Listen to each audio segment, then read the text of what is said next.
Welcome to Dynaground. Hello, my name is Owen and I'm your professional Dyna rider. Today I'll be teaching you how to ride a dinosaur and win that chicken dinner. Now, let's begin.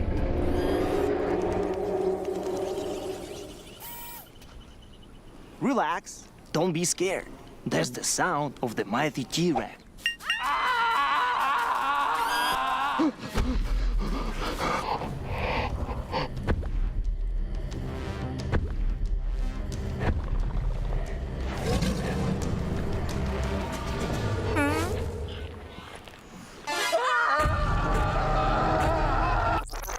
Now, here's the first dinosaur encounter. I want you to meet my girl Vicky, my sweet little raptor. Look how cute she is. Isn't she lovely? Vicky or raptors, they're the most vicious and fastest beasts in the world.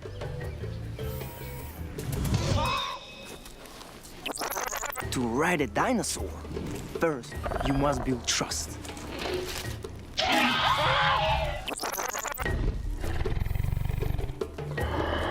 They are carnivores. They eat meat. You have to feed them off. They will think that you are their friend, not food. Once they trust you, they will be a great companion.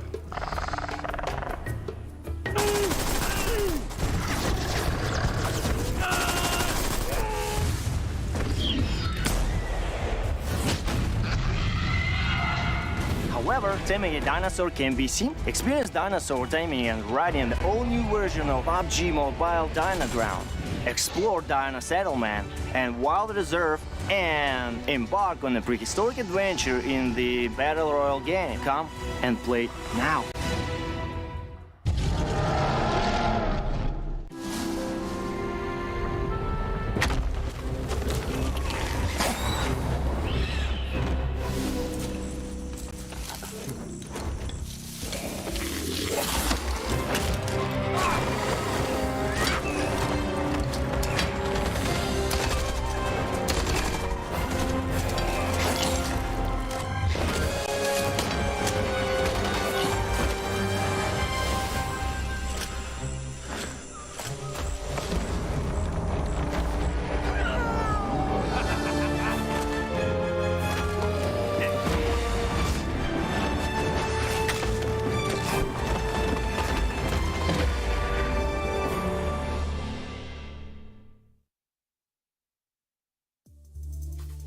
Hello everyone and welcome back. This is the PUBG Mobile Regional Clash, Southeast Asia versus South Asia. It's been a massive and intense 3 days and now we're here to the final day today. Which region will be supreme, South Asia or Southeast Asia? With me is Chuchu and I'm Tashbuddy, your host as well as the analyst.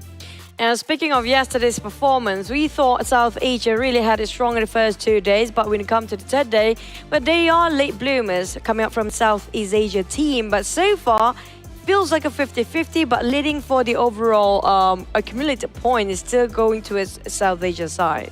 Yeah, it has been a very good 2 days. The first 2 days, rather, for me, has been all about South Asia showing their dominance, their momentum, and how exactly they approach the game. While Southeast Asia was left kind of struggling up until yesterday, where some Southeast Asia teams like YOODO Alliance as well as Boom Esports seem to have woken up, as well as FaZe Clan on top of that. Yeah, but not just that. When it comes to FaZe, on the other hand, they are the only team with the least amount of chicken in that still maintain the top 5. That speaks a lot for all the other teams down there. But there are teams that we did not highlight enough, even though, yes, South Asia is pretty strong, but one of the teams that still struggles is going to be Leo down there. But when it comes to our overview and our schedule, we're heading towards our last day here, which is going to be July the 2nd, and we're going to play the last 6 maps today.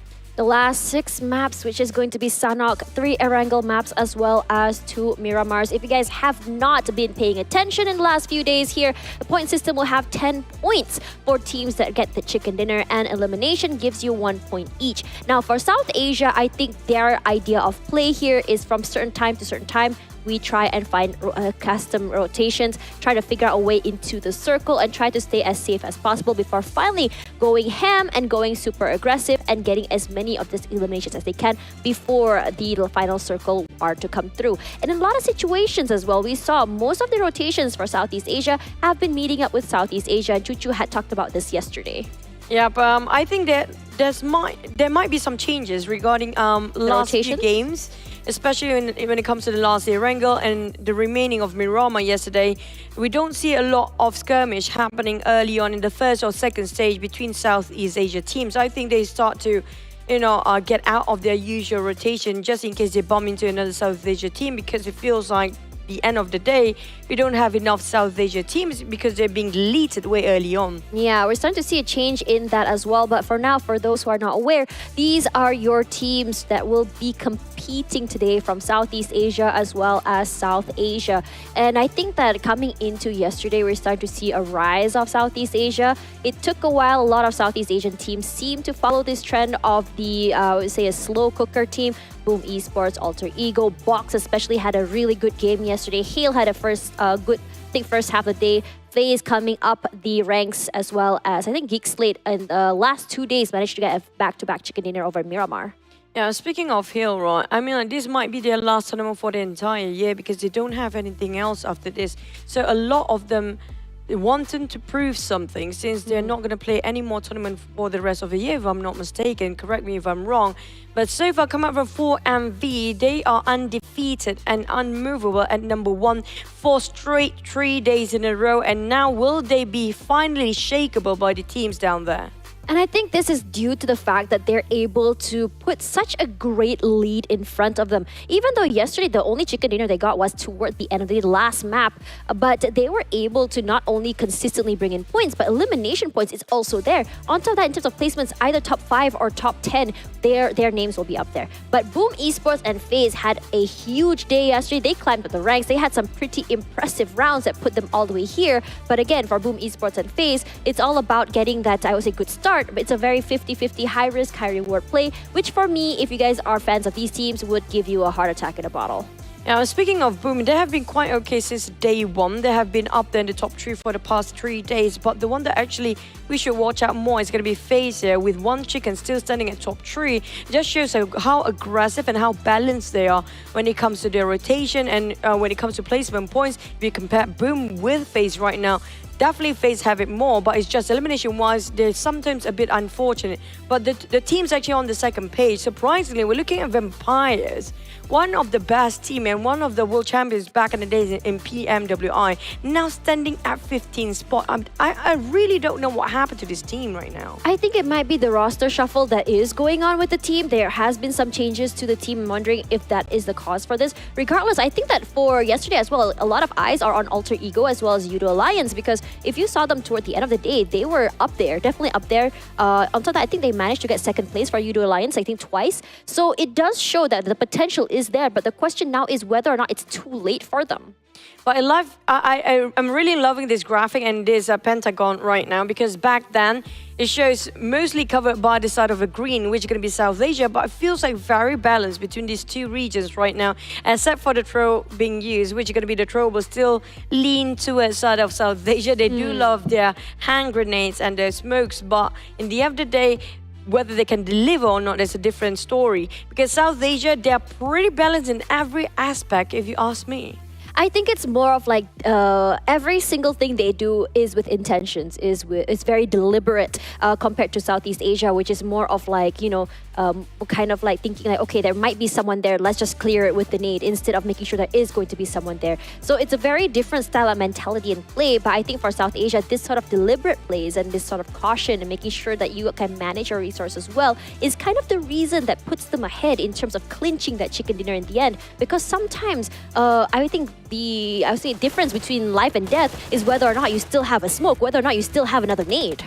That's kind of true. And speaking of Southeast Asia, if you look at the knockdowns just now, so many knockdowns being done by the side of South Asia, but the one that translated into elimination points usually be taken away by South Asia teams. So that's also a statement saying that there's a bit of a time gap for Southeast Asia teams to wrap up their fights there. So being stolen away by a different team and usually coming up from South Asia, it just shows that how cautious they are when it comes to finish up the fight.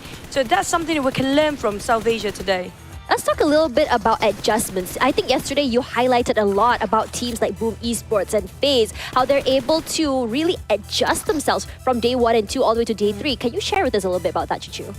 Regarding adjustment, I mean, like, definitely for the side of not vampires. Yes, Tony K is playing, but definitely not changing when it comes to their overall ranking. But on the side of FaZe, they have been consistently getting themselves in top 8 almost every single map, even though they're having a hard time to read out the rotations and even how the frags come out from South Asia team. But they observe. For the first 2 days, they observe, but making sure they're not extended their fight too long and not putting themselves in a jeopardizing situation where they can observe and be safe at the same time. But elimination-wise, not so much. But at least they got themselves those placement ranks. That's why FaZe do have better placement than Boom. But on Boom's end, it's a bit different, where you can see Yummy and sometimes Pombit even taking a fight all by himself, but lucky enough the response with all the other teammates coming in quite early so they can actually clutch it out. Yep. Speaking of that, these are your matches for today. Starting off at 7 p.m. Singapore time will be Sanhok, followed by 3 Erangel maps and 2 Miramars. Let us know in the comments which teams you think will come up on top, and give us your predictions, because Chuchu and I, obviously, we have our predictions alongside our casters, Sir Cloud as well as Contra. So, you know, yesterday's Chuchu's predictions have been pretty on point, and I think Yours too. I mean, it was all right. It was all right. I mean, coming from someone who came into the tournament quite late, you know, there was only so much I could do. But yours have been pretty great as well, on top of, like, you know, keeping an eye out on FaZe. So it does show here that patterns will still sort of be the same. It is going to be there. But today, I think we'll be seeing a whole different story. I think we had this conversation just now, or rather you said this, that we should watch out for South Asia today. Especially today, because we do know they are pretty good when it comes to making a grand entrance in day number 1, and now they want to reclaim. And we do know for a fact when it comes to the globals, the worlds, even in PMGC or PMWI, most of the teams in the top 5 coming up from South Asia as well. So they are very high caliber players, but the one that we should watch out of overall is going to be 4MV, because they have been consistently up there. I wanted to say that all of the top performers for Sanhok are all South Asian teams. I'm not surprised. Why do you think that? Well, they are aggressive, but the way they perceive the passiveness of Southeast Asia, they utilize it instead of just wait it out. That's one thing that we should mention about the teams coming out of South Asia, especially T2K. They're from Nepal, but at the same time, they are so reckless and aggressive that up to the point they don't have second thought when they're running down and gunning down the teams out there. That's the case for T2K. I mean, they're one of the most aggressive team in this tournament right now. And I think for T2K yesterday, toward the end of the day, a lot of their aggression has been punished by the Southeast Asian team. So I think that is something that they need to take a step back and think about. But let's talk a little bit about the interview we had yesterday with STALWART Esports. Yeah, I know. You talked a lot about that. So what do you think? What do you think of what the coach said yesterday, and what are you expecting today? I mean, like, based on the previous interview and yesterday's as well, he definitely was looking forward for Southeast Asia team to push up to their next level gear when it comes to day 3 and 4, because most of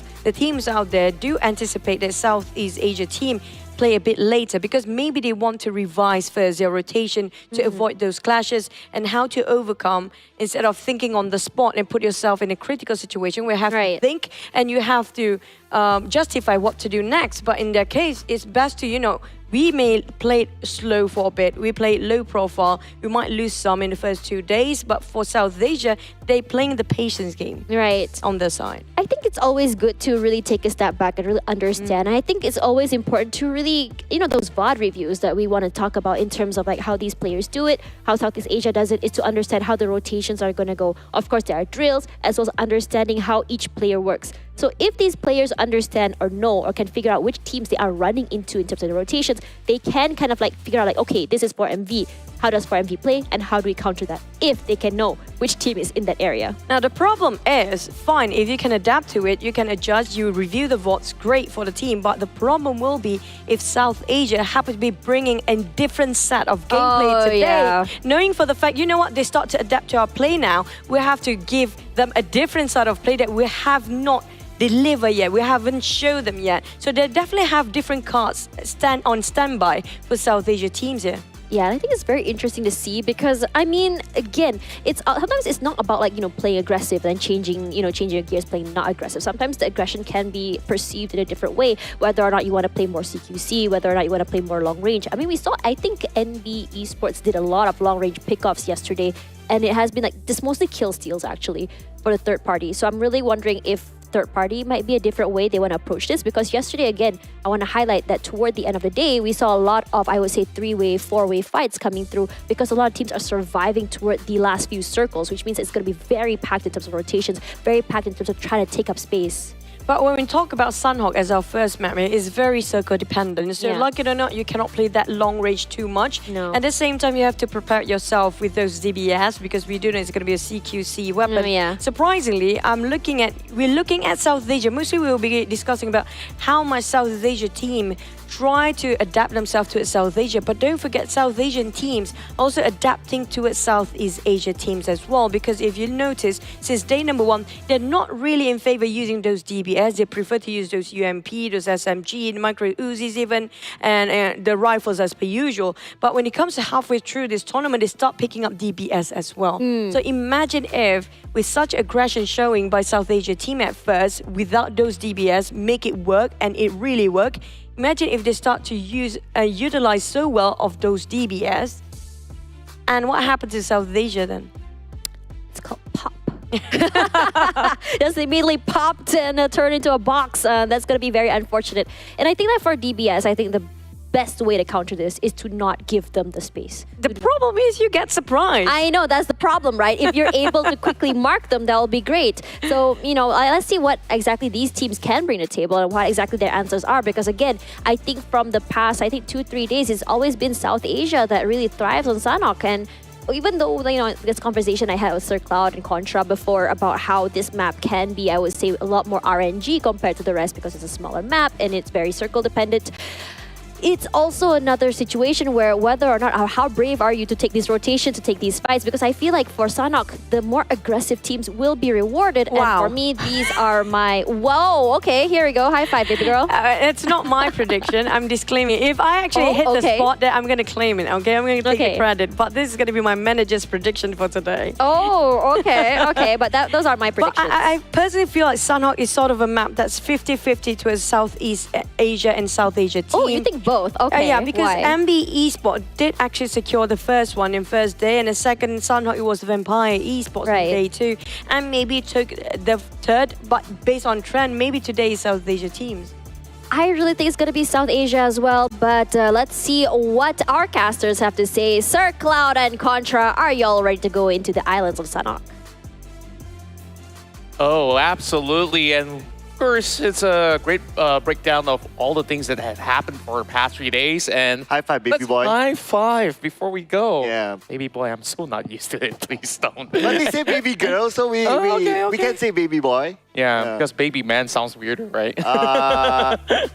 Yeah, high five, baby man. All right. Anyways, going to trends, as spoken by Tash Money. So day 1, it was, I believe it was SA that have gotten the chicken dinner. Yeah. On the next day, we start to see Vampire Esports got one. And yesterday, once again, goes back to South Asia. So is this going to be a Southeast Asia chicken dinner or not? What say you?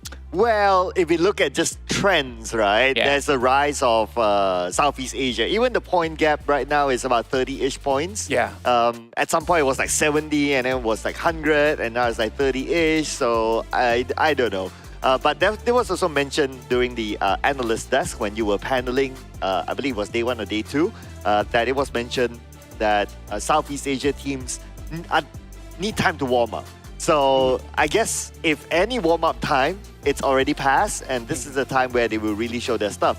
However, if you look at the trend, there are only, out of the 8 Southeast Asia teams, right, the ones that's really carrying the points for Southeast Asia, realistically, are teams like Boom, teams like, not even Vampire, Boom, Alter Ego, actually, carrying majority of the points. Exactly, and we were looking at the charts earlier, drastically, it was a shift of gears hitting the day tree where even the damage numbers have surpassed some of the teams out of South Asia, but they have not translated that into elimination points. So let's see if that's going to happen here as we kickstart our first match of the final day of PUBG Mobile Regional Clash, Southeast Asia versus South Asia.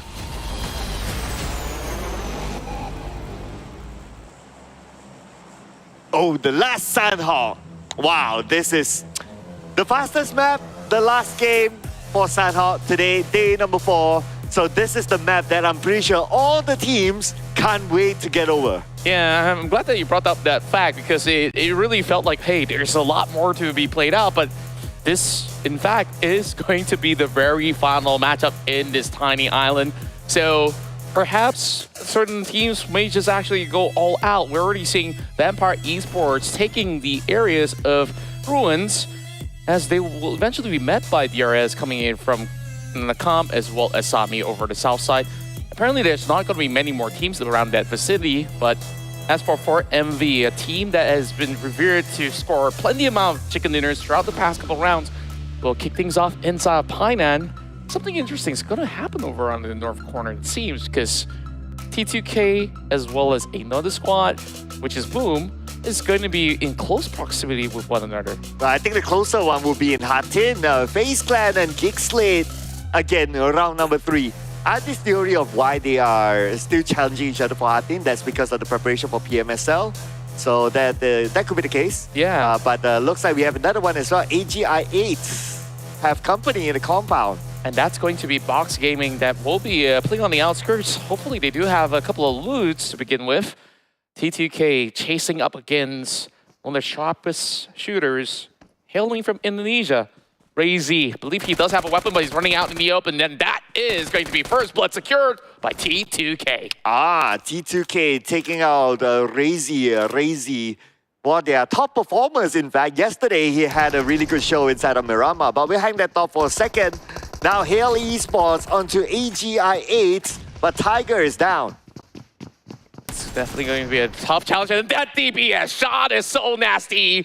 Falak, he didn't even have to even bat an eye. Only taking down Flash, but he has to actually clear the compound. There is going to be Get Slow. Suppressed by the corner wall with the Thompson. He does nail one down. Falak is going to be pretty low. Tag team on both ends to go in for equal trading. Tiger initiates, brings out the UMP. They're taking position right now. Falak could basically go for the jump shots. Tiger's got to be absolutely careful. Oh, but the DBS is in the hands of AGI8. If only they can find the right angle. They're trying to land the shot, but Tiger, really, really smooth, but finally coming in from behind, sandwiching Tiger, Hail Esports out. AGI8 with their aggressive plays. You see how tactically executed that was as they took their sweet time with Fallout really clearing up so much room for the entirety of the team to be able to do more. And it was unfortunate for Hill that they were kind of segregated and they definitely took a while before they can trade back. Meanwhile, YOODO Alliance heard all those form of noise and they won in. Tried to pick on a slightly weakened Aegon I8, but I think they still stand a chance on this fight. Olio took down by Box Gaming. The rest of YOODO Alliance, I guess they're still looting because it's still early stage. But with Olio currently down and the rest of YOODO Alliance only appearing now, I don't know if they'll be able to make it in time. Yeah, it definitely will be pretty difficult, but Shamil's already on the way. Black's going to be up by the corner of the hill, so they will be able to take multiple angles to hold out against the rest of Box Gaming if they want to. Aegon I8 is not really in the best of spot as well because they are inside of that compound. Once they do step out, there is two teams lying in the way. Ooh, we have something else lying in the way, but that's nothing related to the game. Yeah, that is off camera, but nevertheless, we have Box Gaming still on YOODO Alliance. Shamil, spots out Box Gaming. TN2K will be down, long range onto him. Oh, Leo survives though. Yeah. So they are back as a 4. It's such a sharp shot coming in from the lower ground itself. Shamil pops open the door, takes a little peek, and Tien is slowly getting tagged out. Shamil is still marking onto the location, and Flax will be able to finish the job. Not sure if they do spot out Gosu, but it seems like Flax has an idea already. Just a tiny little shack, and Box Gaming, too far of a spread. I don't really fancy the chances of them going for a fight against YOODO Alliance right now. But they seem to be locking each other in, right? You can't think about it. So it's not only YOODO Alliance, it's also AGIA down there. So 3 teams next to each other, locked up, and outside the zone. So if we look at the trends of locking out teams outside the zone, normally it's the South Asian teams. But now, speaking about unlocking, YOODO Alliance wants to unlock the box that is Fox Gaming. Olio almost getting it, but he got counter-fire from the hill. And there's more suppression shots coming in for the rest of Rob Fox Gaming as well. Gosu holding down the line and now looking for another one. But Addict Luke, he comes in with a flank as well. Olio finally brought down his knees. 1-for-1 trade going in for both Southeast Asian squads. And Kwang decides that he needs to go up close and personal, and that's where he tries to lob a grenade. Oh, not sure if it's going to connect, but it looks pretty good for now. Looks like the answer is no. Now he's out of nades. He just expanded the second one. The second one does connect on the flags, and he will finish off with a shot from his M4. Kwang still supported by his teammate from the other side, though. Olio is alive. Adi looks way on the other side. Yeah, it's so almost, he will not intervene for now. It's almost an impossible angle for him. Kwang, 1 versus 1 right now. And final tap coming in from Olio. That gives him a little more time. He needs to save Shamil right now. And Addict Luke, he's only being picked up by AGI8. UZM. I've heard those shots, and he will find it. Yeah, 3-way relationship here. Oh, Drongzin comes in at the right timing to finish off Shamil. Kwang still has the opportunity to be revived by Drongzin. But Drongzin, he cannot make a mistake because it's only him now. This early engagement is just so interesting between these 3 teams on how they interact with each other. Especially for YOODO Alliance right now. They were the first movers to get a lot of all these takedowns, of course, taking out the equation of what happened against Hill, where Eagle-Eye 8 successfully claimed 5 points right now.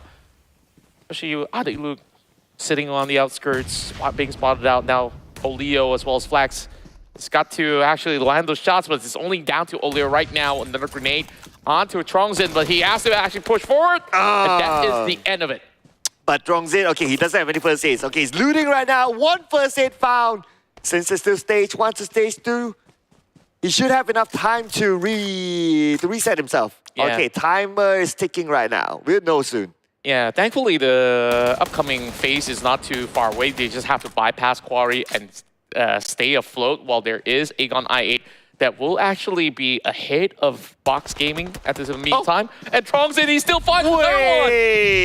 Oh wait, that's actually Aegon I8. UZM, he's looking so sharp today. Yeah, he just came like out of nowhere, just shooting from afar and taking them all out. I mean, they were waiting for that to happen. They were just waiting for like, okay, once everyone stops fighting, everyone's like looting, trying to heal themselves up, okay, they won't go far from wherever they were the last time they saw them. So they just wrap around and finish up the job. Yeah, just absolutely love the tenacity of Aegon I8. Now they do spot out NBeSports moving up the hill, and Hanbit, he will unleash some clips, but he will be the first one to be tagged out by GEEK. Sek has been able to do massive amount of damage throughout the course of the run, and Yummy stood no chance. Sek is just so sharp. Well, that is Sack and Destroy, ladies and gentlemen. Boom, Esports destroyed. Just like that. And they were at second place before this. Although the gap, but you have 6 more games in total. But with this early elimination, this allows for MV to pull further away.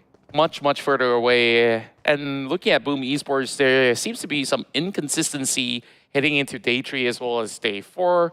Well, of course, you posted up the clip of what really went on yesterday with, you know, even some of all these casualties of, you know, accidentally nading your own teammate or just nading yourself. It just feels like perhaps some form of confidence has been taken away from this Indonesian squad. But hey, there's still more games to go. But early round for them inside of Sanhok. we'll see them lose out a little bit more points. That also means that FaZe Clan gets to catch up. Only 2 points difference between FaZe Clan and Boom, so yeah, not too far away. NBE as well, at this point, they are 4 points difference than Boom. And then you have a little bit more gap with STE. For now, it's 12 points. So I would say yes, but to catch up to 4MV itself, it's going to take a few more rounds. Yeah, they definitely do need very massive wins in order to catch up to 4MV, and also at the same time, they need to also hope that 4MV gets taken out early, which is very rare of an occasion because 4MV, they play a very stable game in the early rounds. Meanwhile, Octa, out of Alter Ego Esports, spots some of all these players out of NBeSports over on the opposite side of the hill. They'll be playing across the Ruin sector, where there's still many of all these teams for them to deal with from the back as well.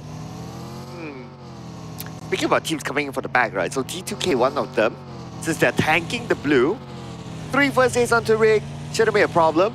But I wonder which team will they bump into. We'll have some sort of an idea in about 20 more seconds when the circle starts to close, and that's where we'll be shown the map. It'll be interesting to see like how many teams still choose to be on the main peninsula or on the Ruins Island, because the last we saw the circle, it was still 50-50 between the two. Yeah, and I want to quickly point out that T2K, we started with the team arriving at Cow, and imagine how far of a rotation they've actually made by journeying their way in towards the southern side and now still tanking on the blue zone.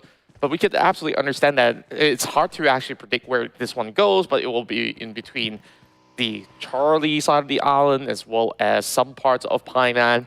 So still plenty of grounds to play out. DRS will have an absolute control towards the south side.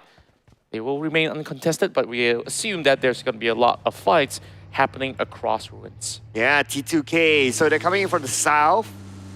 Quite a good spread actually between like the two areas and the teams as well. So I don't expect to see another fight happening really soon, unless a team chooses to crash into.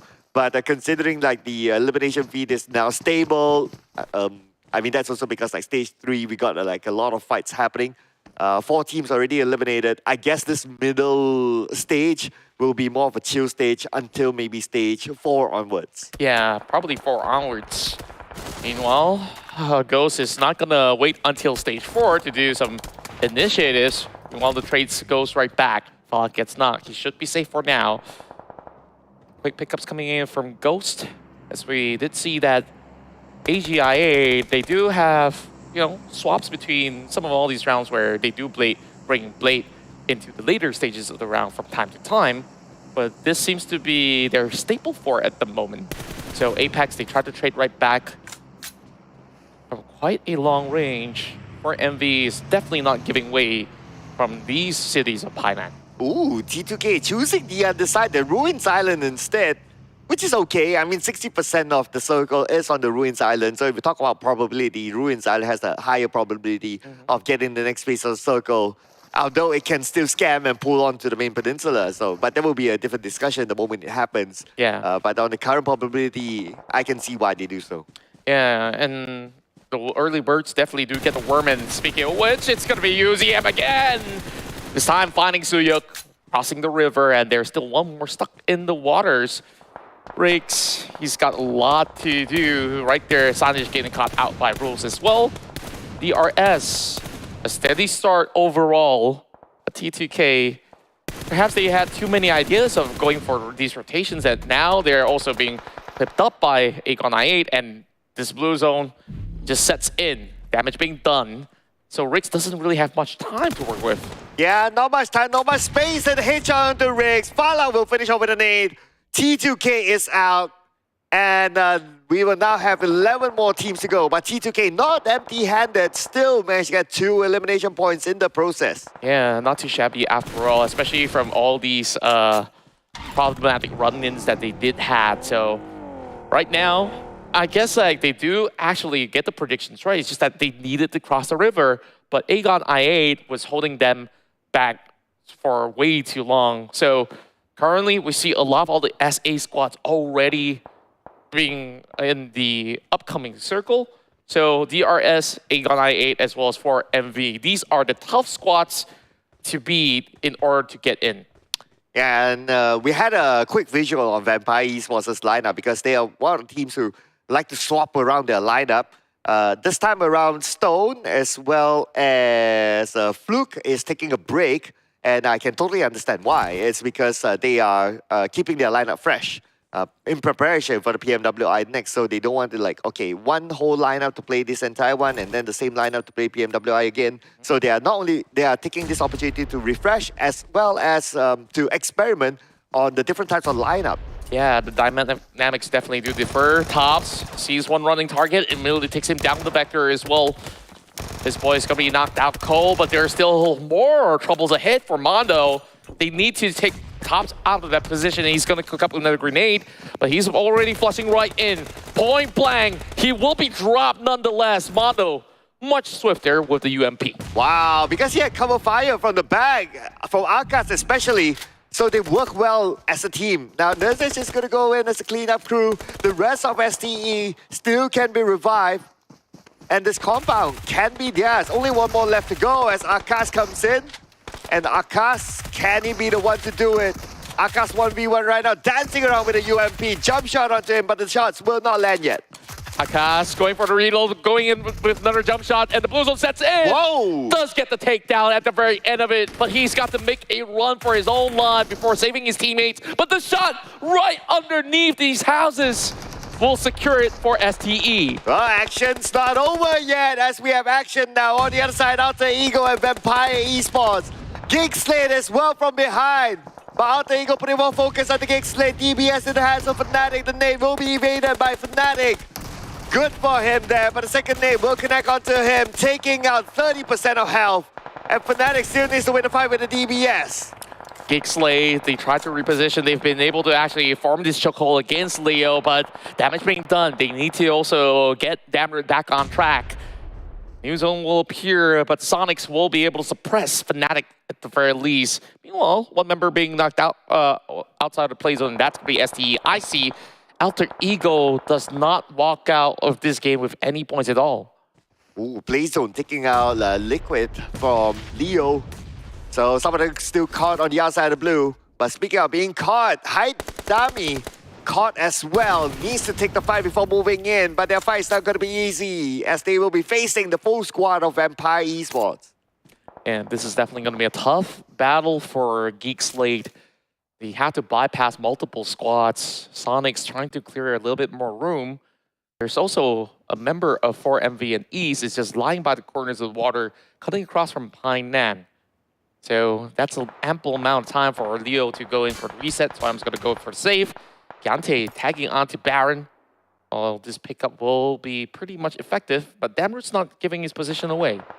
Damrud not giving his position away, but he'll be forced to move anyway right now. Okay, he has only 2 first aids, but now he's forced to take the shot as well. The shots do connect onto the vehicle, but he failed to get a knockdown. But Damrud's position compromised as well. He's on the lower ground. Damrud immediately knocked down by the one and only Dami. Dami, he continues to do it over and over again. And the day that he actually aced out the entirety of Hill Esports was also with a DBS, so he definitely is one of the best out there in South Asia. Meanwhile, going back into Mabetex, they're dealing with the rest of DRS that's invaded the compound. And Delta, he's going to have a little bit more of a safety net, but there is going to be a Molotov being tossed right on the outskirts. Not going to be able to clip. Baron will be supplemented with a little bit of a smoke grenade, while DRS, they got to amp up some of all these speed because there is a fallen member that Delta needs to rescue, but the rest of Mabetex is not allowing them to do so. Oh, Delta needs to reset quickly. They're getting closer and closer. Delta with the nade in hand. He has 2 frags. He knows where they are. He released the first nade into the house, but the nade a little bit overcooked. Delta revealing his position, but not going to be an issue. He gets the knockdown at the wall, but the nade from Gunter to Delta. He naded his own teammate. Oh, that was not supposed to happen. And Gante, he was hoping to actually help out by priming it into the door, but it does buy a little bit more time. He could still go in for the safe if he wants to, but needs his teammate to crawl out. And I don't think he has much time. And Kese, he's gonna go for the chase as well. Gante, he's got to deal with the rest of Vampire Esports that have just arrived to the scene. Oh man, I mean, this is like, hey, I want to help, but oh, you know, that sort of scenario. And because of that, DRS got eliminated. I mean, not really because of that per se, but that fight maybe could have gone another way if that self-nade didn't happen. Yeah, then I guess it's just a little bit of a tough scenario where you will need to do something in those instances to try to get advantages, but there's just not a way out for DRS in that moment. Now in the top 4, 4MV has the most in numbers. Vampire Esports playing from the back side of the hill.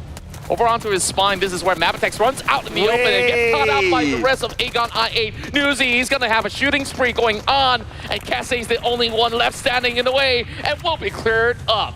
Yeah, there'll be pressure by the blue anyway, so it's either the blue or Vampire Esports. And it's going to be Vampire Esports with 11 eliminations at this moment. Whereas on the other side, 4MV, still a full squad, not worried at all, unchallenged at this point. But for Ghost, this will be his next challenge. He's crawling into the circle, but he might expose himself soon. Yeah, he's just going to tank a little bit more of that damage, but he should be able to arrive just by the very edge of it. Oh, he does not have time, and Ghost, he will be defeated. But that is 11 elimination points for Aegon I8. Yeah, 11 with a third place finish. I mean, that's impressive enough. But now, let's see if 4MV can do it again, as Ravenclaw now will be shot at. Ravenclaw living by the slither of his health. Oh, I don't think he has time. He's got to make a move. He could not even heal up. And Apex, he take that golden opportunity. And just like that, 4MV will continue to get themselves another chicken dinner for South Asia. They got the last chicken dinner yesterday, and now they're starting off the day with a chicken dinner. And not only that, if you remember, 3 or 4 of their members are in the running to be the FMVP. Yeah, it's just one of the names out there. Take your pick. Is it East? Is it Doc? Like, there's so many incredible talents that have emerged out of South Asia, but For America Vibes is a class above the rest. Absolutely. In one generation, it was STALWART Esports. Another generation, it was Zeus. Another generation, it was IAC. And now the new generation from the Mongolian region, For America Vibes, unchallenged. And because of this chicken dinner, I believe they got a decent amount of elimination points as well. They might have hit the 200-point mark. Yeah, probably will be the case, and that leaves this competition hanging in the line where other teams, do they have what it takes to even catch up to the rest of 4MV? Though we did actually get a lot of all these early contests in these matchups, I think like it didn't really do too much favor for some of all these teams of Southeast Asia, where we see YOODO Alliance as well as Box Gaming collide, but Aegon I8 were the biggest survivors out of those fights over on the eastern side. Yeah, Aegon I8, I mean, their game plan was to play aggressively, and I believe it did work because they managed to get 11 elimination points, which was pretty decent. It's just that they haven't got the chicken dinner yet, just to like, yoo-hoo, chicken dinner, right? But anyway, how can you complain with that amount of elimination points? Yeah, we always see Aegon I8 clinch so many of all these elimination points as if it's that they've already got that reward of a chicken dinner just by earning takedown. So that's definitely something great to watch. But I think that there's a lot of things that we have to discuss, but we'll leave it to the analyst desk. So of course, we will get back to where Tash Bunny as well as Chuchu's at. What a start here for 4MV. Thank you very much, casters. We're back here at the analyst desk, and I think it's something that Chuchu already highlighted earlier today, that we have to keep an eye out for 4MV. Given today that it's the last day of the, I would say, the PMRC. Chuchu, what are you thinking? I think 4MV just adapted to how Southeast Asia and South Asia, both region, plays now, because we're going to talk in depth after this. Before that, we're going to have 9 eliminations for 4MV, but look at Vampires and Aegon I8. I agree, Aegon I8 played their heart out for this round and this particular map. Not just that, they've been gatekeeping. Their teams come from the northern side of the main island just now. And because they have been playing around the rim of a circle, so it's easy for them to farm those eliminations. But on the side of 4MV, you mentioned about the question just now, right? Yes, we saw first day a lot of teams, especially South Asia, have been playing alongside of the white line of the circle. And for them to actually adapt to this, they play a bit later for South Asia so they can find those eliminations at the border of the circle as well. They're playing a bit slower than usual.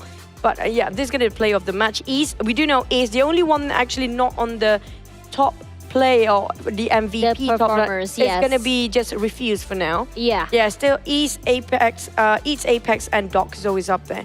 Now for MV, what they adapt to this is they play the center since they know nobody else is playing around the center. Now we take the center because they know all these teams have this mindset. Everybody wants to farm around the circle. We might as well just play in the center because there's nobody's there. Yeah, I think it's a good adjustment coming into the last day. That it means they've already done their homework. They're understanding how each team would be playing. Regardless, coming into the overall rankings, the gap between the first and second place is still going to widen today with 5 chicken dinners already for MV. Now, we can see that for AGI8, it's interesting because they're in 6th place. They're climbing up the ranks, but they don't have a single chicken dinner. But if you look at the overall eliminations, they're definitely up there. They actually deserve to be on the top 5 if compared to even STE. Because of this placement, they can secure themselves the 5th place. So AGI, they have this mindset they want to go for elimination. Their main objective is always going to be those eliminations. They don't care about the placement. It's going to be a bonus for them if that happens because it's more easier in this format right now to have more eliminations than those placements. I think in a lot of situations as well, it's not uncommon for you to get more eliminations than the first place spot, which is the chicken dinner. Regardless, let's have a look at the predictions for our first Erangel map. And okay, I mean, yours I was a little bit off the mark, but I think it's going to be. I really think it's going to be for MV once again. Again, as you mentioned before, I think the same sentiment has been shared between you and I. How for MV, because they're so far ahead right now, they want to make sure they can dominate the entire rankings. Because sometimes you think about it as SA versus SEA, but I think for these teams as well, it's also a statement to make to not only Southeast Asia but also the other teams in their region. Like, hey, look at how far away I am from all of you guys. Well, they are the champions for their own respective PMPL for the side of South Asia, which is going to be for MV. So they have to maintain their stature, knowing the fact they are the champions from that region, and they deliver. So you cannot deny that anymore. But for me, Boom do have the potential because they're willing to take the risk. Yeah. Especially, we do see some blunders happening to Pombit yesterday, but it happens for most of the teams that we watched even just now. Some team happen to be nading their own team members. Let's talk a little bit about FaZe. I think you were saying keep an eye out on FaZe coming into today. So we're going to put them head-to-head with STE. What are your thoughts? Well, it's a very different playstyle between FaZe and STE. While FaZe, I do see they're trying to adapt and trying to go as aggressive by pushing some players for their flanks to try to find some information. STE, on the other hand, they are very observant if you compare it to FaZe. If you look at STE, I feel like it's not the usual STE I used to know them. It feels like a bit... they feel like they just pull back a bit their potential here. I'm not sure what's the game plan coming from STE, but it's more about them not being as aggressive or being more adventurous for their territory, but instead they're playing as safe as possible. I mean, the coach did say to us that they're trying out new things here at PMRC. They said they're trying to change up the way they play. They're trying to test out new things, and they weren't happy with a lot of the outcome, according to the coach. I mean, we did ask them what was their goal here, and they said until their strats have been perfected, that will be the outcome they want to see. But so far, they haven't seen that quite yet. But for those who are at home, match 2 about to happen in a few minutes here. We're going to see 3 maps of Erangel. So Chuchu and I will have a very, very differing team predictions here, where Chuchu is going to go for Southeast Asia. I'm going to go for South Asia. I feel like, again, Southeast Asia, my predictions are going to be a little bit later because I always feel like Southeast Asia tends to warm up a little bit toward the late side of the day. And coming into the top map performers, we're going to be seeing the same suspects again, with the only Southeast Asian team being FaZe today. I think Chuchu has pretty much shared her sentiment about FaZe, but what about NBE? I don't think we talked about them yet. NBE, as long as you don't actually try to fight them in CQC, I think that's going to be fine. But NBE or NBeSports in this case, they are sort of a team that very opportunist. You know, when they see a situation that they will favor towards their victory, then they only partake towards that sort of fight. But if something is too risky for them, sometimes they just take a step back and see what's more benefit. Is it going to be going against the blue zone beneficial for them just to fight those teams? They know when to just walk away from this fight sometimes. You know, they are more tactical in that sense. I mean, when we talk about tactical, I mean, we talked about how STE can be tactical. We talk about how, you know, DRS or even for NB can be that same. But the thing is, like, whether or not these teams will still be maintaining that momentum. I think for STE, the coach said that, you know, times have changed. Southeast Asia hasn't adapted to the new South Asia quite yet. It's been very different since, you know, the last clash. And I'm really curious to see whether or not this past 3 days has been a situation or a teaching moment here for the Southeast Asian teams. So whether or not it's going to be the case, let's pass it over to our casters, Sir Cloud and Contra. What do you guys think? I think... Welcome back, baby boy. Okay. I'm still thinking about, Yeah. you know, like how dominant this 4MV team is. I know Tash had her one prediction to be a little bit late to celebrate with that. But right now, 197 points is just so hard to beat with only 5 more maps to go. Perhaps this might just be that perfect moment. If 4MV can actually get one more again, it pretty much seals it for them. Yeah, even if I want to say like, someone would catch up to them, it has to be a disaster for 4MV at this point.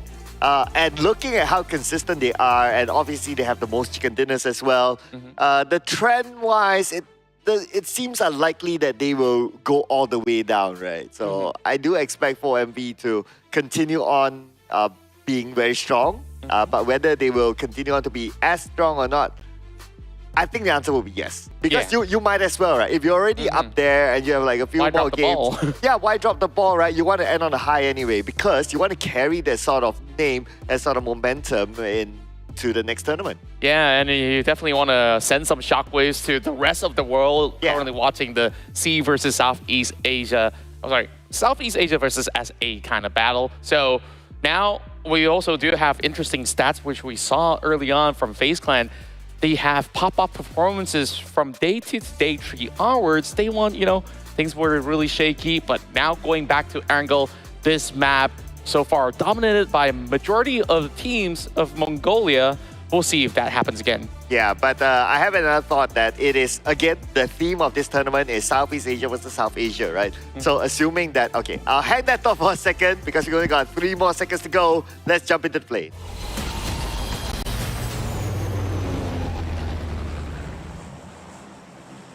So, as I was saying,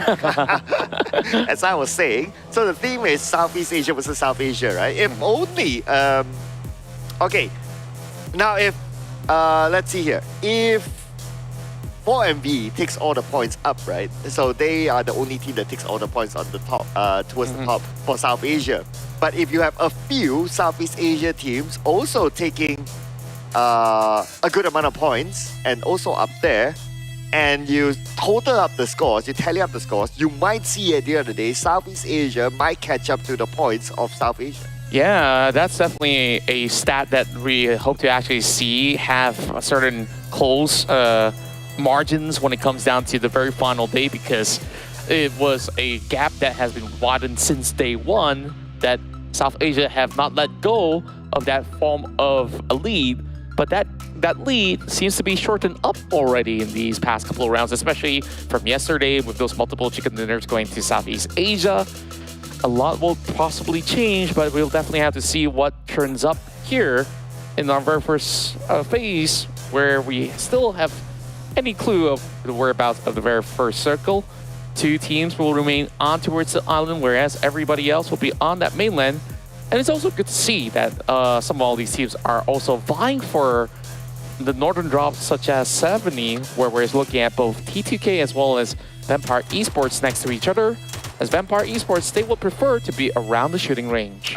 Speaking of shooting, Haidami opens up the shooting, but couldn't land the shots. But it's okay, it's okay. If it was Haidami, honestly, I would have expected him to land the shot and get a knock. And yeah. If a DBS could travel all the way up into the sky, no, that would have actually been his, right? In the words of Tash, nar. That don't happen, okay? If the DBS can do that, I'm out of here. That's the reason why it was nerfed to the core, isn't it? But hey, it's still relevant, very effective weapon for those close range combat that has won so many battles for Haidami. So going into Mabetex, this is also a team that have found many of their victories here inside of Erangel.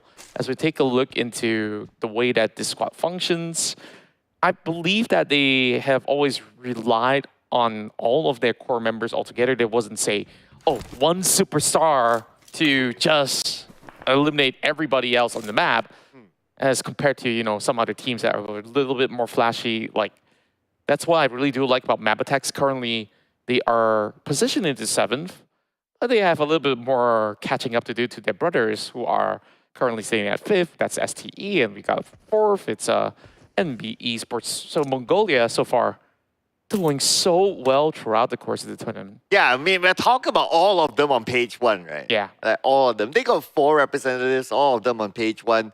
And with 4 representatives on page 1, that is 50% of the page 1 held by Mongolia. And then, of course, representing South Asia, you have AGI 8 there, and that makes majority of page 1 already theirs. So as long as they can maintain this sort of page 1 consistency or majority number, in general thought, they would be winning against Southeast Asia in terms of total points. Yeah, I definitely want to see when it comes down to, you know, all the upcoming majors on whether they can continue this dominance of a dominating form.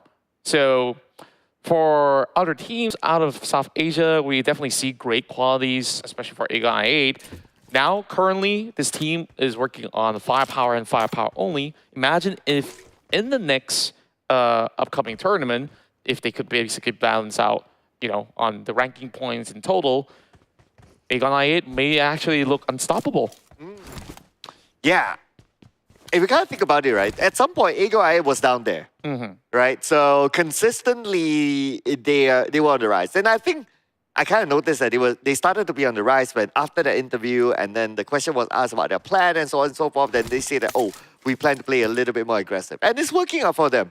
Yeah. Even though they went out number 3, they still got 11 elimination points together with them. It's a pretty decent round. So that kind of strategy seems to be good for Aegon I8 as a team. It's perfect. Like, sometimes you really don't really have to back that chicken dinner in order to be able to yield great results. And Aegon I8 is that perfect example, because majority of all these points, which we saw in the overall results, that in terms of positioning, sure, it was initially 20 to 30 over points, and the rest of it are all through hard-earned effort out of Aegon I8.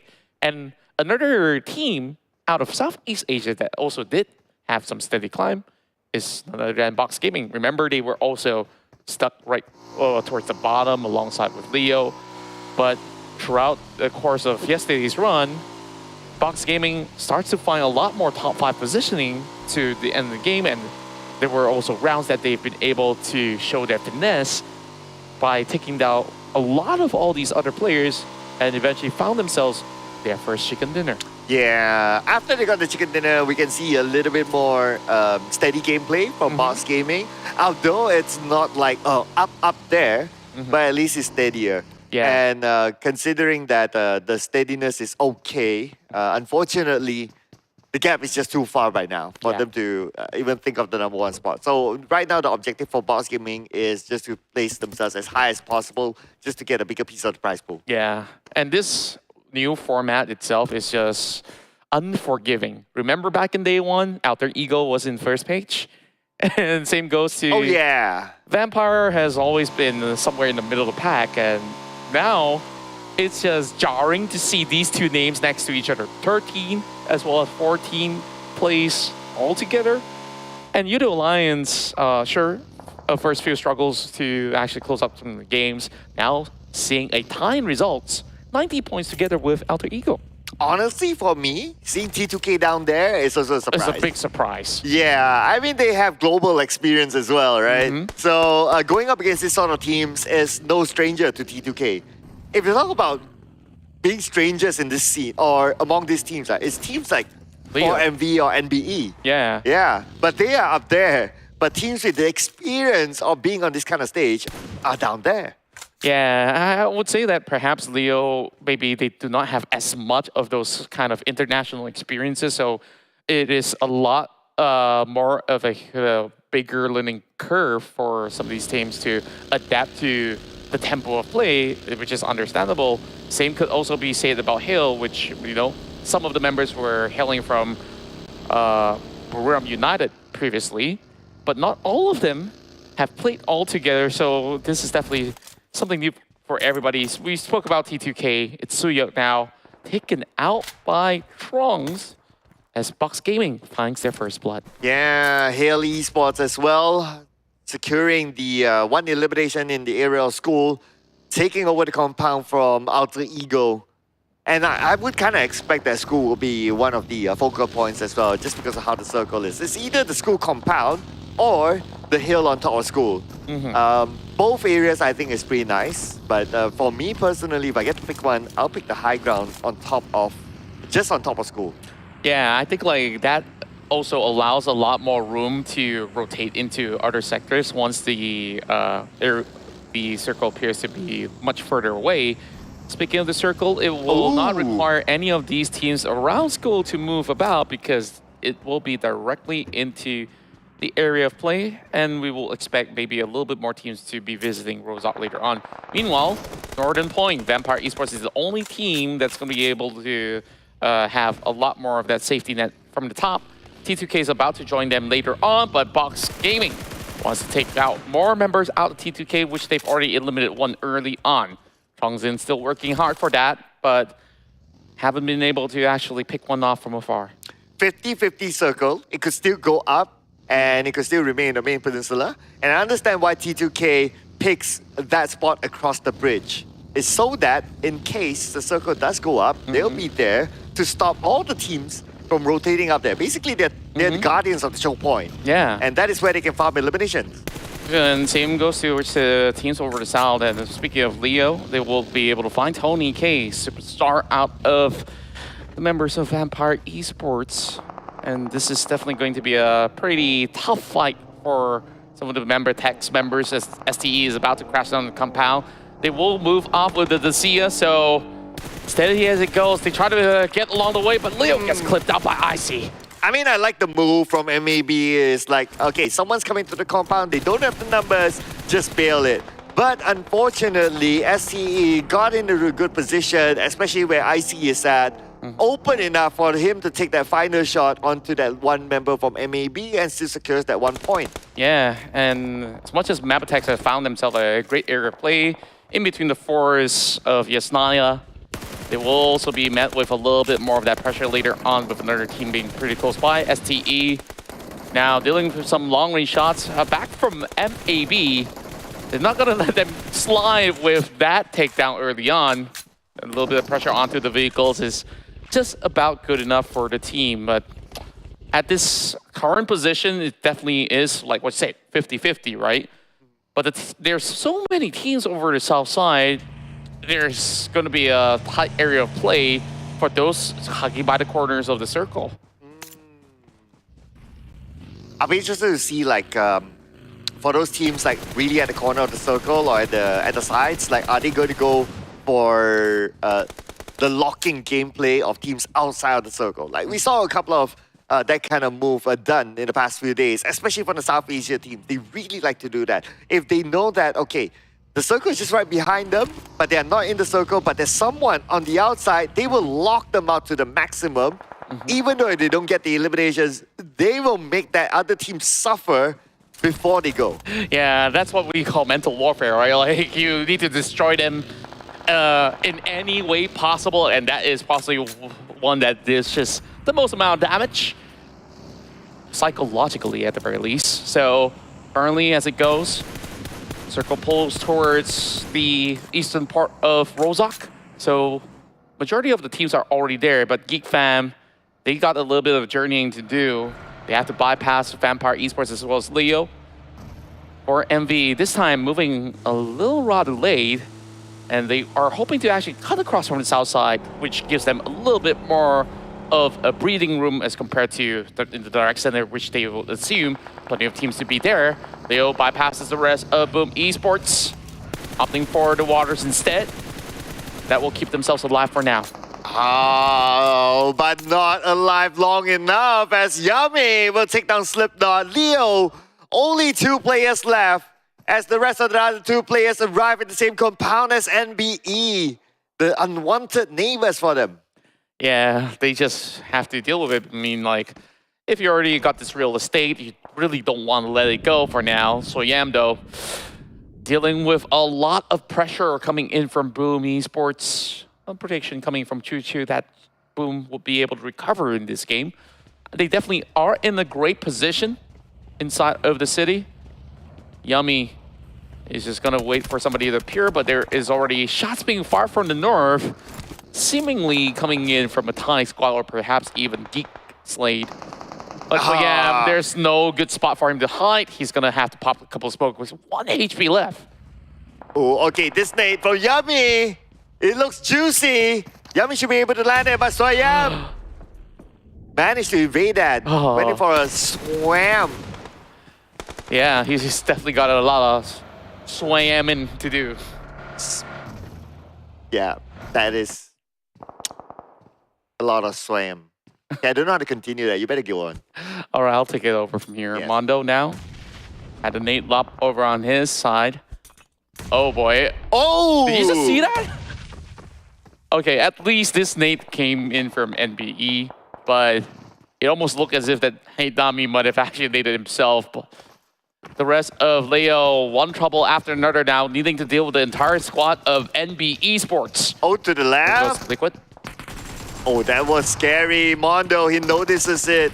And now Liquid is going in. Liquid gets the knockdown. He will finish up Mondo, but the rest of NB is coming in to clean it up. And he still managed to get one before he gets eliminated. Yeah. It's swift thinking coming in from the final member of Leo that was in the compound. Meanwhile, Soyam is the ultimate survivor. He's underneath the bridge. And all those swimming definitely has paid off. Meanwhile, Anson's burning up. Closing into the compound where Boom is at. Yummy tries to deal with all of them. Mormon gets naded up. Anson's holding down the walls. Close quarter combat, and Mela gets fragged instead. Yummy sees this as a perfect opportunity, but the push is set in. Anson's bring them one after another, but that is not enough for FaZe Clan. 0 points, taken out early. Oh, they were not done with the action yet. Now it's going to be Hell Esports and Vampire Esports, the two Thai teams. Going against each other, we got Nuzi together with Shot still alive. Shots with an 8 in hand. He will toss it onto the lower ground. It does land on Get Slow, but Get Slow managed to reset himself. Nuzi will reposition himself, but the nade came from nowhere onto him. Oh, that was a perfect nade, and all hell breaks loose by these corners of the compound. A Thai civil war about to happen right across these corners.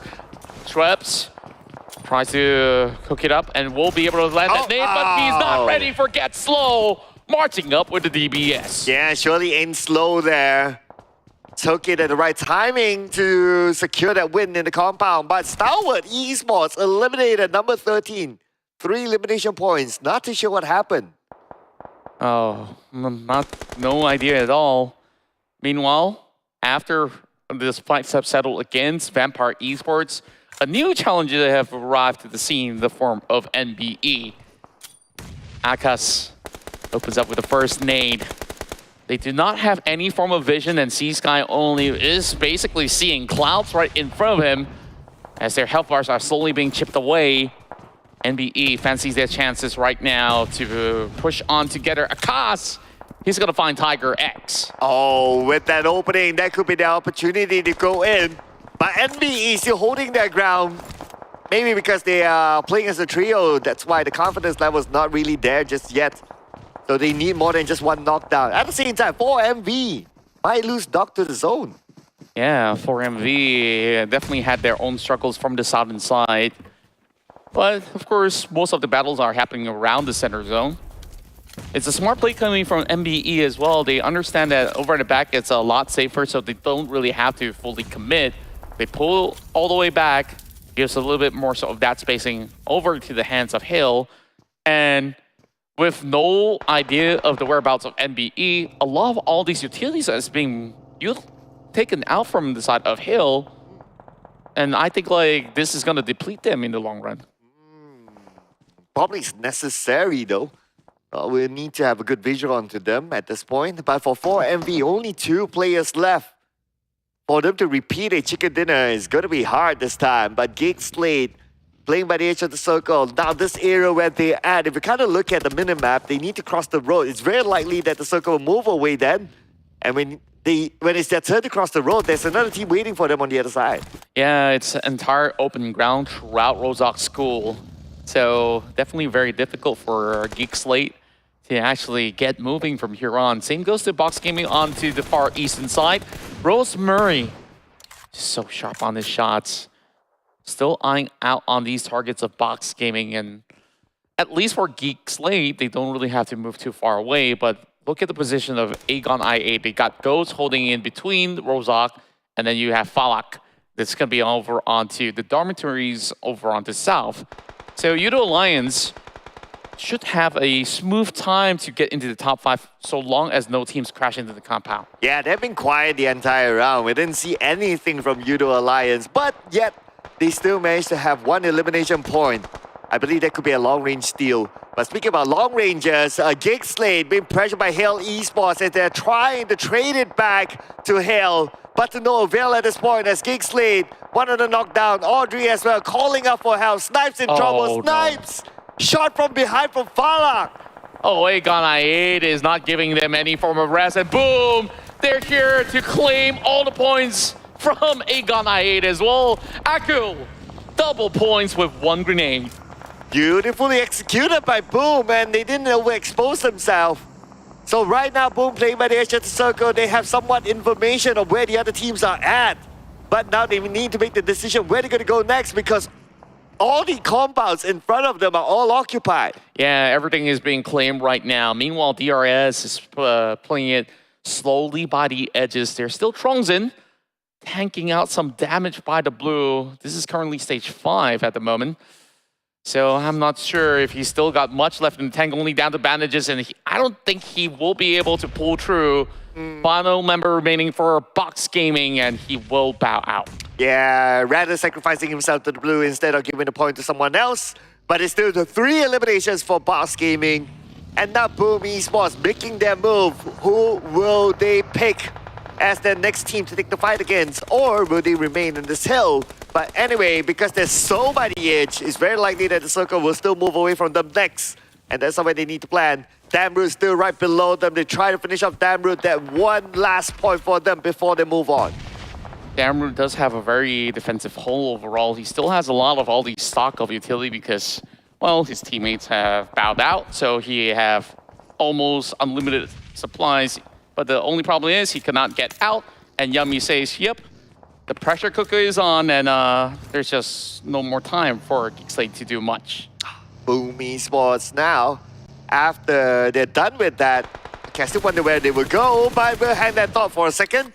As Alter Ego has eyes on the 4MV. 4MV, only 2 players left. Rosemary with the elevation against them. Apex knows where the shot came from. And they're playing by the edge of the circle still. 25 more seconds before we'll reveal with the next phase of the circle. Both of these teams may need to move. Yeah, and it seems like they really want to settle scores with one another. Alter Ego does not really have that much of a vision.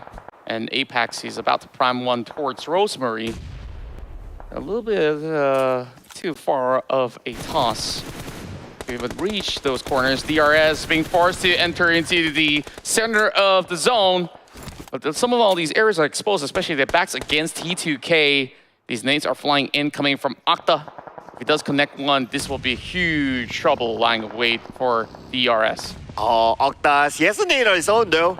So I believe he tosses it on to DRS, but maybe it's too far away. Okay, it landed on the killer, but no knocks. Alter Ego still with the compound, but they need to clear off one side. So I guess they're deciding whether they want to clear off a DRS or they want to clear off a Boom. Yeah, either one of these fights is still going to be rather difficult. If you tunnel into DRS, you're also exposing yourself into another angle as well. Meanwhile, Hill have stabilized around that compound. That is a space that will be eventually occupied as the rest of the teams are looking to crash into this same area of play. And how many teams have suffered casualties from here, listing from some of all the Thai squads that have bowed out. but Pump is found a little bit of a room to break into.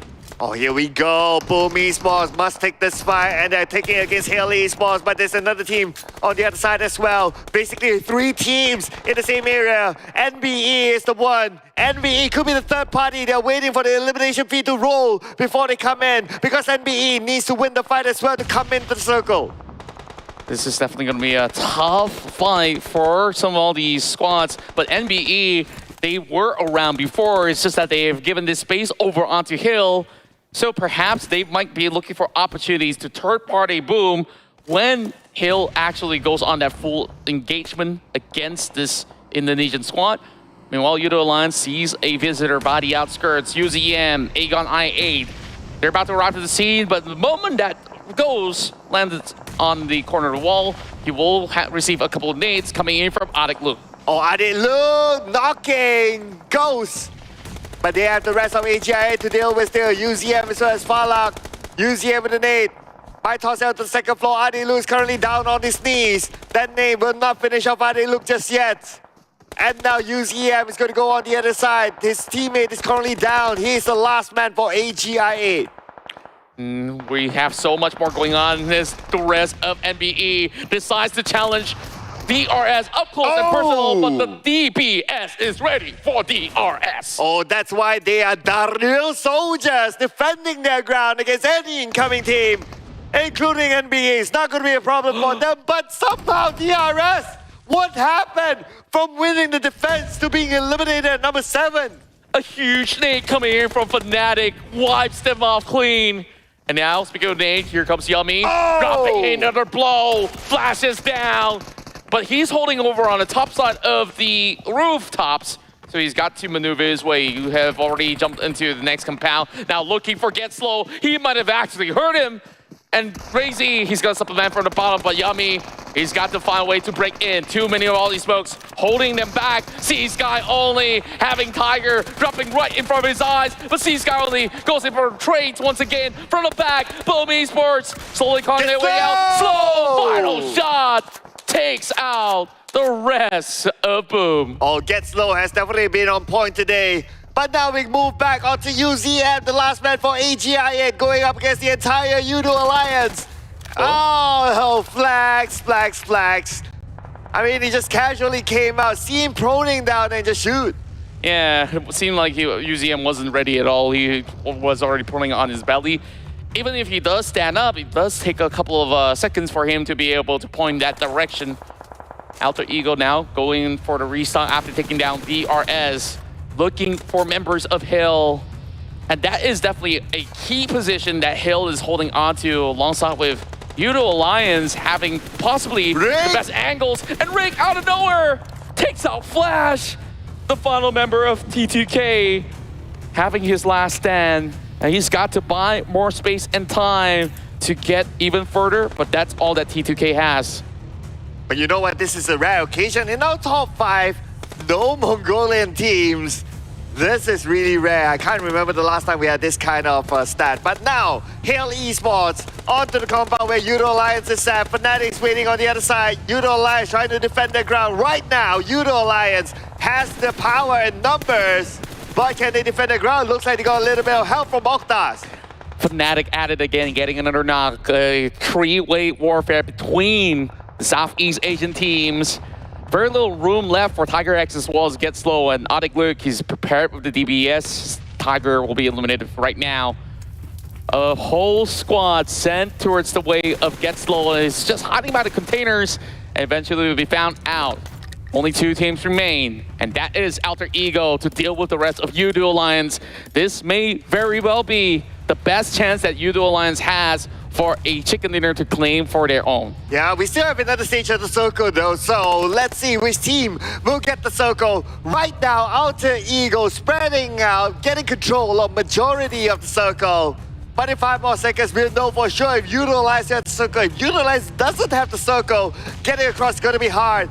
They need to fend off Fnatic, who is at the forefront right now, and looks like the circle. Still a little bit of space for YOODO Alliance, but that also means they need to come out of the house. Yeah, this is a difficult position for them. Look at the widespread coming out of Alter Ego. They're taking 3 corners of the map. and just suppressing YOODO Alliance that's currently inside the compound. They already know that they will have to run out, so all Alter Ego has to do is just to wait for them to appear, and the first casualty will be Oleo, but traded with a nade. Untitled lands one. Oh, make that 2 as Rosemary is down. Only Octa left. And Octa is on the outside of the circle. He'll be forced to move as well. Now it's chance for YOODO Alliance to take over the circle. And now that he's landed some shots over onto Luke, they all know that he's going to be very far towards the edge of it. Octa just spying more of these areas of play, and perhaps if he can go for individual pickups, there is still a slight chance that Alter Ego can change the course of the battle, but it's a full squad that he has to deal with. Flax taking his sweet time. You know that Octa is going to be somewhere out there, but the smoke's negating any form of vision, and Fnatic's still alive, so they could basically play the long game. YOODO Alliance should have this one going for them. Yeah, it should be sealing the deal for YOODO Alliance. Everyone pointing out the Octas. They know exactly where it is. And finally, YOODO Alliance land their first chicken dinner in the last day.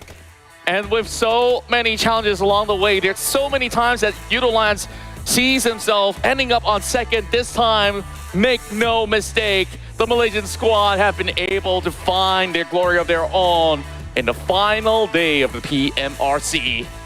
YOODO Alliance, a team that's known to do comebacks in multiple seasons. They always perform in the last day, including in the recent PMSL and even like multiple PMPRs. I mean, there's just so many of them that when it comes to the last day, YOODO Alliance, they always get it right somehow. Yeah, and I'm glad that they've already found that perfect rhythm as we see them simply climb the charts over the course of the past couple of days.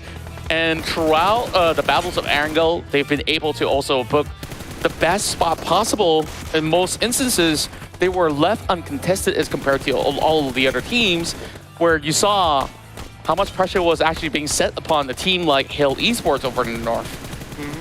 Yeah, and honestly, it was not an easy chicken dinner for them because like how Alter Ego had control of the circle at some point, and it's because they got the first knockdown and then the second one, and that's where it just goes all the way. If they fail to get the knockdown, then it's still going to be them being pinned to the corner by Alter Ego. Yeah, they really have to thank Luke for that massive grenade that creates that opening for the squad. And that's the thing about having a wide spread when you are taking on the very final fight. You have no teammates to back each other up, and I think that is definitely a lot more problematic from that point onwards for Alter Ego to salvage their chance at that chicken dinner. Yes, so finally, YOODO Alliance, chicken dinner, and the last day. So at least they have that one winner chicken dinner poster, and of course their social media can do all the postings that they want from this. But you know what? Next, we're going to get on to our analyst desk, whereby they'll break down how did YOODO Alliance finally land their chicken dinner. What took them so long? We'll pass it on to Choo Choo as well as Tash. If there was a definition for comeback, YOODO Alliance would definitely be there in the dictionary. Tash, alongside Choo on the analyst desk. Thank you very much, Sir Cloud and Contra, for the amazing commentary. Now, coming into today, I think both of our predictions were wrong, but yours was almost there, honestly. For Boom Alliance, came pretty close at 5th place and with a whopping 10 eliminations. But for now, let's talk a little bit about YOODO Alliance. Again, Sir Cloud's question is, what exactly did YOODO Alliance do right today? Well, they know the spot that they need to take away, which is going to be the rock in the center. If they manage to secure that rock as a structure to barricade themselves, they can actually get any sort of information from that standpoint. With 9 eliminations, I feel like they have been bringing the momentum since yesterday. They have been quite consistent with the numbers of elimination, and they're dragging out their momentum until today. Oh, well, that was fast. But also coming up from Monday, look, this is well-deserving MVP because of that nade coming up from him to just paralyze the movement coming up from the side of Alter Ego. If they didn't get that rock, it looks like a simple rock, but it plays such a pivotal point that it is the winning cause for the side of YOODO Alliance. I'm gonna have to agree with you because when you look at that rock, it's not just because it's a rock, but honestly, I would say that for Adit, look, what's really important about him is that his teammates were inside and he was the only player left outside, and it was because of his opening and his proactive play that gave them a little bit more control of that circle. Given the fact that Alter Ego only had 3 players, they were very, very separated, and how they played that was being able to take away that middle side, and the rest was history. Despite the fact that Alter Ego had the high ground. But for now, let's have a look at the overall rankings here. If you look at the overall rankings, it's going to be a big jump here for YOODO Lions from the 2nd page all the way up to 8th place. And not just that, for MV already cracked over to 201 points, still standing strong at number 1. It's going to be around 50-ish gap between them and the 2nd place. Now, we do have, like, how many games remain? 4. 4, yes. Will be enough. Even if that is provided that 4MV is not gaining any sort of a point. Yeah, Feel and like the thing it's is, difficult. I mean, even just now, even though they were knocked out very early, you notice that they had 4 eliminations, and in terms of placement, it was in the mid-game. So they definitely did get some placement points, regardless of whether or not they get knocked out early. So again, that consistency, that idea that you don't have to get a chicken dinner every game, we don't have to get top 5 every game, so long as we end the game without going 0, it's going to be great for us. Now, coming into the next match, we're going to go to Erangel once again. I think that this particular Erangel map really caught me off guard even because it feels like a lot of the higher teams that have been doing well these past 2 days are suddenly struggling. DRS just now, I felt like for DRS, the last, I think since yesterday I came into the show, it didn't feel like they had that huge impact in the game, but today they were able to take fights. They force themselves to take fights, but the one that I spotted out a bit peculiar when it comes to the rotation is actually Vampires. They even forced to switch their initial drop spot because of how close they were against 4MV and STE, because they always drop around Ferry Pier, around that southern side of the main island, and recently they dropped themselves up top to shooting range just to avoid the clash between 4MV and ST, who try to bulldoze all the way up. Now, on the side of DRS, they tried to force compound hopping and try to take all those flushes out early on. But the problem with this, depending on the circle itself, if it's in the center, they will be too crowded, so you might caught yourself in a sandwich. Yeah, speaking of sandwiches, I think it's time for us to take a break because I would really like to have a sandwich. And after this, more PUBG Mobile Regional Clash, Southeast Asia versus South Asia, coming right at you. Be right back.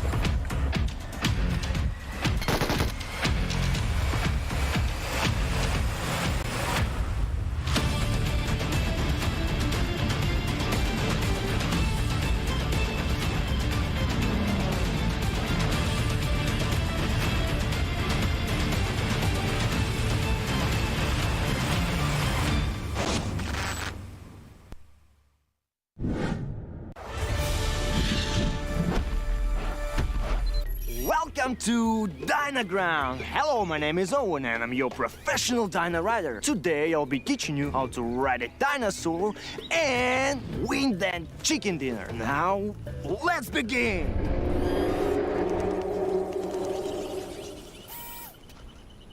Relax, don't be scared. That's the sound of the mighty T-Rex.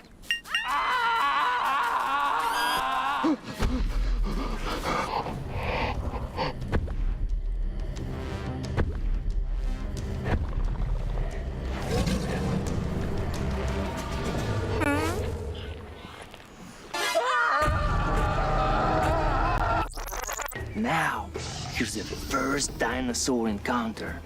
I want you to meet my girl Vicky, my sweet little raptor. Look how cute she is. Isn't she lovely? Vicky or raptors, they're the most vicious and fastest beasts in the world.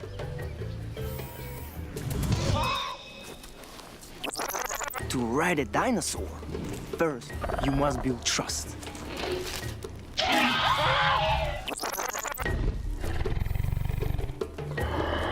They are carnivores. They eat meat. You have to feed them off. They will think that you are their friend, not food. once they trust you, they will be a great companion.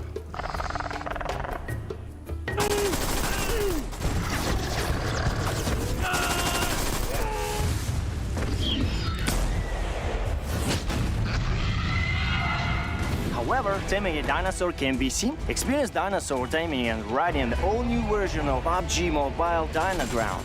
Explore Dino Settlement and Wild Reserve and embark on a prehistoric adventure in the Battle Royale game. Come and play now.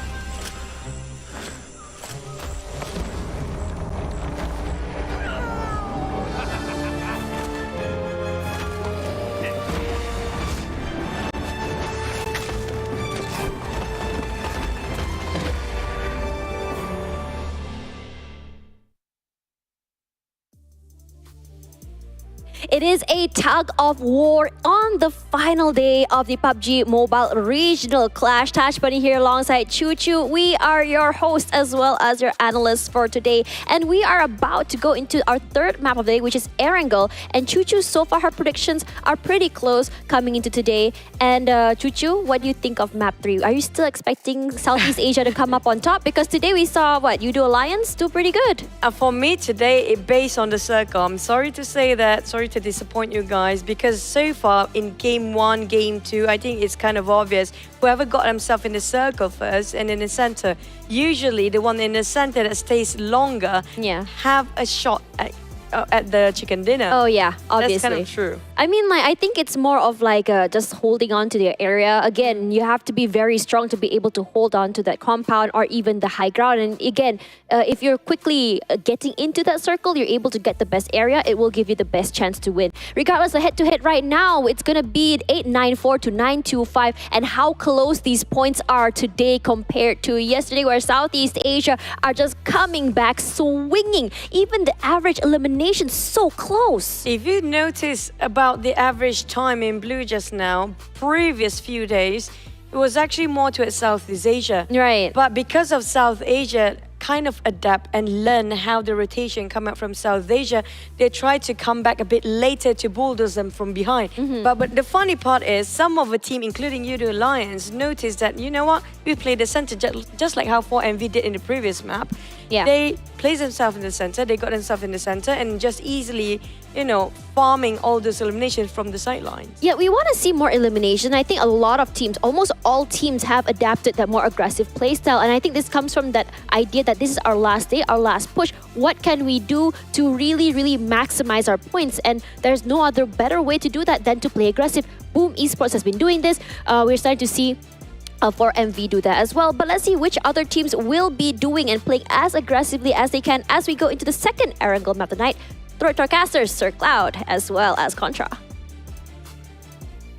Well, I'm going to catch something out from the other side. I like how we did that without discussing that we're going to do rehearsals. that. No rehearsals, no. So, yeah, what I've been able to catch in the past game is that, Southeast Asia teams, they have started to get into the rhythm of things, and they've been able to also match up with not only the firepower, but now the points are only close to 30. So there is a high possibility that, like you said, SEA may be able to catch up by the end of our final round. Yeah, I have a theory about the time spent in the blue, but of course, again, 5 more seconds. Yeah. So I'll leave that theory to a bit later. Just stay tuned. I'll explain my thoughts.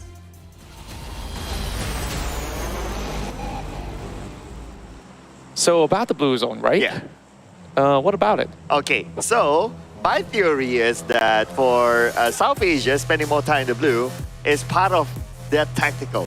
I think time after time when we were casting, like I did explain about the South Asia style, is that they like to lock They like to lock teams on the outside of the circle. So even when the blue arrives onto them, they'll still be locking, especially if it's like a tankable blue. Yeah. Like circle 1, circle 2, maybe even circle 3, depending on the scenario. So they will spend time themselves because they know that, okay, number one, we have an exit route behind. The circle is just behind us. Number two, they might have enough utilities to heal up and to tank. So as long as they can outlast the team that is in front of them, that is still tanking out the blue, that's part of their strategy. Yeah, and I think like a very good example of a team out of South Asia that does not really fully commit to the blue zone or so has to be Aegon I8 because they just play by the edge of the zone because, hey, I know some of our teams back in SA like to come in a little bit late. I think like we can be able to match that in terms of pressure to stop them from the outskirts, which you brought up that valid point. Yes, playing from the outskirts sometimes actually gives you a lot of all these advantages of maybe booking into another safe spot by rotating maybe slightly further. Meanwhile, as we start off our match, we will have Boom as well as Alter Ego engaging very early on as this Indonesia battle will have to be concluded in the jiffy. 1v1 now. Razy now drops a grenade, won't be able to catch up to Potato. Potato's got nothing. Yeah, He's not holding on to anything. not at all. Only a level 1 vest, so he needs backup for sure. But his He can't backup is looting as well. Razy's like, okay, I'm gonna take everything. I got the M249. Where are you gonna run, my friend? Okay, but Razy, he can't step out because he knows that someone's on the other side as well. So as long as Potato plays by this edge, he should be okay. But now Yummy's going to come in from the other side. Okta arrives. Can Okta save him in time? But now Okta needs to win a 1v2. But unfortunately, it won't be the case for Okta. Boom Esports happily takes the elimination points away. Wow, did you just see the snap of a shot coming in from Razy? He will be able to find the player over on top of the roof where Yummy did actually go in for the trade. Now there's only one member left for Alter Ego. Oh, such a rough start. I guess there's a little bit of bump in onto Pombit, but from second place to only one player alive by, what, less than a minute. This is something that I do not expect out of Alter Ego, but as it is, it's just unfortunate luck.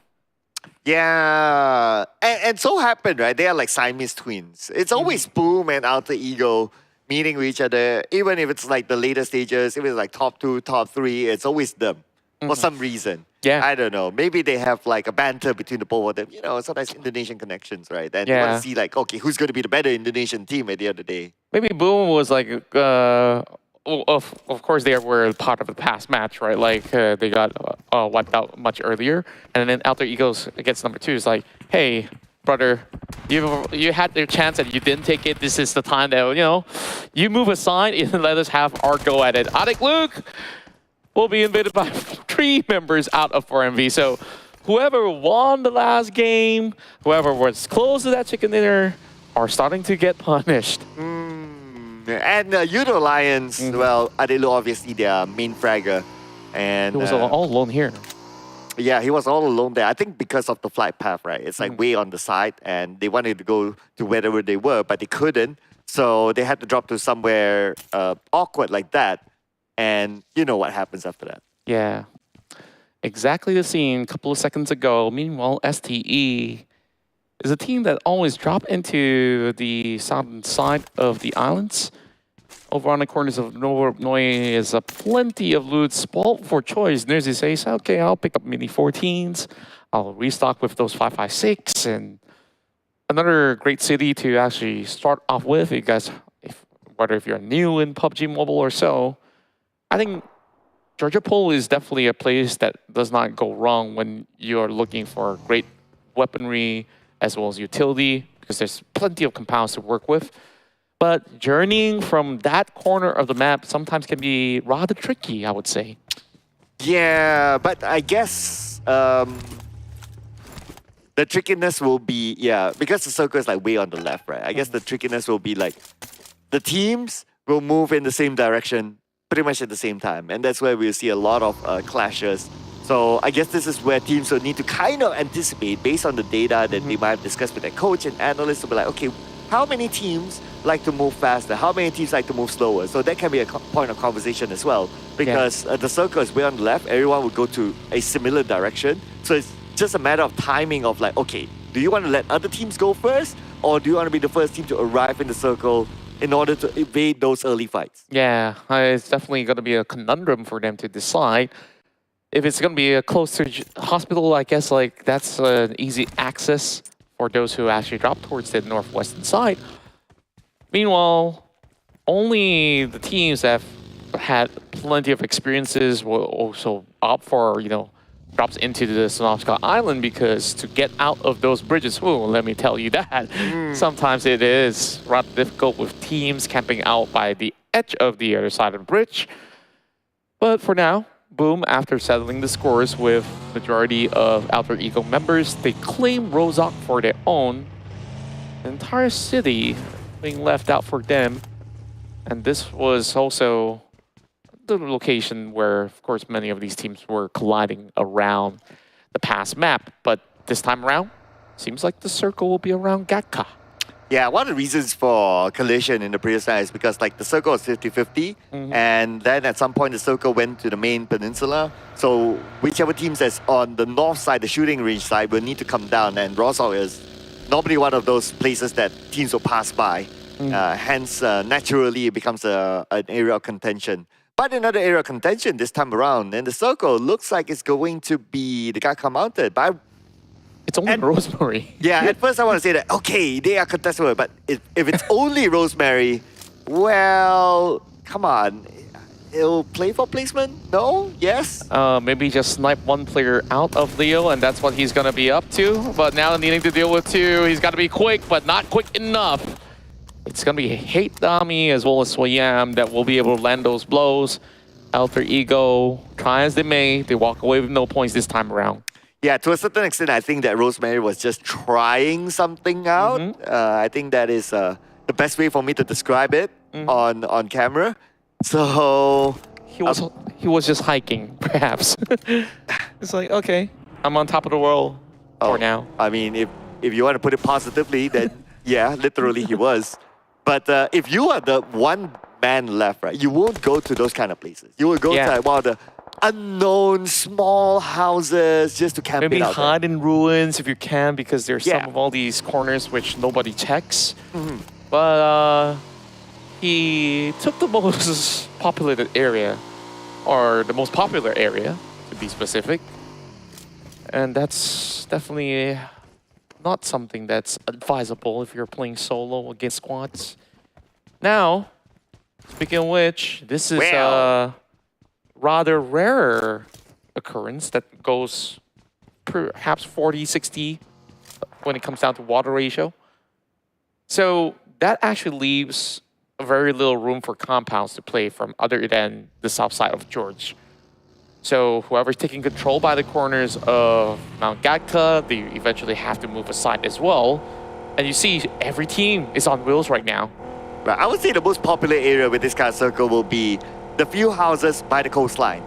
But they are very limited houses. It could probably fit like another 2 teams, and that's about it. And the rest of them who wants to come in, well, obviously they need to take the fight. And taking the fight at a compound is not going to be easy because it's a lot of open space, and that is how coastlines work in PUBG Mobile. Yeah, great tags coming in onto the vehicles of Box Gaming. Kwang loses a tire in a sec.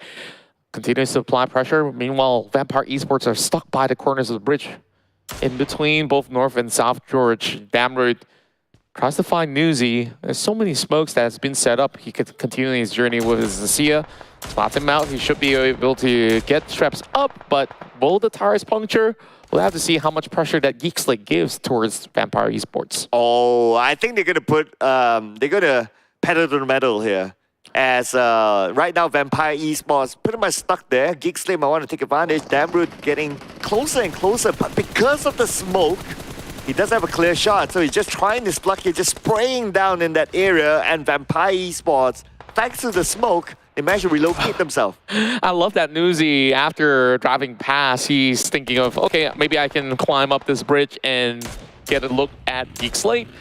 Another attack being shot from Damroot that does connect, but not able to drop Newsy just yet. So GEEK eventually have to join the rest of these groups into the south side, or should I say, the west shorelines for now. Maybe if there's a boat, they may consider. Also not the best way to go about in this kind of a terrain. But for the time being, FaZe Clan as well as NB have found those few little compounds that we've talked about earlier. You said it can only fit 2 teams.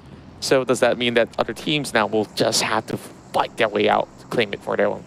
Yeah, so that's definitely going to be the case. But if they want to do so, it's not going to be easy because of how much open space there is around the coastline compounds. So if the scouter is able to get information that, okay, there's a team already there, it wouldn't be the best case scenario if they try to challenge it. It might as well go to, there are a few other areas that they can play with. I believe it's on the right side, across the road from the coastline houses. So that can be a secondary spot. But for Audrey, going to be a primary spot for him to try to get those elimination points. That knockdown can open up space for GEEK SLATE to come in, but unfortunately, Audrey counter-fired and he will be knocked back. Yeah, and they're by the blue zone as well. This is looking pretty dire for both sides of the squad. They need to settle the scores real quick, and they're going to take each other out by the course of the container. Volley trying to climb over onto the top end of these staircases, hoping to find those elevated angles, but this is going to be a little bit tricky. Meanwhile, T2K takes on the rest of Box Gaming, finds 10. It's only going to be up to Kwang to turn this one around. Damage being done, and they're going to be tagged over the way from the back. Rake settle it up. Meanwhile, Boom, they're overlooking to the hospital grounds as well. So T2K, they're happy enough with the results. Okay, T2K, they'll be happy if they can pick up their teammates, because right now it's a little bit of a risk. Box Gaming is still there, Boom is still there as well. So if Boom and Box Gaming, they could take advantage of it. But first, it's going to be Yummy securing that elimination point onto Gosu. So that's another point in the back for Boom. 4 right now. 4 points so early on. Majority of it, of course, you can say it's freebies coming in from Alter Ego to start off with no weapons at all. But this is an area where Boom have always mastered around Gatka. Though this is skewed towards the further east-western side. Still going to be rather difficult for the team. Snipes, as well as Damroot, the only 2 remaining members of GEEK SLATE. But we see a lot of all these aggressive attempts favoring GEEK SLATE, and Damroot's going to take Leo out of that vehicle. Akul, Yummy, they're about to surround the rest of Box Gaming. Not that it's needed with a beautiful nade tossed to the top. Arguably, that's one of the best nades we've seen in the PMRC.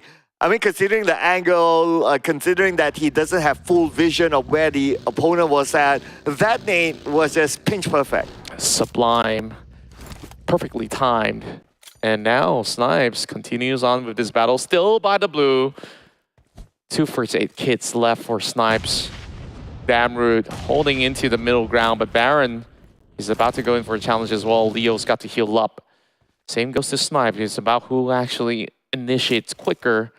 So let's see if Leo can actually do this with that grenade.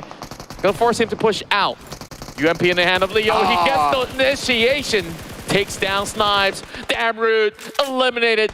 GEEK SLATE off the game. Well, they spent a little bit too much time in the blue as well. Because for the longest time, they didn't want to let go of MAB. Yeah. Yeah, MAB was like, okay, we're prepared. Okay, we tuck ourselves in the corner. But then it was GEEK SLATE wanting to chase them down to get the point. I kind of like the stubbornness that they are here to fight it all out. Or by hook or by crook, like they just want to settle it. Sometimes when all the odds are against you, you might as well just let go. Plenty of teams by the course of Hospital, though, they have to cut across against T2K holding in the mover north. Hill taking the direct center again. Oh! Beautiful nade. This one tops the other one that we just saw against Box. And boom!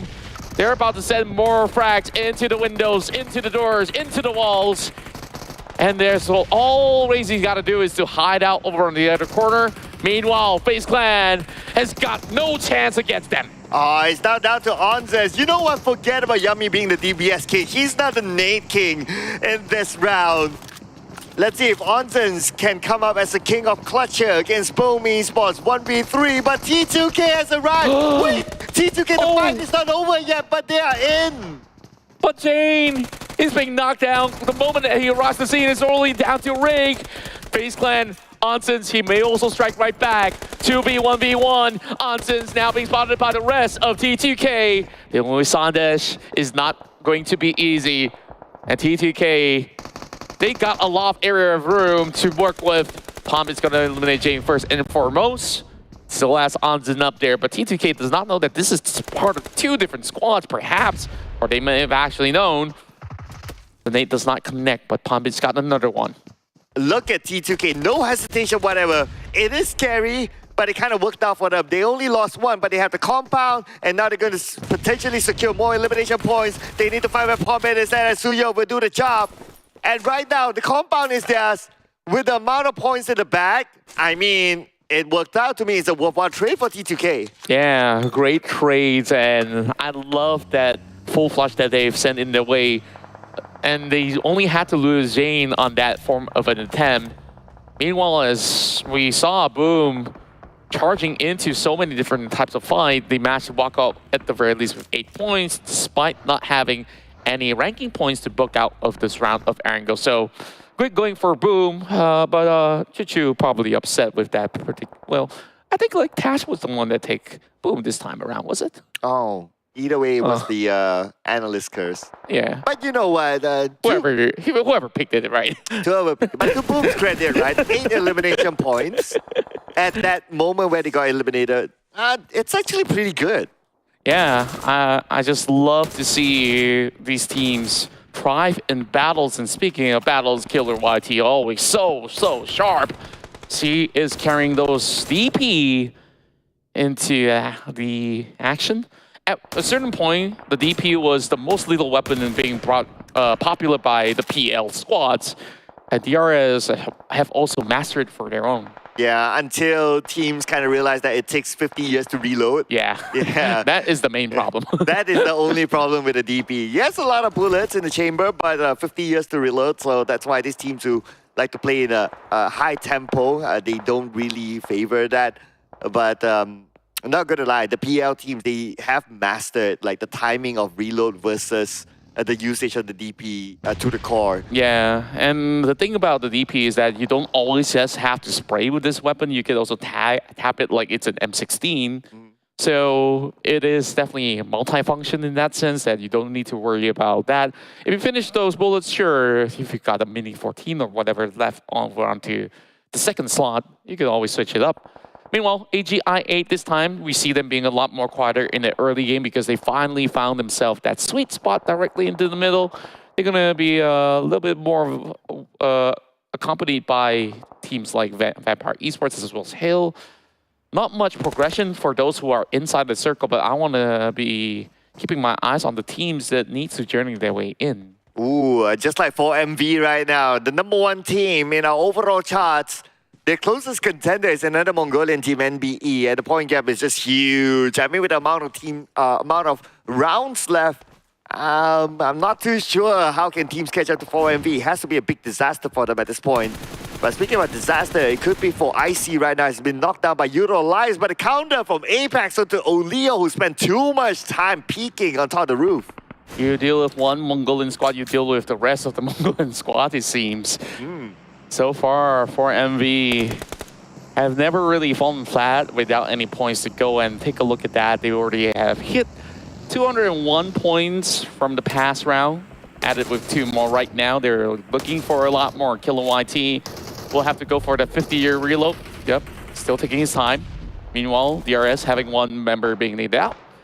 So exiting that swamp area, rather difficult as well, with a little bit of water terrains. Meanwhile, NBE is not letting go of their grasp around the southern side. Wow, NBE in the middle of the circle right now. But we move back onto STE. They not only have YOODO lines to deal with, but NBE as well seems to take a shot down to them. And now right then the nade being tossed out by Shoyum on the other side. DRS in the crosshairs of Shoyum. Wow. And eventually get a knockdown to Killer. And that's a spray through the smoke as well. Another great nade coming in from Ease is going to find 2 members of NBE. Down towards Fistboy. But what can Fistboy do? As much as they've been holding on to this part of the circle, 4MV is infiltrated. this area and will be able to strike one member out. IC getting knocked out again, and STA is a squad out of Mongolia that did not receive any points this round. But you wanted to keep an eye on teams on the outside of the circle, right? For MV, they were the outside circle at some point. But now, the moment they go in, they clear up teams. But speaking of clearing up teams, Leo will need to clear up one DRS member inside. It's going to be Gante, but Gante surprises them. Can he get a second one? Yes, he will. 2 knockdowns back-to-back for Gante. Sick decision making in such a small window of a frame. And he does the trick, taking 2 members out, Cole. NBE did survive with only Sec remaining inside of this shack, but the rest of the squads are keeping their eyes very closely onto this Soul Ranger that's holding out. YOODO Lions now crawling their way in. They will have to pass 2 squads for MV as well as these players out of DRS as well as NBE. But it's definitely going to take a while before they get there. Circle shrank. That means all the other teams are on the outside. YOODO Alliance, they need to somewhat cross the road, or maybe not. But anyhow, the moment they come out their dish, they will be exposed. But now we have a vision on the circle. We got T2K on the outside circle still. But T2K must fight against Vampire Esports to come in. Yeah, T2K playing on those open grounds as well. They definitely won that fight up north earlier. Now needing to invade Vampire Esports, but they are absolutely ready. Nuzi has already dished out damage. Swips knocks down Suyuk. Now looking for his target onto Rake. Tony K has another nade being prime as well. Perfect timing coming from Swips. Wow, beautifully done. I mean, this round is just full of Nate Olympics, if you ask me. Everyone's just being stylish. Like, style points for all of you guys out there with the Nate eliminations on Nox. And now T2K only left with Sandesh left. This Nate has to land onto Schweppes. Will it do so? Yes, it will, but not enough damage to knock him out. Yeah, speaking of Olympics, right? Like, maybe they could participate into another different form of event, like throwing putt, if that's the name of it. What's throwing putt? Lonta peluru. Do you call throwing putt? I'm not too sure. Okay, we gotta check the dictionary then. Yeah, but I think they might actually excel at it, like throwing a cannonball at each other. And speaking of which, another one bites the dust, going out with a bang. T2K at least has 6 points to end the round. Yeah, 6 elimination points for T2K this time, but it won't be enough for them to catch up to DRS, as DRS is still alive with 5 elimination points to their name at this moment. 4MV onto YOODO Alliance, knockdown for Shamil onto the East, and now the rest of 4MV will need to back him up, but YOODO Alliance will not leave East from their sight. Apex? He's crawling his way in. I don't think they know. They don't. Olio, he's so close in the smoke. Just a matter of inches away. And look at all the bombardment coming in from the rest of the squads as well. Apex decides to pull back. And Apex! A double with the nade against YOODO Alliance. And now it's only down to Flex. It's as if all these players try to top each other on who has the most stylish nade in the entire PMRC in this round. But now our fight's not over yet, as 4MV will need to reset. Refuse currently downhill, has 2 down as well. But they need to do it quick, because Get Slow won't take it slow as he starts the smoke bridge to save his teammates. Well, I want to see more and more of these graphics of grenade elimination, because Gante's the next one on the list. And then Apex, he's still surviving all by himself right here. Dealing with Tiger X, and Tiger X says, hey, I got a grenade of my own too. We might as well just remove all the other weapons and just leave take all these weapons out. round. No ARs, no DMRs. Nope. Give these guys 20 grenade each and let them frag out. Yeah, because it does seem like, you know, this round the weapons don't matter anymore. Not at all. And I could see why, because there's a lot of flat ground with a little bit of crease in between the terrains. The best way to actually take these porters out, because they're not really moving all too quick, is really to pop some of all these fragments, right?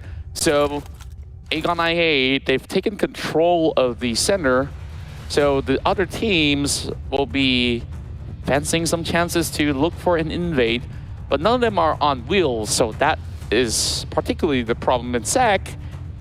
I think he's been cooking something inside that shack. I wonder what he's cooking. It's been so long that he's moving over on the corner, and Slipknot's about to change that scenario, dropping a nade over onto Sack. Slipknot will be smelling what he's cooking, and he smelled it. It's just that he cannot find out, he cannot tell what the recipe is, and he decides to get away because the circle is just right behind me anyway. We're talking about stage 7 of the circle. Sack spots him out. Slipknot gets into the circle. I wouldn't say it's safe as Tiger is there to take him out. Tiger striking back, and IQ is already receiving a little bit more of those shells of bullet over on his back. Gets himself into safety. Vampire Esports decides to cut across from the eastern side, and Sack, he has to challenge, and he finds Schweppes, but can he do more? No, it's not going to be the case. Tony K on the watch. Yeah, I mean, he was the only one there. The rest of Empire, he did his best. If he didn't take the shot, he would give himself to the blue anyway, so he might as well take it. But speaking of taking shots, Tiger not done yet as Newsy knocked down by him. Hill Esports have the most manpower.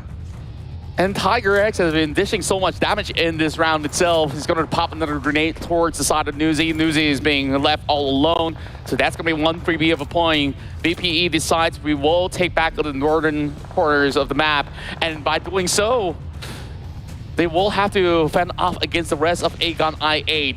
UZM popping those grenades will find Tony K, and Schweppes, he's got the bill out of this. Oh, but he doesn't have a vehicle, he doesn't have circle. Doesn't look good for Schweppes at this point. Yes, he can pick up Tony K because I believe that Aegon I8 and Hill Esports, they are kind of distracted with each other. But even if they does, like, they don't have an exit plan. Not at all. C-Sky only comes in with a flank to deter the entry of Vampire Esports. Trying to see if he could actually catch something by the edge of the zone. He's seeing a couple of smokes along the way, but it's rather short to connect towards the side of Vampire Esports. Spots movements inside of the smoke, and C-Sky only is down.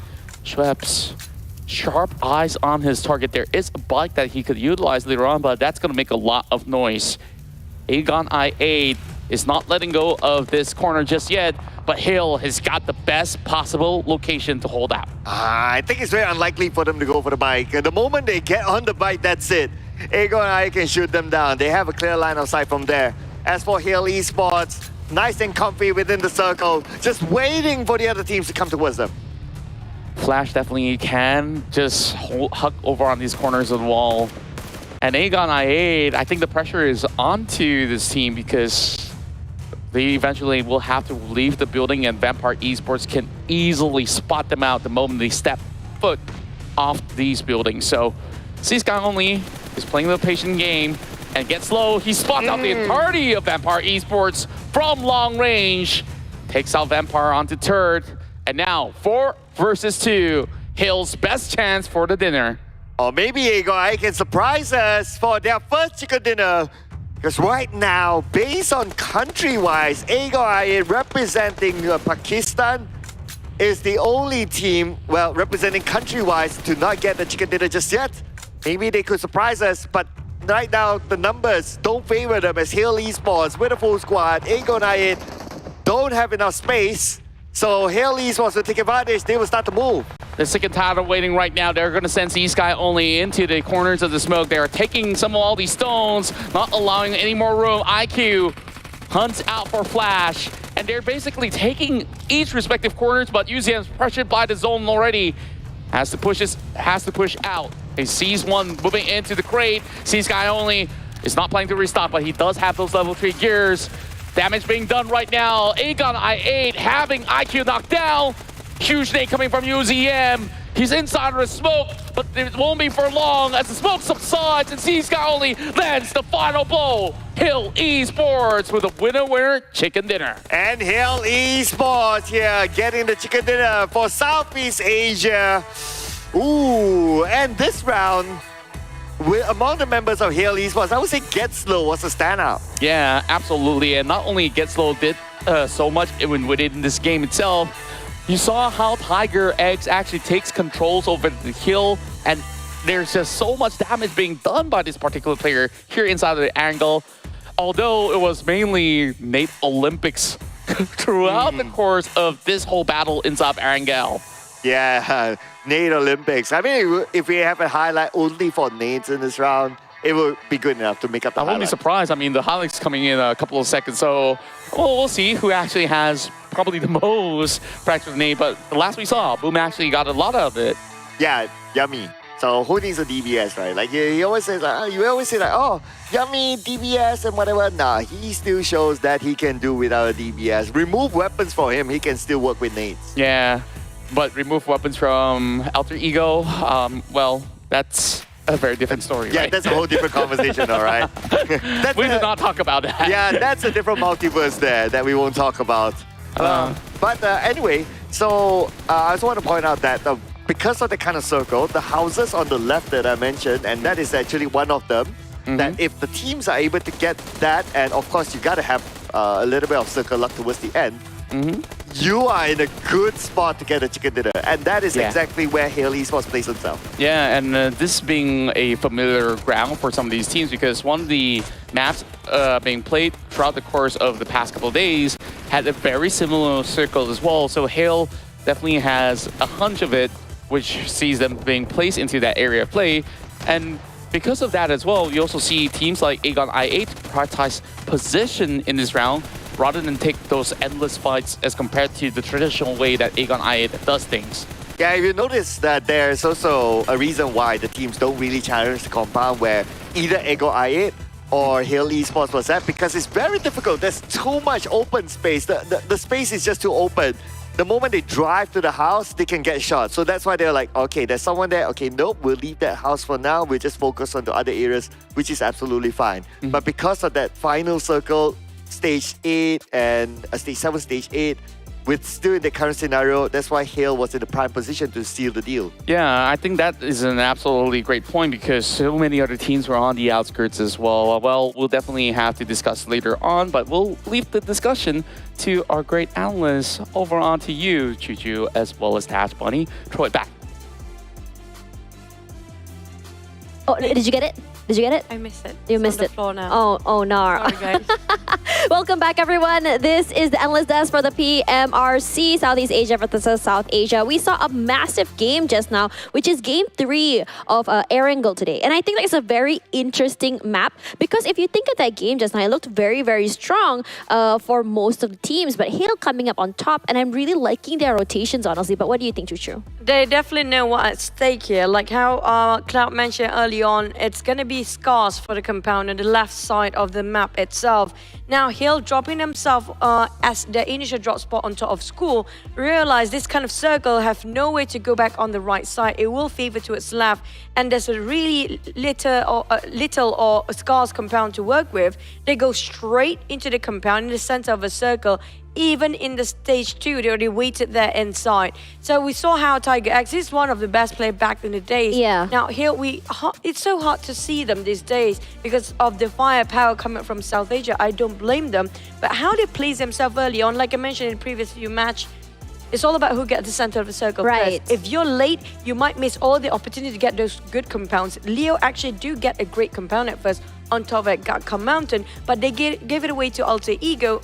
Oftentimes in the side of Leo, they have a good compound, but they're just having some difficulty to defend themselves. Yeah, now coming back to our conversation about Tiger, I mean, I'm going to have to agree with you that he is very good. I think Contra did highlight him as well about how much space he was able to get for his teammates. His ability to push out with his buggy and not only get those opening picks have been phenomenal. Him, as well as get slow, I think is actually very, I think I would say the power spike that the team needs. Now coming into this overall rankings here for MV, while they didn't get a lot of points that particular round, but it's still, they solidified themselves. They gave themselves another 4 points moving forward. They So got it does top show. 5. Yeah, sorry? They still got top 5. Exactly, now. which just really shows that they know what exactly they're doing. They have a lot of, I would say, pages in their playbook on how exactly they want to approach each match and what happens and what page to turn to if, say, they were to lose members or they were about to maybe get knocked out early. Now we're going to talk about our predictions here. This is pretty random for me, but yeah, we're both going for a South Asia team. But back to our analysis just now, based on how Hill plays himself in the center, right? For MV always get himself in a place where nobody actually going through that. Because if you Right. want to go through Gatka, there's going to be a lot of swamp area and then there's a lot of steep cliff. Yeah. That's where most of the team, I think half of the population of the game itself kind of deleted in that certain area because Yeah. it's difficult for you to get into late. Right, That's why because of the ping pong rotation all the way to the left, it's so hard because the great migration's happening. Yeah, because the center, if you cut across Gatka, there's going to be a swamp, you have to climb up, and there's already some teams waiting on the other side, so there's no chance for them to climb up. So the only way for them is going to be coming up from the north or the south side. So for MV, they don't have a lot of contenders from the southern side, so they're Yeah. pretty smart about their rotations when it comes to the IGL calls. But coming up from Hill, that was a difficult chicken still. Right. They're not actually putting Nuttins to play, which Nuttins is actually better in CQC in my opinion. And they actually swap into with Flash, who's actually a better sniper in that case. Right. So it's like everything is perfect for the side of field because they have Flash, who's pretty much good in long range fights. Yeah. Yeah, I think it gives a lot of support as well for his teammates who want to play aggressive. But coming back to the head-to-head here, where Boom Esports and 4MV is currently on the screen. I think that Boom Esports, the reason why they're behind is because they weren't really around in the first 2 days, and by the time they want to pop off, it's already day 3 and day 4. There is still time for them to catch up because it looks like 4MV is facing quite a bit of trouble trying to, I would say, get the eliminations and to remain alive all the way till the end.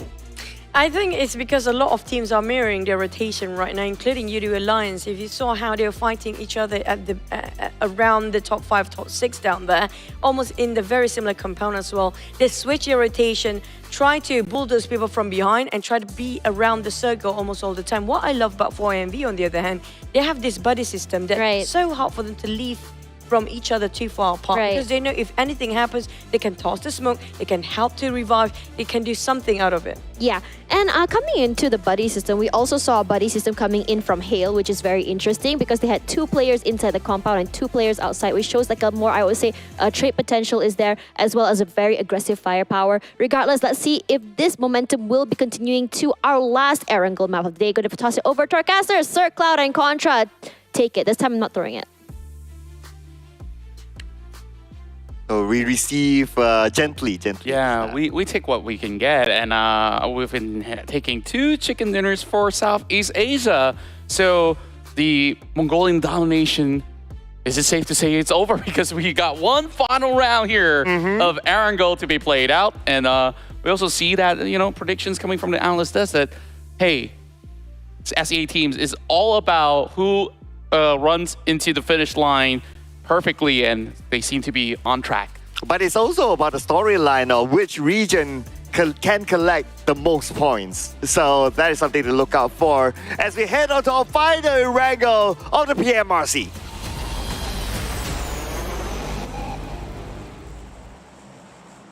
All the 16 teams will take one last look into their favorite map of it all. Most players really do love these greeneries that they do get from the plane, but of course, later on, moving into Miramar, that's where all the heat will turn up to claim glory for their respective region. And from the last we checked, it was about 30 over points that SA is ahead of Southeast Asia, but with many of all these takedowns coming in from the previous round coming from SEA, perhaps that margin may be close to 20 or maybe even in the 15, 18s or so. We'll take a quick look later on, but this flight path may not give that firm access into Sonoska military base, meaning to say, teams like STE needs to go for plan B. Meaning to say it's a good time for us to get a mid to the base circle. Oh yeah. Yeah, I mean, there's a lot of reasons why, right? Flight path, you got the final Erangel in PMRC. I mean, all the stars align. It just needs to happen now. Yeah, and I would say it's a fair shot. It's about who gets the first dips into the island. But the last time that happened, with a team like Vampire Esports that usually drops around very pure pre-moss, we expect this team to thrive when it comes to the island. It didn't seem like that was a perfect scenario for them, but it's a very similar look that we do have with the first phase going back into the Gatka region. Very popular spot coming into the competitive circuit, which I'm hoping to actually see a little bit more of that battle into an open ground land. And that could definitely be an epic finish, but South Asia definitely kept up with the tempo 970 points against 941 of Southeast Asia. 29 points difference now for the regional points. So yeah, it is still doable, reachable for Southeast Asia to catch up since we have this 3 more games, including this one. But of course, they need to maintain the level of consistency. The thing is that for MV, despite them going out fairly early than usual, they still do decently well. And they're going to start it off again, but this time eliminating Ghost, who just landed, and he didn't have an opportunity to do that at all. Yeah, he was eyeing on that Dacia, but couldn't even kickstart the engine because he was hoping to even open the door. Doc, with those quick loot of the UMP, will get ahead. And DRS still flowing above ground. Where are they going to go this time? Well, it looks like they're heading to Milta. Yeah, because that island is the Novo Island. So they're going towards Milta. That's why they're like gliding. So it will take more time for them. They can get better length, but longer time. To reach. And the fact that the circle is way on the left, right? So it's probably going to be a quicker loot for them unless they're prepared to take out the blue, which in the most case for South Asia teams, they do that. But if you kind of think about it again, they do that because they want to lock out other teams. If there's no other teams, then they would just hit in. Yeah, and I guess they're here for a long time. Whether or not they get some good time, we'll definitely have to see for the squad. Meanwhile, T2K, they played a lot more aggressively when it comes down to Erangel for the past 2 rounds. They managed to acquire 6 takedowns, which they only suffered defeat in the hands of teams like Hale as well as Vampire Esports into cutting into the final zone earlier. T2K should have better ideas of how to do things a little bit more efficiently this time with it going to got cut again. Mabetex, I think like out of all the teams of South Asia, they definitely are an interesting bunch. When the iron is hot for the team, they can basically strike gold with like close to 20 frags on a good day. But ever since then, I've not seen too much out of them in Erangel as well. Yeah, it seems like a power shift between MAB as well as STALWART Esports. Now STALWART Esports is above them. When before this, when we started off day number 1, STALWART Esports was the team that's like either borderline or on page number 2. But now it seems the tables have turned, and it may be after that last round's performance, they drop onto page number 2, but still at the borderline. Number 9 with only 2 points difference for YOODO Alliance. So they could still come back onto page number 1 to join back with the other Mongolian teams after this round. And that is also important for South Asia because as a region, well, obviously they can do that. They'll be collecting more points naturally. Yeah, and you just look at the stack right now on the leaderboard. You got STE, AGI 8, which is relatively close to cutting into the top 5 as well. All it takes is a really good round for them to catch up to teams like Hill Esports as well as FaZe Clan. Hill, after that chicken dinner, finds themselves back into the top 5, which the team struggled through the first 2 days, and for now, already found their winning ways once again. FaZe Clan, they definitely are masters of battles.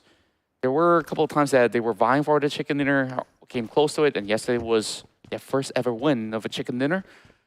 Meanwhile, Vampire Esports, huge fall from grace as compared to what everybody have expected out of them, but not too shabby, to say the least. With 4 days of play, they are close to 100 points, and they're sitting at 99.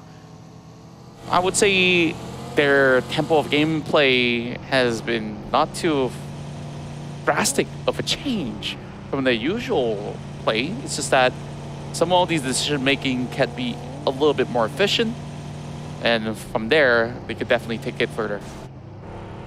Honestly, to a certain extent, when I saw the first few games line up for Vampire Esports, not fielding Tony K, I kind of have that hunch that, okay, Vampire Esports won't do well.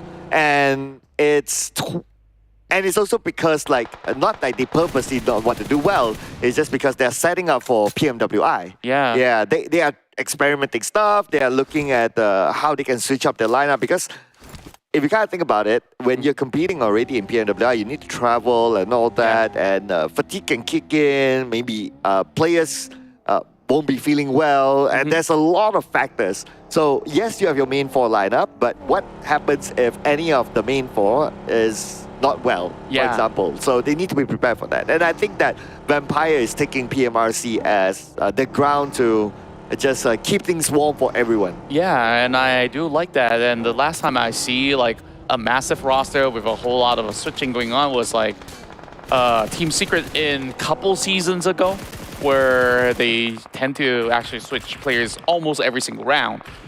Meanwhile, Hale continues to stay active. And it's going to be Fnatic that drops out of the vehicle, and Octas will join along with efforts being pulled in from Akash. NBE securing the first 2 points for themselves. But hang on a second. One of them being stolen away by Hale Esports. It was Fnatic being stolen. Oh my goodness. Okay, that's a free point for Hale. Someone else did the work and they just need to finish it up. Yeah, and get slow, eyeing for the heals, forcing some smokes to be popped out very early on from the side of NBE. But the tires remain to be pretty much healthy. It was a journey that way forward.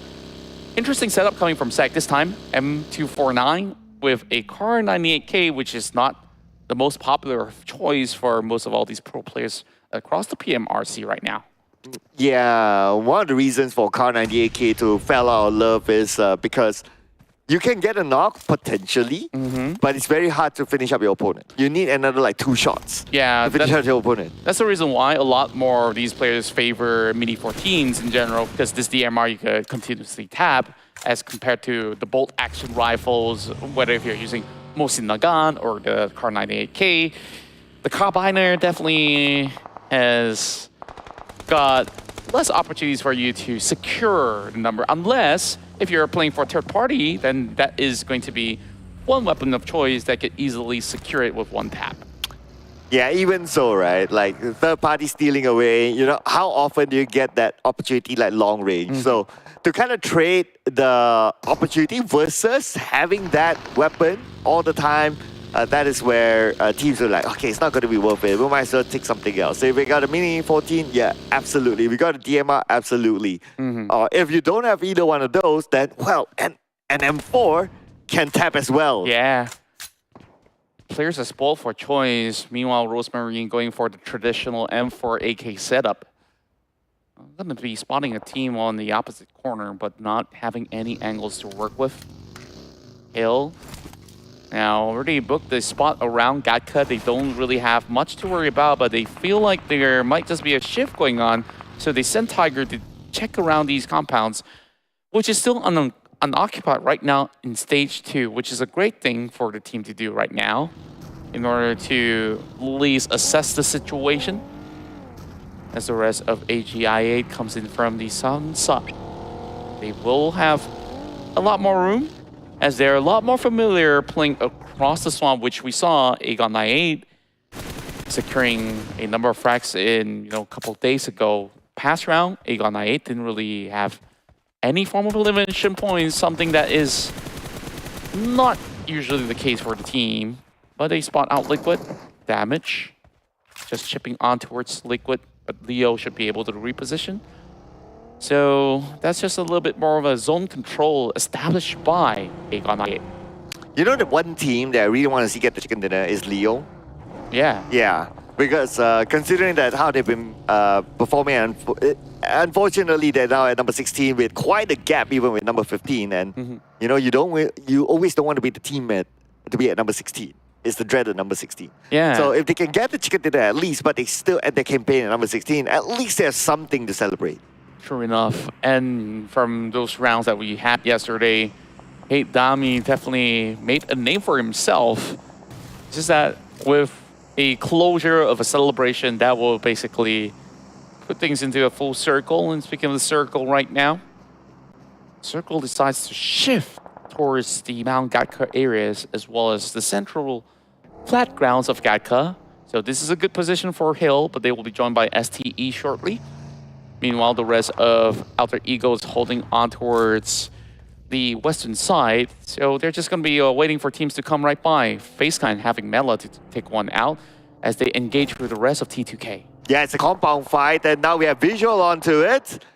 And the moment we have visual on it, the FaZe Clan seems to be winning. So the two members of T2K crash into this compound, unfortunately fail in their mission. The rest of T2K is still on the other side, not able to do anything. Yeah, this is definitely going to be a tough one for FaZe to even peek out right now. Needing to deal with Schweppes. Empire Esports is scattered all over the field as well, so I'm not really hoping to actually see Schweppes going in all alone, but he's going to drop a big nade, taking a little bit of health bars out of Mormon, not able to knock him out just yet. More shots coming in from the hills. Schweppes got to be careful. Oh, this nade, if we could land onto the member of FaZe Clan, maybe they'll crash him, but we'll look over onto Leo versus YOODO Alliance with Adeluke currently down. This could be another early elimination for Adeluke as the rest of Leo is coming in. Shoyam on the right with a nade on his own. Gonna toss it out to Oleo as well as Shamel. But Adeluke will be burned down. Leo might lose Slipknot with Oleo taking him down. And the exchange will go through. Haydami! Haydami burned up as well. All the Molotovs is really securing a lot of all these damage numbers, but the grenade will connect towards Liquid. But he's still running. Runs towards the grenade that is being tossed out by Shamil. Oleo, he's just going to be eyeing out for Liquid. Now it's going to be a 2 versus 3. And it's going to be 1. But if anyone could do the trick, it has to be Haydami. Shamil, first mover. Hoping that there's no DBS within inside. And he won't be holding on to DBS, but this AR will do for now.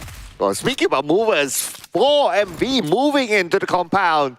In fact, earlier on, they got that one knockdown onto the member of Leo, but now they want to be the third party. YOODO Alliance is the next target, with Shamil, 50% of health left, and the rest of 4MV has arrived. Haydami is still alive though. If Haydami can pull off a clutch against 4MV, it's going to be big news. It's going to be headline news. Now Haydami is still alive in this compound, but 4MV, they don't know yet. There's just no sound to be made, and he better not move a muscle right now.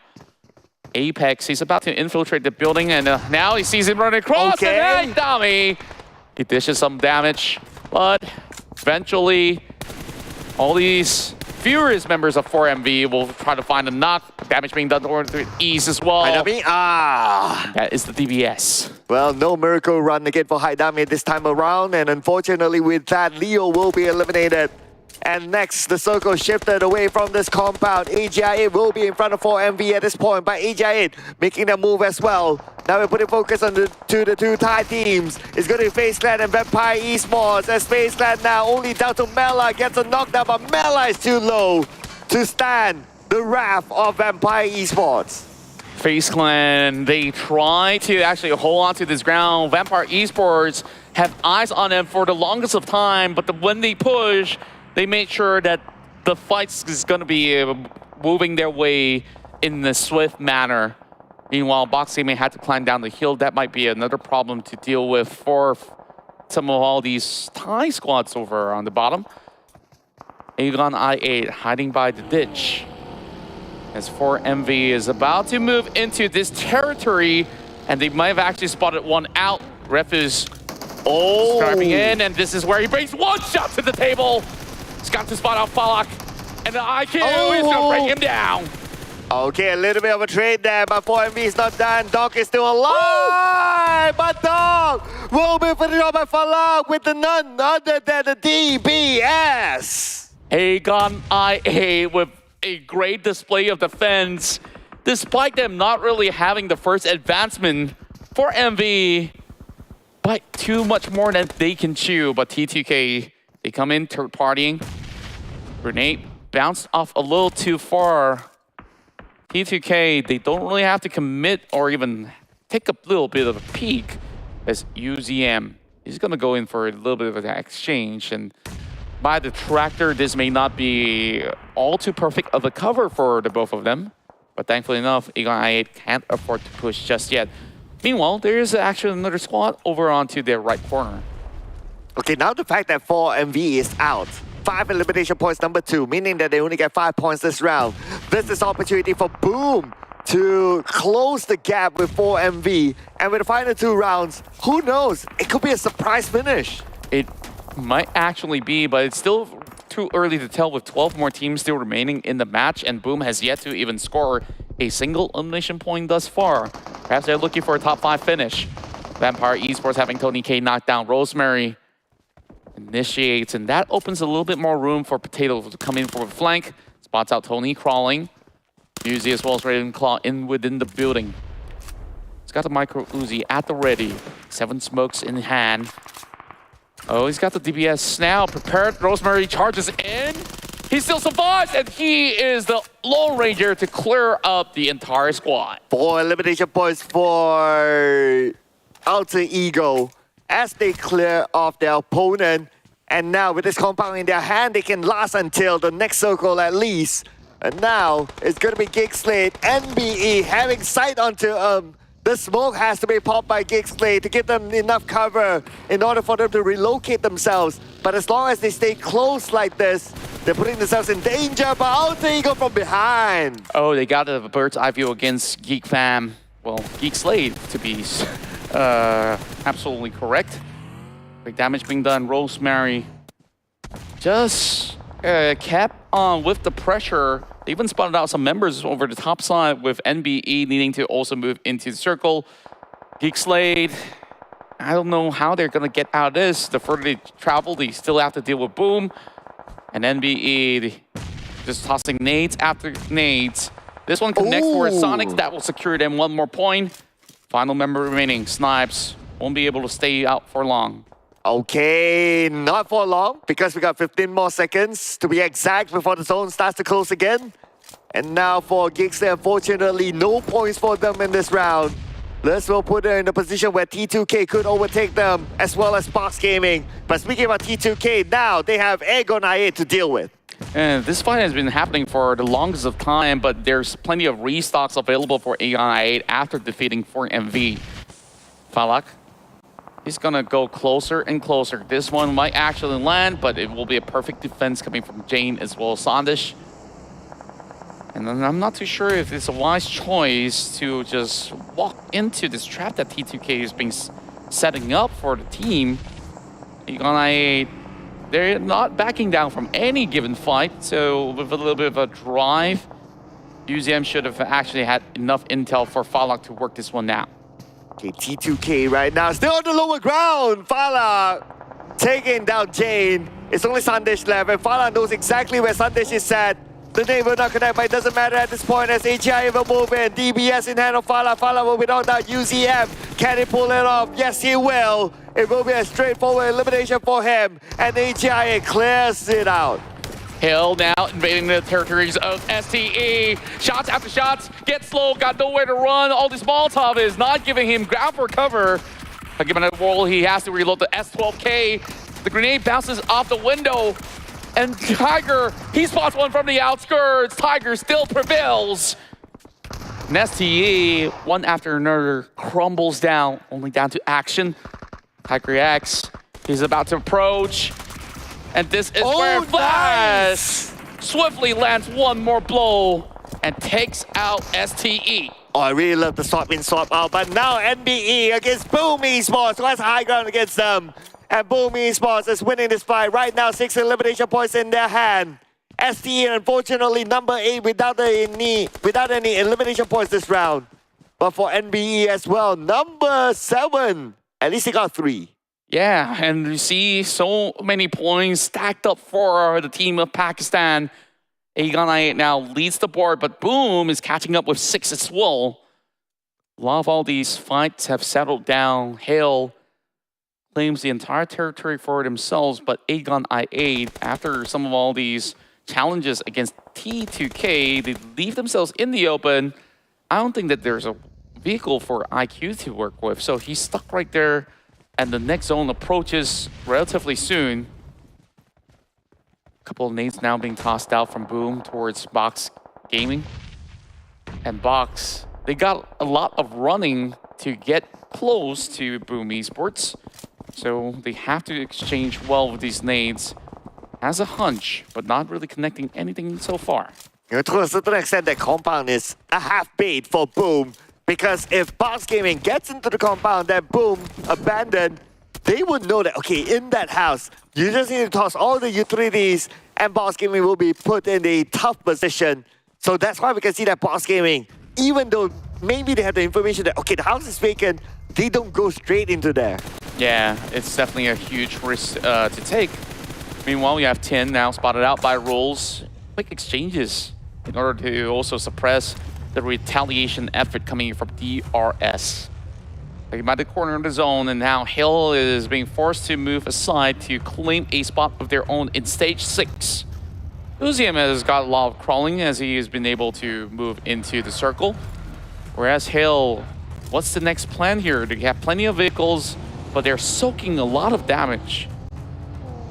They still have first aid, so it's all calculated. It's all part of the plan. And plus, right in front of them, it's going to be open. But that means that they need to be prepared with the vehicles. Probably towards that late stage, it's all about the vehicles being used as barricades. That's why they're prepared for that.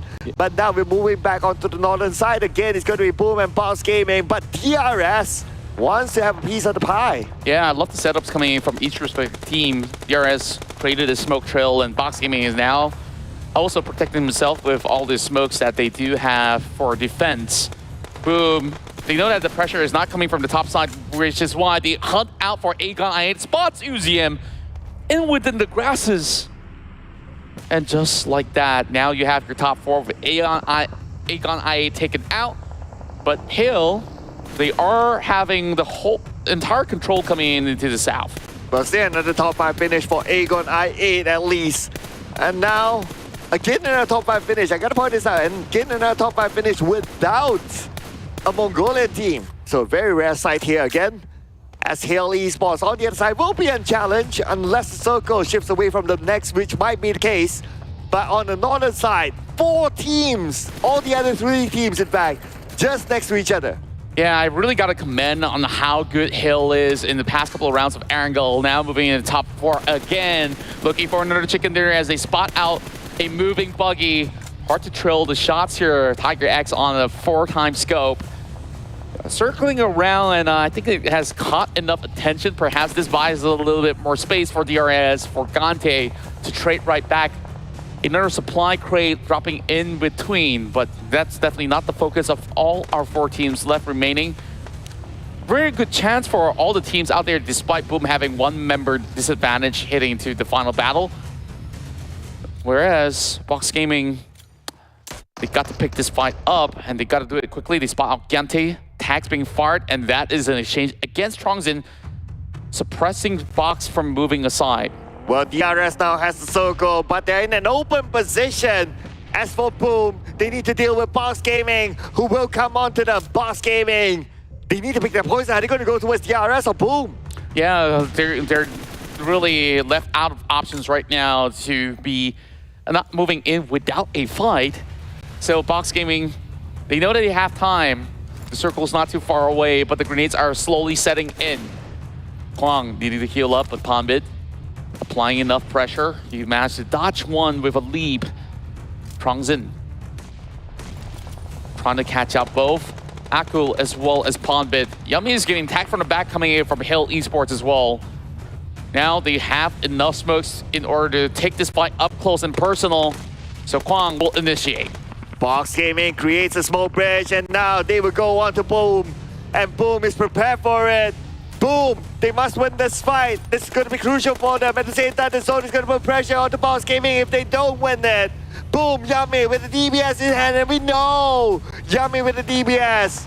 How can he perform? But this time, the numbers not on their side. 3v4. 3 versus 4, but it has been a very solid position that they've been holding on to.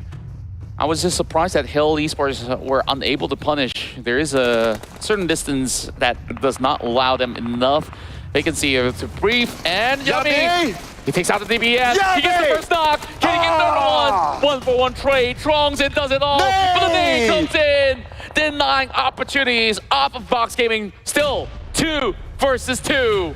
But now Gosu on the other side, tossing his own nades, hoping to land on the members of Boom Esports. At the same time, DRS making that move as well. DRS getting into the middle of the circle.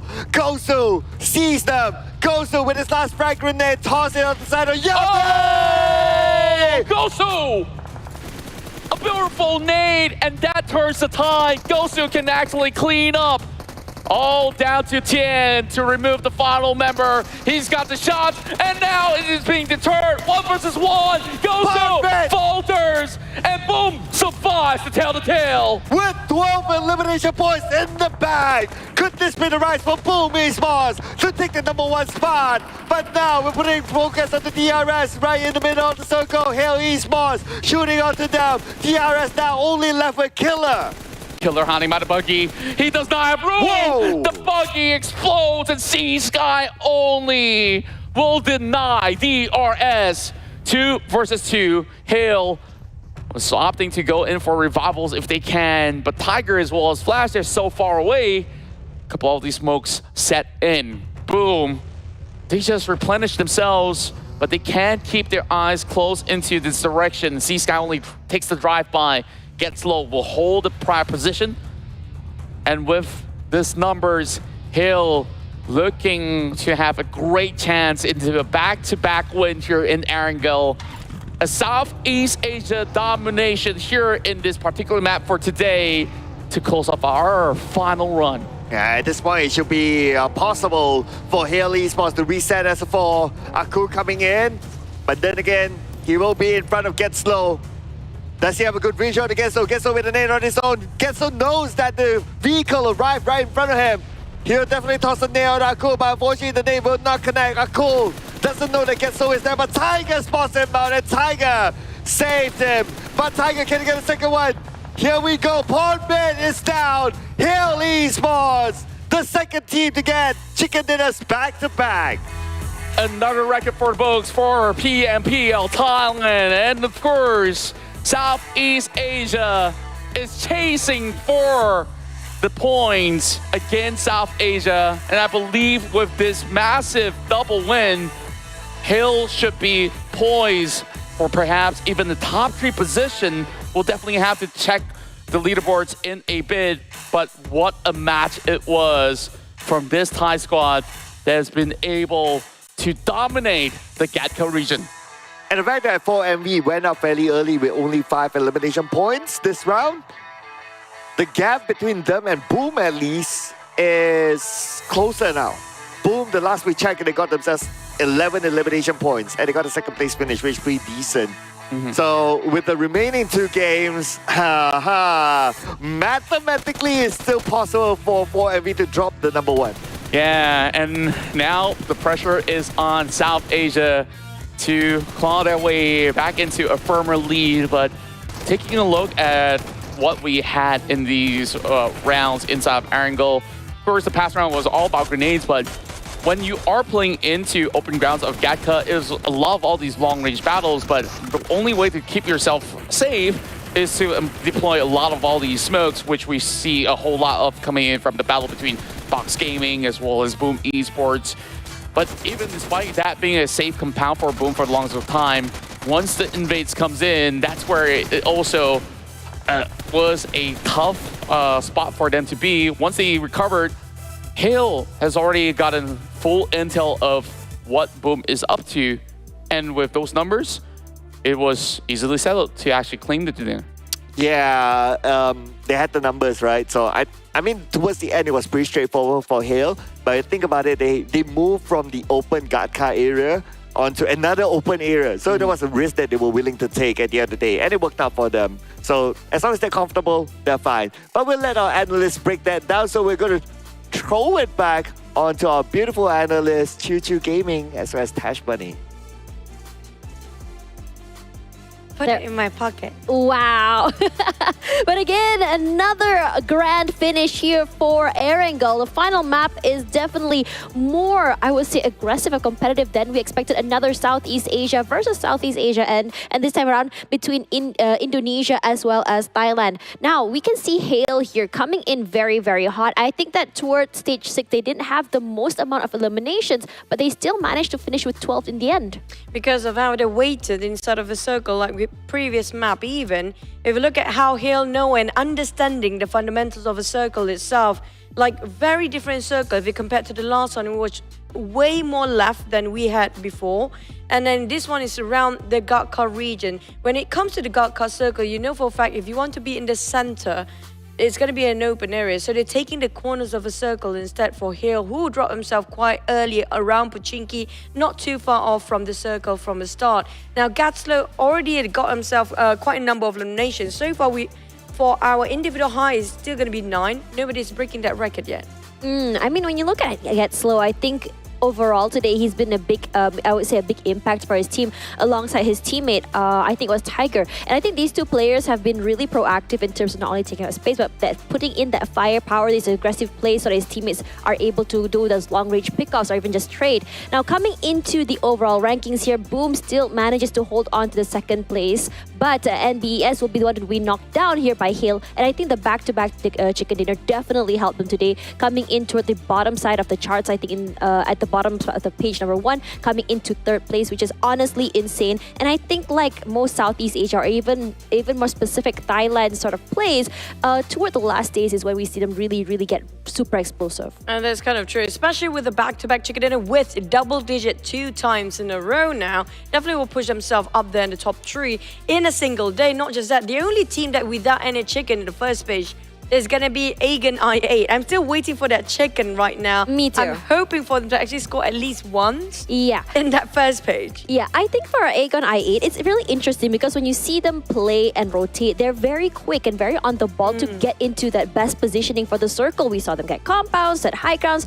The matter of the fact is they're not able to hold on. Like I think you mentioned this in the previous round, where they're not able to hold on to their compounds, not able to hold on to their areas. And I'm honestly wondering why. Are they being third-partied, or are they just not able to take these fights? No, they are a bit reckless if you ask me. Aegon I8, T2K, these are the two teams that love the fight too much, but sometimes they get out of their way, maybe a bit too far from the team, so maybe have some communication issue between them, that somebody else happen to be stepped out of their position. That's usually the case when they get caught off guard. They taking the bait easily in the case of some of the teams. That makes sense, and I think a lot of teams are starting to read how exactly they take these fights. And speaking of that, I think that Hale has really cemented how they play. And again, I think in the last two chickens, previous one and this one, they like to do this 2-2 formation going on. They're very good at making sure they're able to trade and still have each other's backs regardless. And in their situations when they're able to fight, it's actually sort of like a pizza formation when you think about it for them as well. So it's really good coming from them. They're not allowing other teams to take extra points even to make sure that they get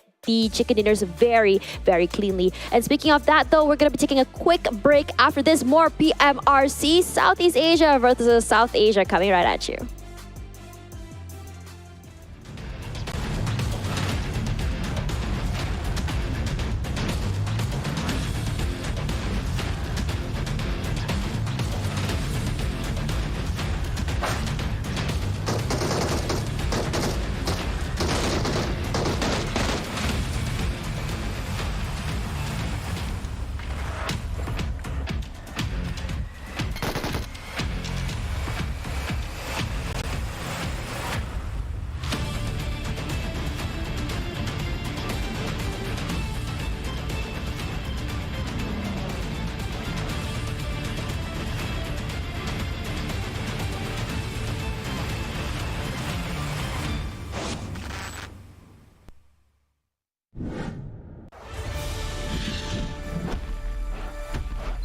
Welcome to Dynaground. Hello, my name is Owen and I'm your professional Dyna rider. Today I'll be teaching you how to ride a dinosaur and win that chicken dinner. Now, let's begin.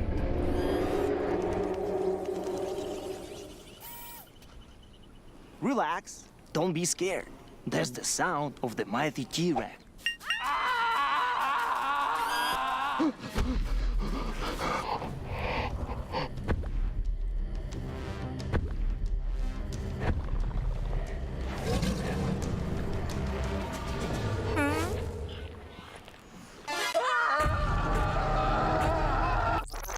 Now, here's the first dinosaur encounter. I want you to meet my girl Vicky, my sweet little raptor. Look how cute she is. Isn't she lovely? Vicky or raptors, they're the most vicious and fastest beasts in the world.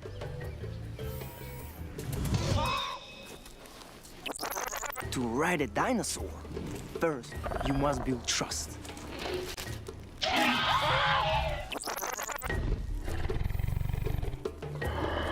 They are carnivores. They eat meat. You have to feed them off. They will think that you are their friend, not food.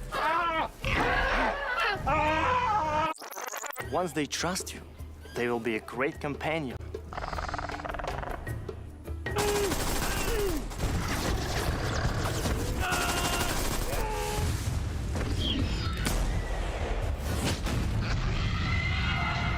However, taming a dinosaur can be seen. Experience dinosaur taming and riding the all-new version of PUBG Mobile Dynaground. Explore Dino Settlement and Wild Reserve and embark on a prehistoric adventure in the Battle Royale game. Come and play now.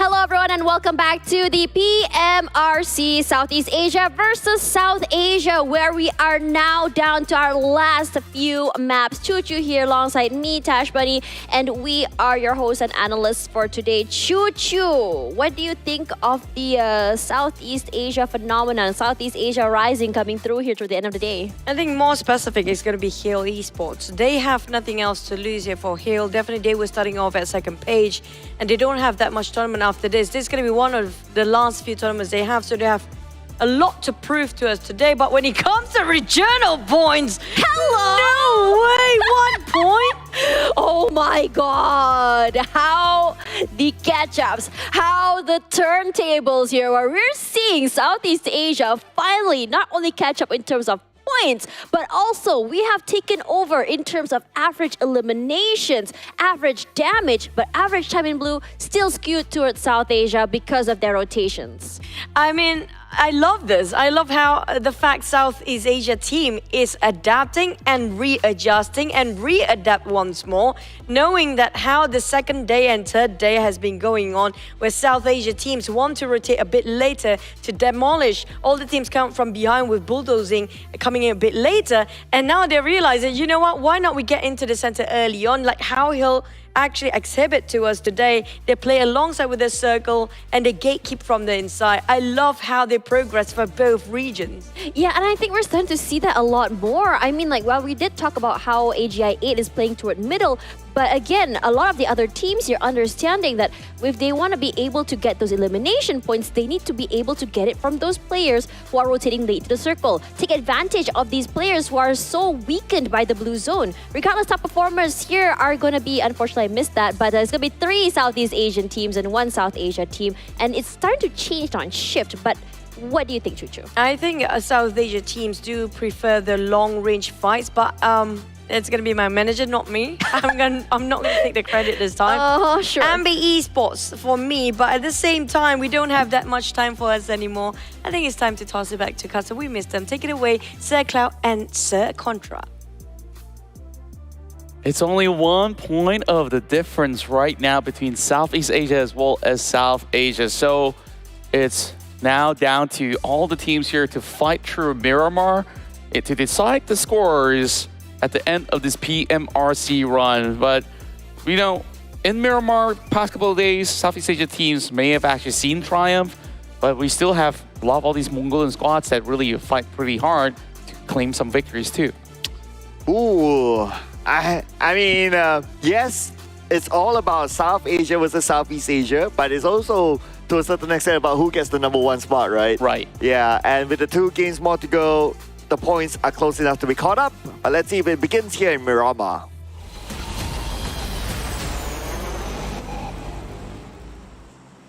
It's 4 Miracle Vibes that's still holding on to that #1 spot, but we saw, boom, they've been able to get plenty amount of elimination points in order to make the gap as close as it can get. That also means that there's a lot more pressure onto Boom to perform for the final 2 games. Well, no pressure, no pressure, no pressure. I mean, 2 more games to go. And for the most part, like teams, they would... Okay, this is general understanding, right? Like as long as you can control the pressure that's onto you, you can do well. So even though if you're at the #1 spot, doesn't mean that you are not under pressure. You're also under pressure to perform, because knowing that someone else could potentially catch up onto you is also a form of pressure. And speaking of catching up to everybody on the leaderboard, Hill, 2 chicken dinners back-to-back, sees them now at #3.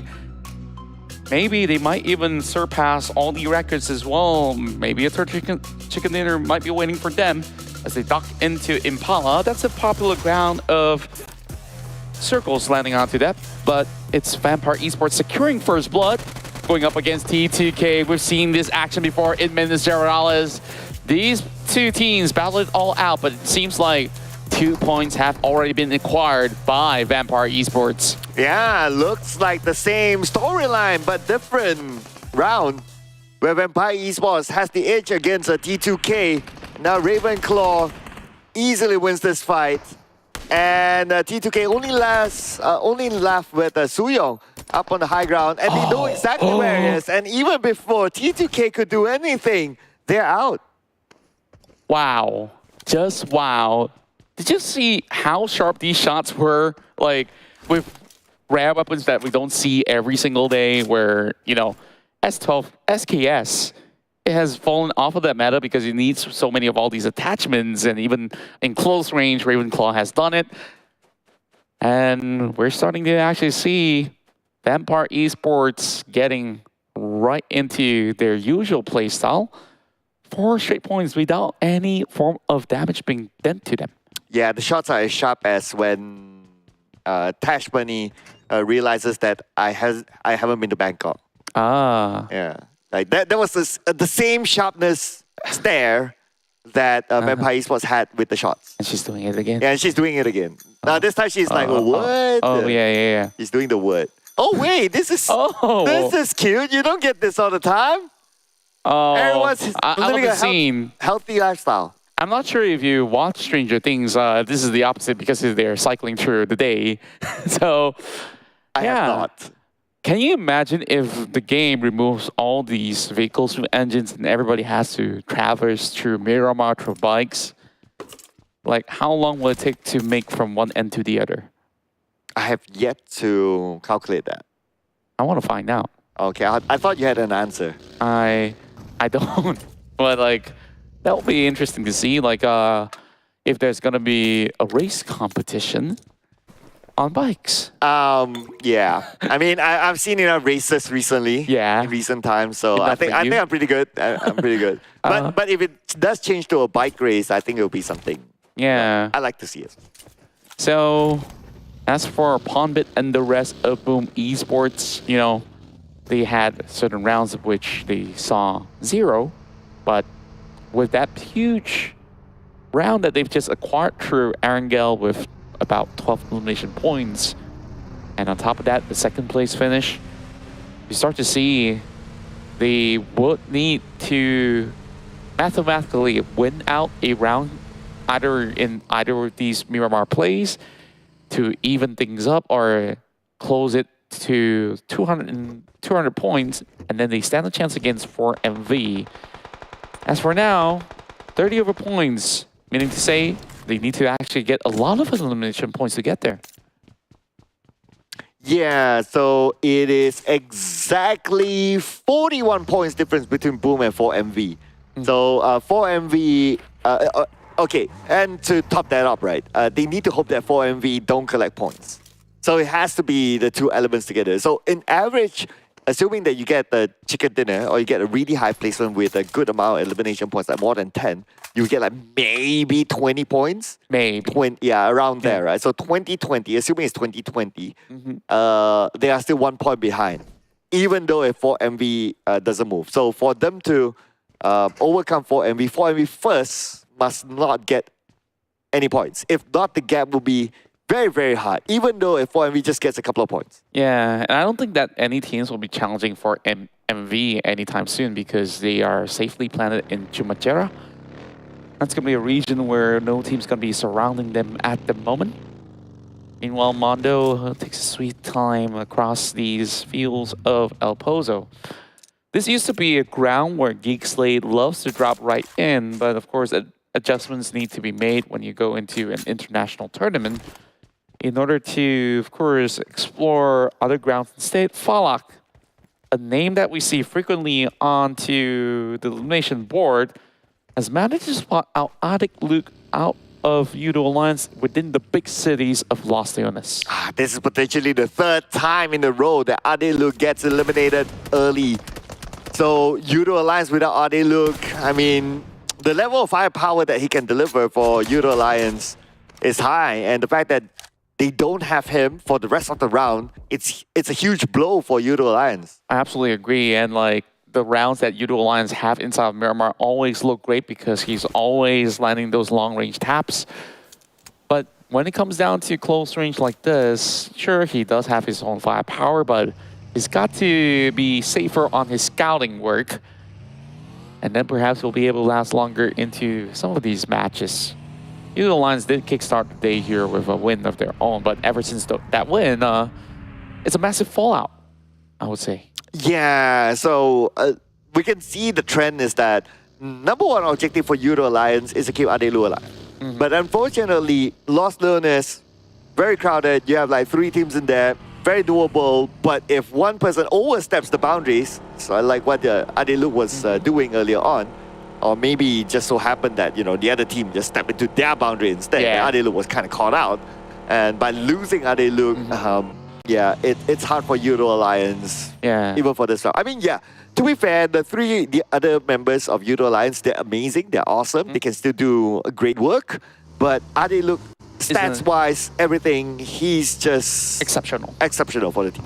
Yeah, that's why awareness is key when it comes down to playing in such a huge map. I mean, even back in Erangel, it has very similar elements, which we saw him getting caught out from.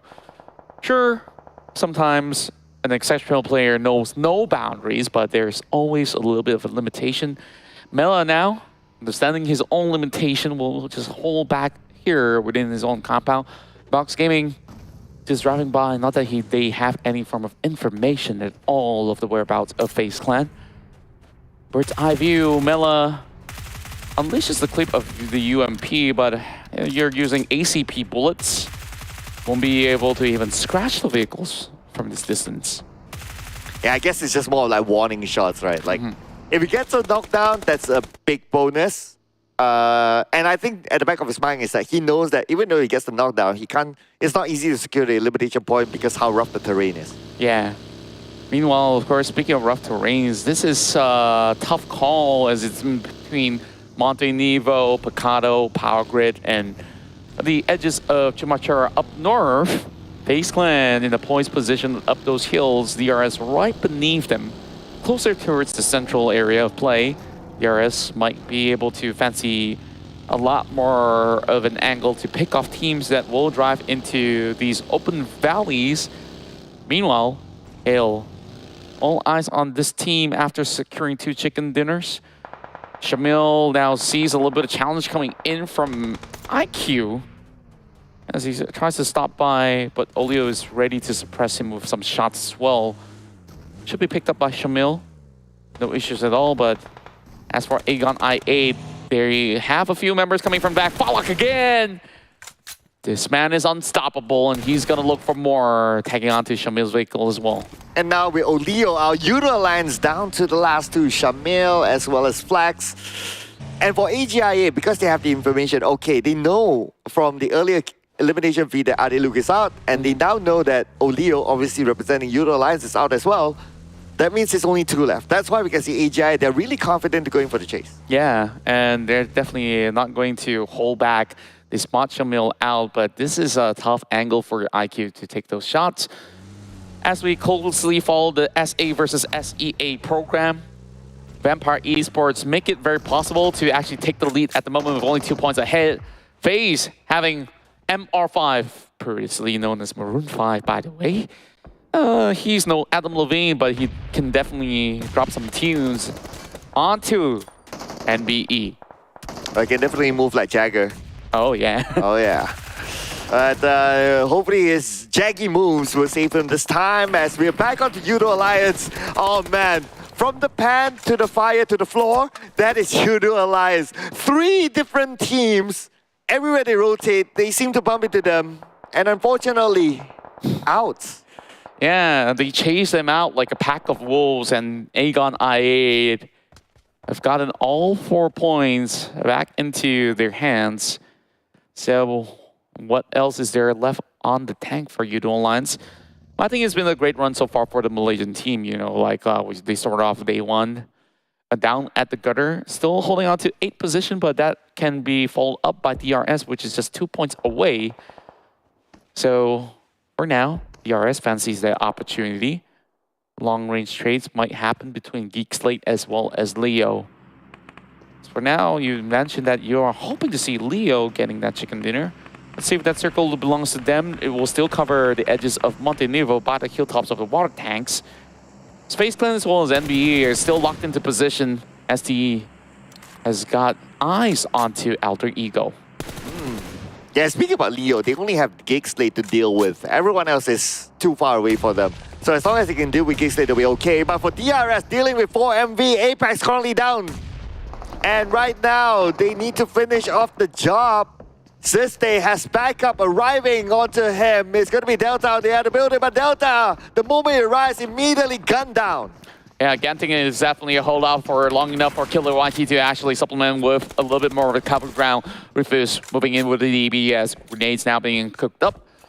Killer trying to clear these angles out. Meanwhile, Trace, that's a new name that I don't really see every day coming in from FaZe Clan to be playing right now to secure one for his own. DRS clears out shop. Only one more member remaining for the side of 4MV that's going to be staying put. But Doc, he should be able to pick up Apex in the jiffy. Just like the name, the real soldiers, they will not go down without a fight.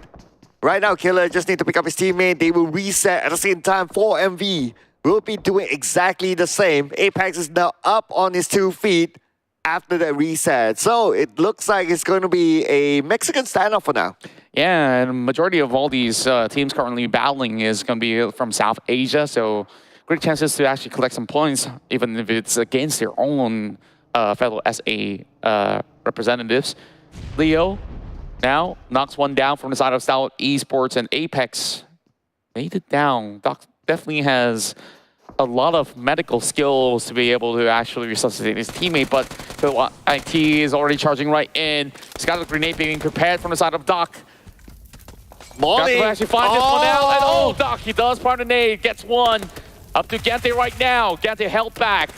Doc wastes no time, but the charges come in. Gante, can he find it though? Few more steps on the block. But here we have it. Gante brings it back for DRS. And 4 Miracle Vibes.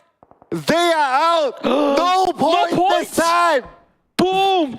This is the best chance possible here in Miramar.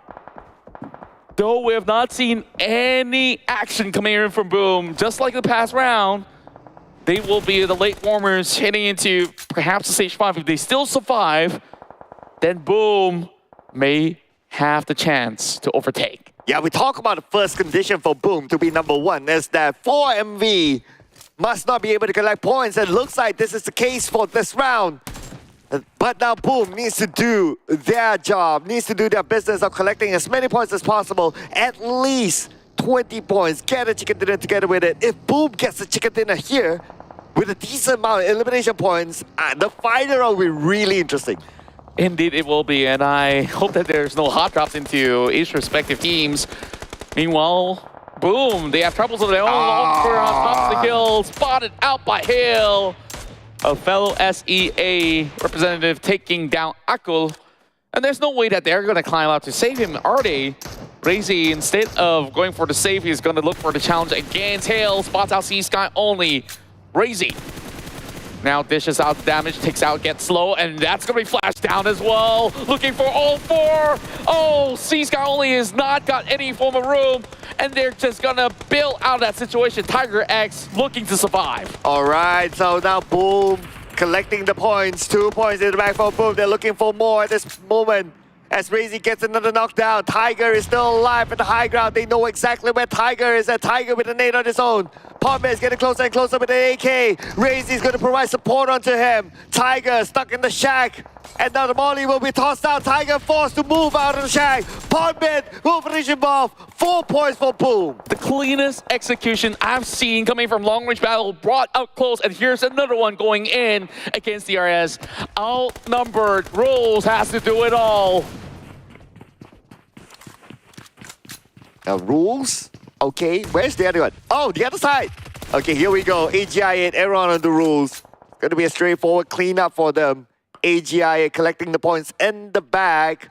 As right now, AGI8 stands at number 5, just below NBE. 2 members knocked out from the side of Vampire Esports, and KSA has found the final blow against Ravenclaw. So many of these fights actually close up rather quickly.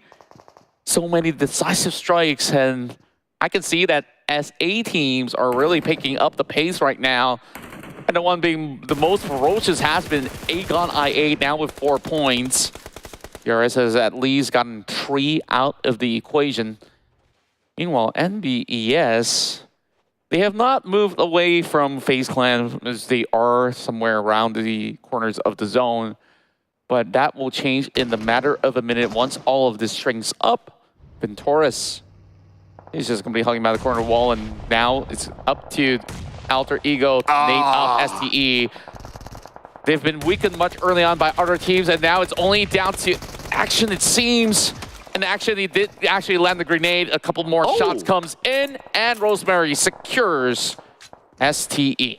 Well, 3 points in the bag for Alter Ego, who will be looking to at least come back onto page 1. They were pretty okay at page 1 at some point, but as a recent performance, relegated onto page 2. So now they have the opportunity, considering that YOODO Lions eliminated STE as well. They're one of their closest contenders to get into page 1. And now they really have to, of course, fancy their chances against DRS. And DRS definitely is in a predicament. Have been locked out by Aegon I8. And another shot comes in. Perfect pixel plays coming in from Aegon I8. So DRS already out of the equation. And Mabetex, 5 streak of those points have gone to their hands so far. And just like that, I believe the race for SA, they should be able to hold their current lead, overtaking FaZe Clan as well. The nade now being sent towards Rosemary, needing to deal with 2 members. And maybe on top of those heals have gotten so much. But I don't think they have angles against these 2 teams. Oh yeah, they don't have the right angle now. They don't even have a good vision on where exactly they are. So they're just following the smoke trace to just try their luck. But nothing is landed onto their opponent. So without that knock, AGI8, it's hard for them to push. Yeah, rather difficult. Rosemary respects the amount of area of play that Aegon can basically acquire as they take the buggy, and Rosemary hops back onto his, allowing a little bit more of that space. Quick thinking coming from Rosemary to steer away from danger at the very least. 3 points in for the side of Alter Ego so far. As the battle continues, FaZe Clan has been playing this tug of war for the longest of time and finally decides it's time to go in for the invade. Well, they're going to invade onto NBE with Fizz. Currently knocked. Mondo will trade it back. Ventoris taken out. Beautiful off angle here by Mondo to protect their compound from any incoming attack. As FaZe Clan, they need to make the move first because the zone will arrive onto them. MR5 will be knocked out by Akash. Mela will be keeping out to them, tries to finish off his opponent, but the shot's not able to land. And now Mela pick up his teammate, but time is on their side. Time is definitely off the S's, and that's the ball over onto his left-hand side. There's no time for Mela to even heal up. These points will be denied, but he will rescue MR5. But MR5 could not survive out of the pressure of the blue. Unfortunately for him, they were pinned down by NBE. They had nowhere to go. Their only option was to take down NBE, but NBE defended the ground really, really well. But now the vehicle smoked up NBE, abandoned ship. Unfortunately, they cannot continue on the journey with the UAZ. Now forced into a battle as well as against Leo. This is not looking all too good. And here we go, NBE in the open. I don't think there was a position that they meant to stop. Not at all, and GEEK, SLATE, they basically take their chances with so many players out in the open field. Damroot, sharp enough on that Mini 14, picks one up against Leo members. Now, uphill battle for the side of Boom against Wally, and Wally's getting knocked down, but same goes to Akul. 1-to-1 trade, now down towards Leo, pushing forward, and it's going to be Razy that will get that pickup. Oh, Razy resetting himself. At the same time, he has to do it quick because MAB is still around the corner. They still have one there. Palmbit is going in. Palmbit might win this fight, and Palmbit will do so. 8 elimination points now for Boom, while all 4 of them can still reset. Just look at how well Boom actually plays through the terrains to take on all these teams, and they've always won these lower kill battles. Just astounding plays, one after another from Boom Esports, and they still have 4 members to play with. Oh yeah, so now with 8 elimination points, they are at 182. So edging closer and closer towards 4MV, but right now, GEEK, SLATE against NBE. NBE now at the lower ground. GEEK, SLATE has a little bit more elevation, but Fistboy with that last stick of hell. Oh, he prioritized tossing the nade. That's land onto Audrey. And that is basically great calculations as well on the trajectory.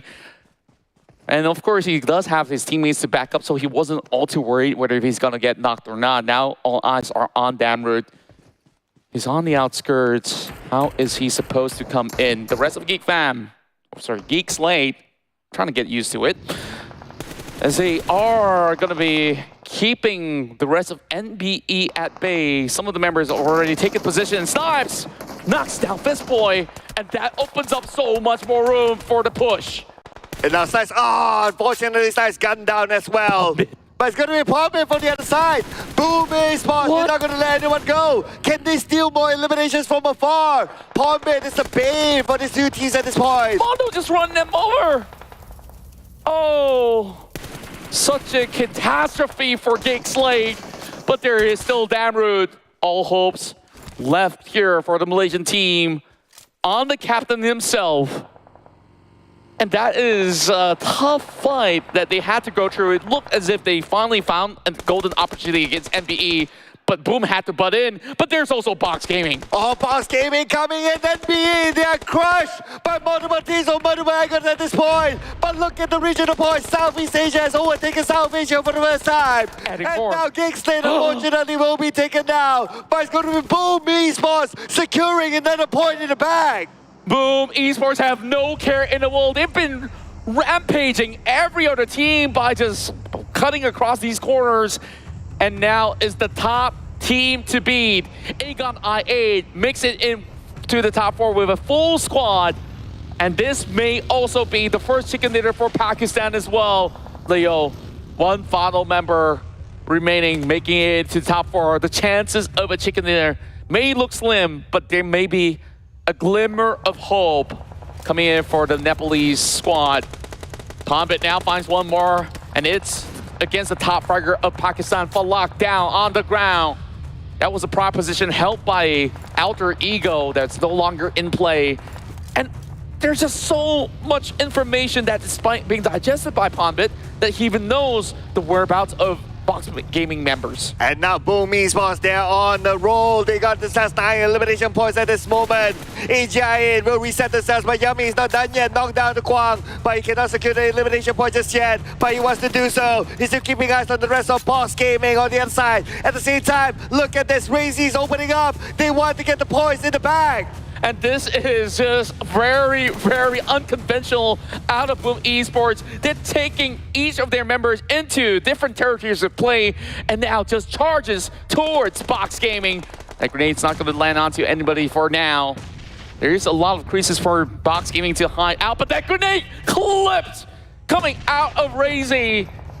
They do have some health being chipped out of them. Another one lands onto Gosu, leaving only 3 more for Box Gaming. Oh, that is 10 elimination points for Boss Gaming as Kwang prepares his own nade. Good toss down the boom. Who will it land onto? It's going to be Achul. Kwang will finish it off with an M4. Razy will be knocked down by Kwang as well. 2 knockdowns back to back, but it's going to be Yummy to finish off Kwang. And this could be the moment for them to reset. But Yummy needs to finish up the job. Chen is now on his knees as Chen will be finished off by Yummy. Now it's going to be another point in the back for Boom Esports. And they really have to get to Aku quickly. He will bleed out, but Razy should be able to be revived eventually. There is a lot of space being acquired by Boom Esports at the moment.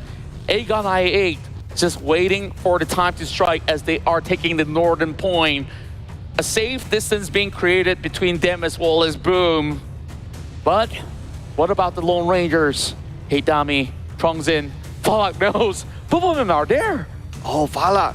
Okay, who will he pull the trigger on to first? Is it going to be Trongzin or is it going to be Heidami? But right now it's going to be Boom making their move into the circle. AGI8 as well.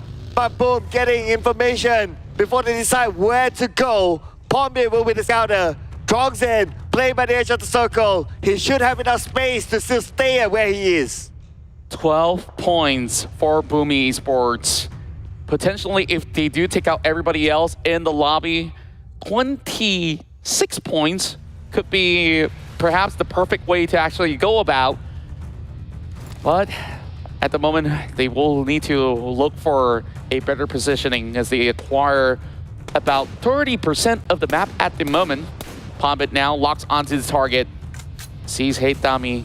He's prone on his belly and it's going to be hard to clip. And I think they already have a hunch on where Aegon I8 is hiding out.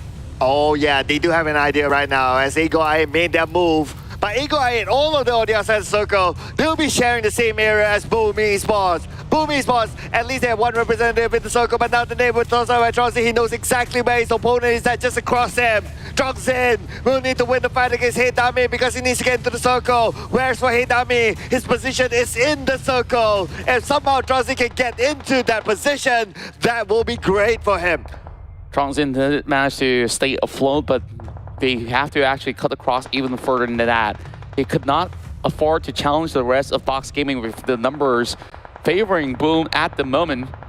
Aegon I8, they have to move through the corners, and now on those vehicles, that's where Boom hopes to punish them, breaks over the vehicle, but Fox stays alive. Bonbin, can he finish on the job? But looks like he got some help from Trongzin for the other side. Yummy as well will finish off by kill. And it's going to be another point for Boom. Falak knocked down by Razy. Razy can he get another one? Yes, he will. It's going to be Ghost next. But can he finish off everything? Yes, 16 elimination points for Boom Esports. Now they can acquire up to 18, and yes, they will! Boom Esports! Eyes on the prize with a winner-winner chicken dinner with one more game to go to chase up against 4MV. And this is the start of something new for SEA. Oh, the final game will be huge now. The final game will be really interesting. Ladies and gentlemen, you don't want to miss the final game. Could it be Boom? Could it be 4MV to be the PMRC champion? And keeping tabs onto the scorelines as well.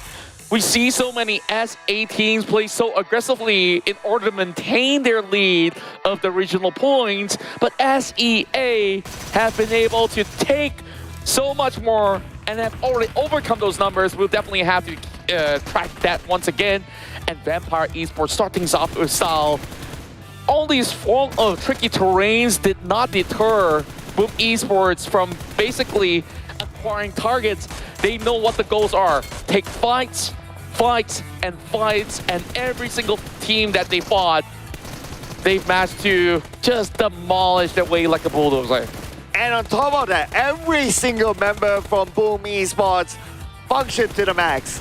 Like even though one person is down, another one can come in, and so on and so forth. Like the swap in, swap out, it's just flawless for Boom. And how they execute fights, it's just great because of that. Their team coordination is masterpiece.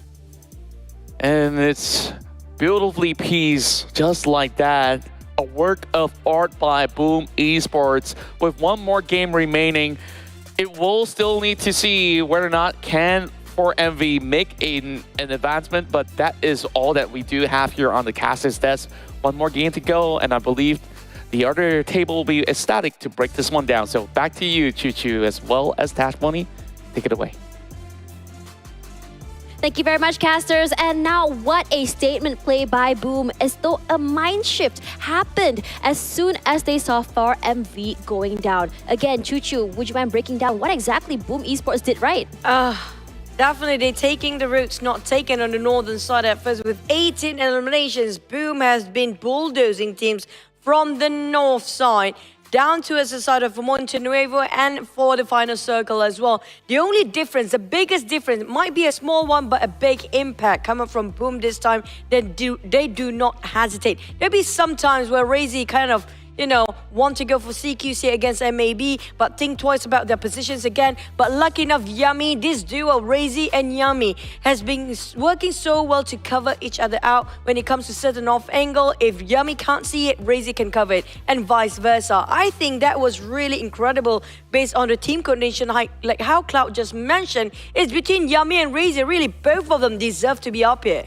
Really, and I think that for them, even though they lost one player coming forward, they were able to still coordinate with one another, having one person play separately and the other two making sure that they're able to trade and also provide support. Now, coming into that game just now, I really like the fact that Boom Esports was the team to play on the side of the terrain. They made sure they had a lot of control on that terrain toward Monte Nuevo, made sure to hold on to the area, did not allow box to come into the circle, and on top of that, made sure they can take these long-range fights because they seem to understand and know that CQC is I would say, the power spike that you can expect from South Asian teams. Regardless, 4MV still maintaining the first place spot, but the gap has significantly gone down here as they are only separated by 13 points. But 4MV looks very, very scary up there with 5 chicken dinners. The only reason why 4MV can be catch up by Boom because they went down out of the equation without any elimination points, without any point at all. And 4MV always a bit slow when it comes to rotation from the southern side.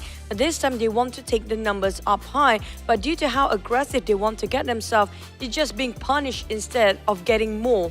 So this kind of a bit greedy, kind of a bit reckless for 4MV. Yeah. But at the same time, it's like high risk, high reward thing going on. I mean, if you want to talk about high risk, high reward, Boom Esports has definitely been doing that. I think they've been really, I wouldn't say reckless, but they've been really taking up these fights. And it just shows that in their idea of how exactly they want to play, they want to make sure it's going to be eliminations first. And that really translated in that game just now. But for my prediction right now, I'm going to bring it into 4MV. Yesterday, they made a statement play, ending the day with a chicken dinner. I wouldn't be surprised if they were able to do it again. And so far, 4MV scored the last game usually a bit more than usual. Yeah. And I don't know what will happen in the last map here because Boom right now is on fire.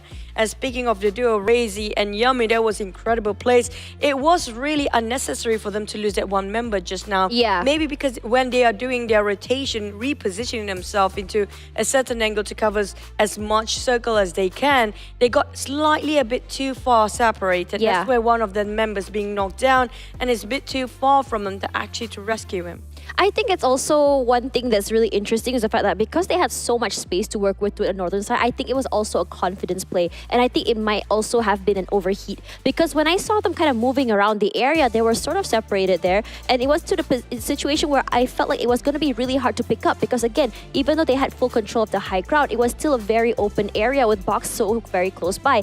But I am very, I would say, impressed with the fact that even though they were one-man disadvantage, they were still able to take the 3 versus 4 against DRS. And I think because they understood that we focus on DRS first before we focus on the final 2, and just like that, they cleaned it up, cleaned house very, very well. But yeah, I agree with you. They shouldn't have lost that player. Regardless, coming into this next match, let's have a look at the head-to-head here between South Asia and Southeast Asia, where South Asia has been taken down by Southeast Asia. 691 total eliminations to 672 here by South Asia, with a total of 17,000 total damage put in against 16,000 by South Asia. And you know, we can tell which teams are the ones really putting in the numbers today. Well, at the same time, it's not impossible for South Asia to catch up. It's down to the finishing line. Who gets the final talk? Who get the final numbers up there? Because by the end of the day, it's too close for us to justify who is actually stronger than the other. Both region, I have to say, maybe an early start, South Asia is super strong, but that's the question. When they have such a grand start, right? Yeah. Are they out of stamina right now? I would say it's not really them being out of stamina, it's them being microscoped. Like you said, the adaptation of the Southeast Asian teams. Again, we go back to the interview with STALWART where he said that, Southeast Asia is not adapting, so they were expecting more. But again, if you remember from past trends, Southeast Asia has always been that team that is a very slow cooker sort of play. They take time to really understand and then adjust maybe day 2, day 3. It's not ideal in shorter leagues, but in this situation, it looks so good coming into the last 2 days. Actually, in the last day, I would say a statement it is for them to have a majority of the chicken dinners compared to day 1 or day 2, where it felt like South Asia was just on the upper hand. At the same time, I wish Egonai do score that chicken dinner because they are one of the few teams that don't have that chicken dinner yet. They have a very clear path from the southern side, and the only one that actually will stop them was usually it's going to be 4MV, but in the case 4MV being eliminated early out of the equation, but they do have a shot at that. But it's just when it comes to tactical wise, when it comes to how the rest of Boom actually fan out, one of them, they know for a fact there's nobody else behind them. So they got across the line in a parallel move towards the side of Boom Esports. So they place one player to get over each of the angle that covers the entirety of the last circle. So there's no way in without being noticed on the side of Boom players. And that was really smart regarding of how they are at disadvantage, but make good use of it. Yeah, and I think also when you look at AGI 8, I think the idea for them was to get that chicken dinner because they weren't over-aggressing, they weren't taking up too much space or trying to take these fights. They're just waiting. The only player that are marking the other 2 members of the team, which is Leo as well as Box, I believe, was Falak, and the other members were inside the compound holding on. And I think this is a problem with AGI 8. I think like for them, they do get a compound. They're so great at taking up this space, taking up the best areas in the circle, but because they're not too proactive in taking away these fights, in engaging, it kind of like in a way maybe perhaps playing too safe is their downfall. I do want to see their wolf. I mean, like, it's not really usual for Agonite 8 to be cowering inside of a compound. Usually they love to be They're very just waiting, honestly, yeah. on the outside. But when it comes to the last few circle, that's where we can see the pressure getting into their head. Yeah. Because it happens always in the last few circle for Agonite 8. They have been consistently getting themselves for the entire day at around top 5, top 6, or even top 8. But when it comes to finishing, that's where they start to worry too much. They overthink themselves about where are the other teams, where are they coming from, who's actually behind us, instead of going out and try to make it as much as possible. So the case of Agonite 8, they are very close of getting that chicken, but it's just they're stopping themselves in the very last minute. This is actually really interesting when you think about it because, well, how the turntables were in day number 1 and 2, we were talking about how Southeast Asia had a lot of problems closing games. There's a lot of hesitation. They're overthinking these fights. And now suddenly we can see this aggression coming out, how they're just like, at certain times maybe it's best for us to turn off our brains. And we're seeing that coming up from FaZe, YOODO Alliance, even Hale. And even at some moments, even VPE and FaZe Clan. So it's a very interesting situation coming through here where it just shows that, okay, we're understanding that South Asia loves to play aggressive. Let's bring the aggression to them and see what we can do with our firepower. Because again, I think we've talked about this since yesterday and today. In terms of firepower, Southeast Asia and South Asia has been very, very good. They're very on par. It's just a matter of when exactly to use it, how exactly you want to take it. And I think it's been looking so very well. And I think that these 2 regions, even though it seemed like South Asia was just so high up on day 1, number 2, it seems like Southeast Asia is able to catch up. They're able to adapt. It just takes some time compared to South Asia, which really sets the tone and the pace on day number 1. And I think that's the problem, right? When you're being microscoped here, when you're doing the same thing over and over, you're not able to adjust. And because you have been setting the tone for way too many days, for way too many games, people start to understand and want to take back the momentum in their hands. That's kind of true. Lucky this is not a league. If it's a league, we're going to have a yo-yo numbers all week long. But speaking of yo-yo or not between South Asia and Southeast Asia, is too close right now to call it who's the champion and the best region. We're going to toss it back to Sir Cloud and Contra for our final game in PMRC. You know what? Contra said? he said that if Boom Esports becomes the champion of PMRC, he's going to go bald. I've never said anything. I know you. Of course, you're going to deny it it the whole time, of course, you're going to deny it. All of right, course, sure. I'll cut my hair regardless. Yeah, but, of course. Hey, no holds barred. There's nothing to hold back right now. One final game for their respective region. SEA has taken over, and a wild storm sweeping into our final day. 4 chicken dinners so far out of 5 here in the final day. And if Boom actually does it, this will be the craziest bout we've ever seen from both respective regions, and we're about to kick off our final match real soon. I'm going to give a plot twist, right? So for MV, on purpose, let Boom sort of catch up. Work hard for it, right? Yeah, so that the last game is interesting. Oh, yeah. Yeah, put a little bit of spice there. And of course, ladies and gentlemen, the moment that you have been waiting for will begin in about 10 seconds time. Who will take it all? It's all glory and all the unity that we have in the PMRC SEA versus SA.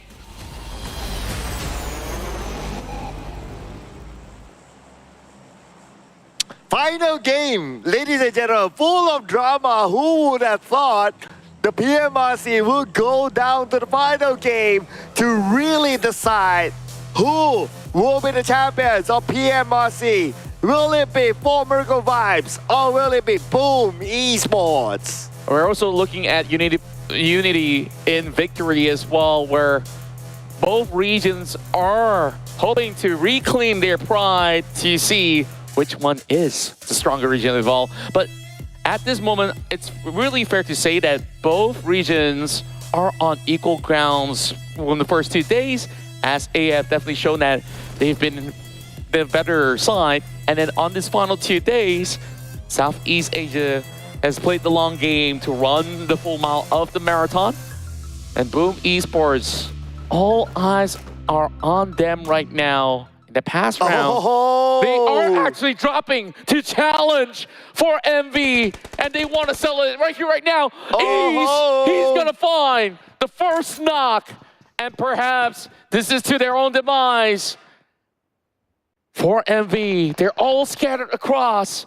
Palmbit now needs to deal with ease. Welcome to the hot drop, ladies and gentlemen. Yummy currently down. Palmbit with an MK3.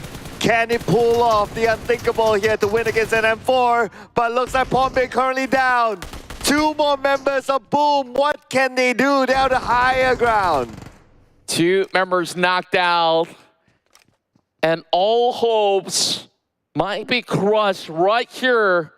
It's down to Actual as well as Razy to ace out 4 members of 4MV. They're still on their loot. Barrel in the hand for the side of Akul. And 4MV should have already known their position by now. They're just trying to get quick loots before they take on the full squad.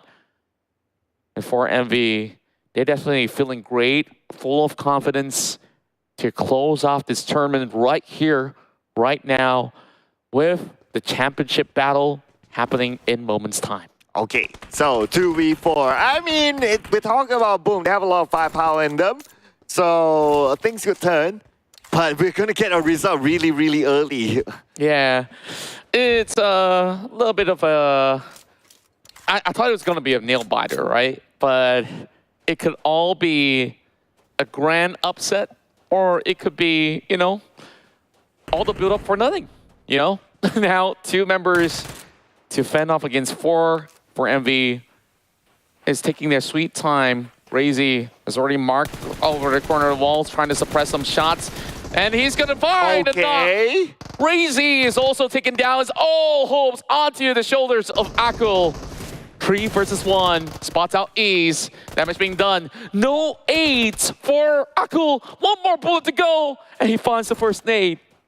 Okay. He only has 1 first aid now. Going up against the entire 4MV squad. 4MV searching exactly where he is. He is on the 2nd floor right now. He only has 30 plus 8 bullets, and that's about it. He doesn't even have a secondary weapon.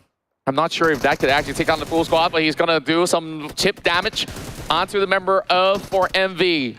A little bit of push and pull. 24 more bullets to go, and he doesn't have weapons. And there you have it. For MV will be undeniably the champions here in the PMRC. Well, that was pretty anticlimactic, not gonna lie. Anticlimactic indeed. Yeah, I was hoping for it to be a nail-biting finish, just like what you mentioned. But hey, you know what? The show must go on. The show, well, that's one. Secondly, we still have the regional points to talk about. Yeah, so it's all about that. And of course, we do have somebody here that might want to compare this. So too bad, Tash, she's not going bald. Yeah. Yeah. You wouldn't want to see that, right? Well, I want to see you get a shave tomorrow. Well, that's not hard. Yeah, I know. It's a norm for Sir Cloud. Keeping things shiny. Oh, yeah. Meanwhile, Sandesh needing to deal with the situation against Vampire Esports. Oh, through the corners of the staircase. I don't think that works, Tony K. Good attempt, but Jane over on the top end. These two teams have always fought each other in Minas Generalis. Okay, speaking about fighting, Sandesh takes the first knockdown onto Vampire Esports through Stone. And now Sandesh can get the second one. Looks like the answer is no.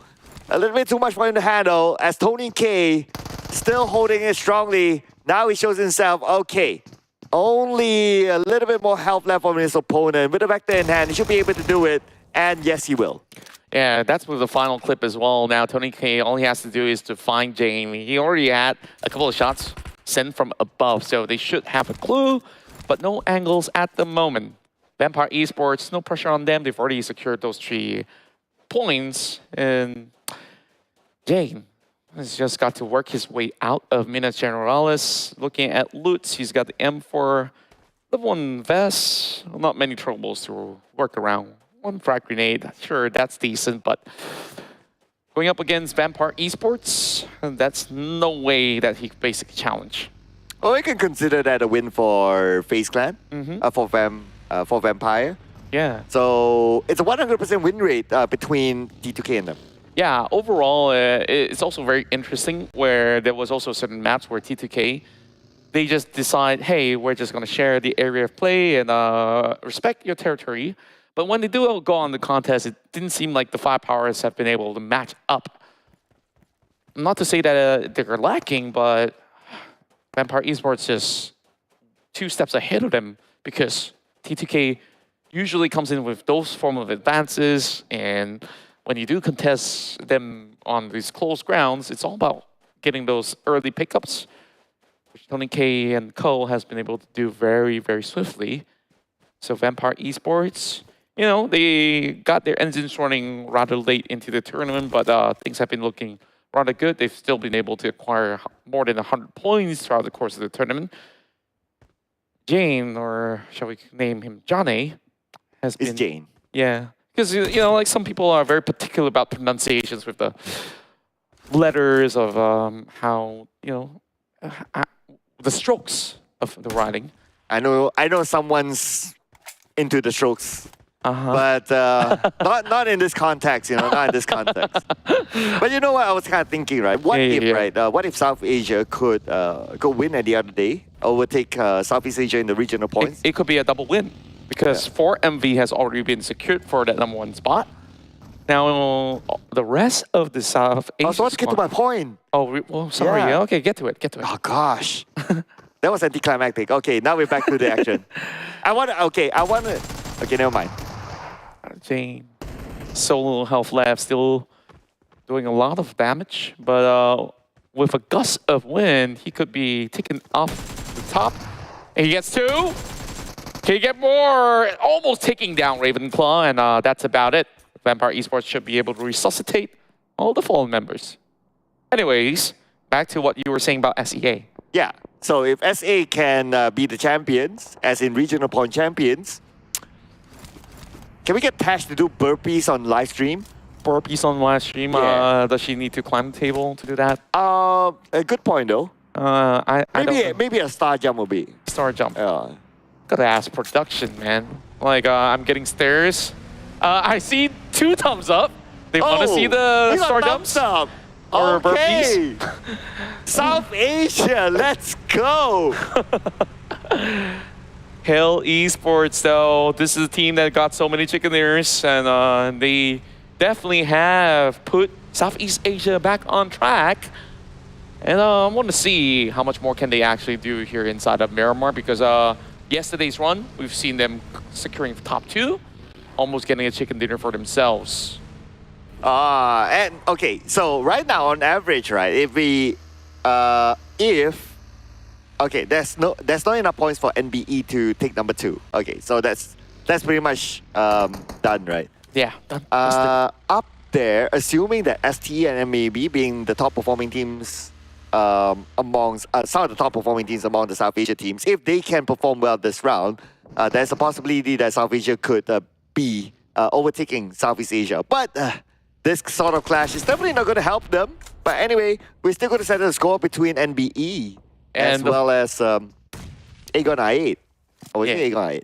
Yeah, team. Seems to be the case for MV as well as YOODO Alliance, just next to each other over down south. But the battles will happen in cross-water treatment. Leo now getting bombarded by the rest of NBeSports. And that actually connects coming in from Akaz to take down Soyam. Very swift measurement as Leo is now left with only 3. But that still suffices as they've been able to also get the knockback onto Akaz. Okay, here we go. Slipknot. As well as Haidami. Okay, Haidami, the hero of Leo yesterday. Can he pull it off again? This time around, it's going to be against NBE. But Slipknot still holding the ground. NBE taking the time to reset, where Slipknot is not going to allow them that time. But the molly onto Slipknot. Slipknot down. It's only Haidami left. What's going on? Mondo now, 1 HP. And a dream. 1 versus 1 against Haidami. He does get himself healed up.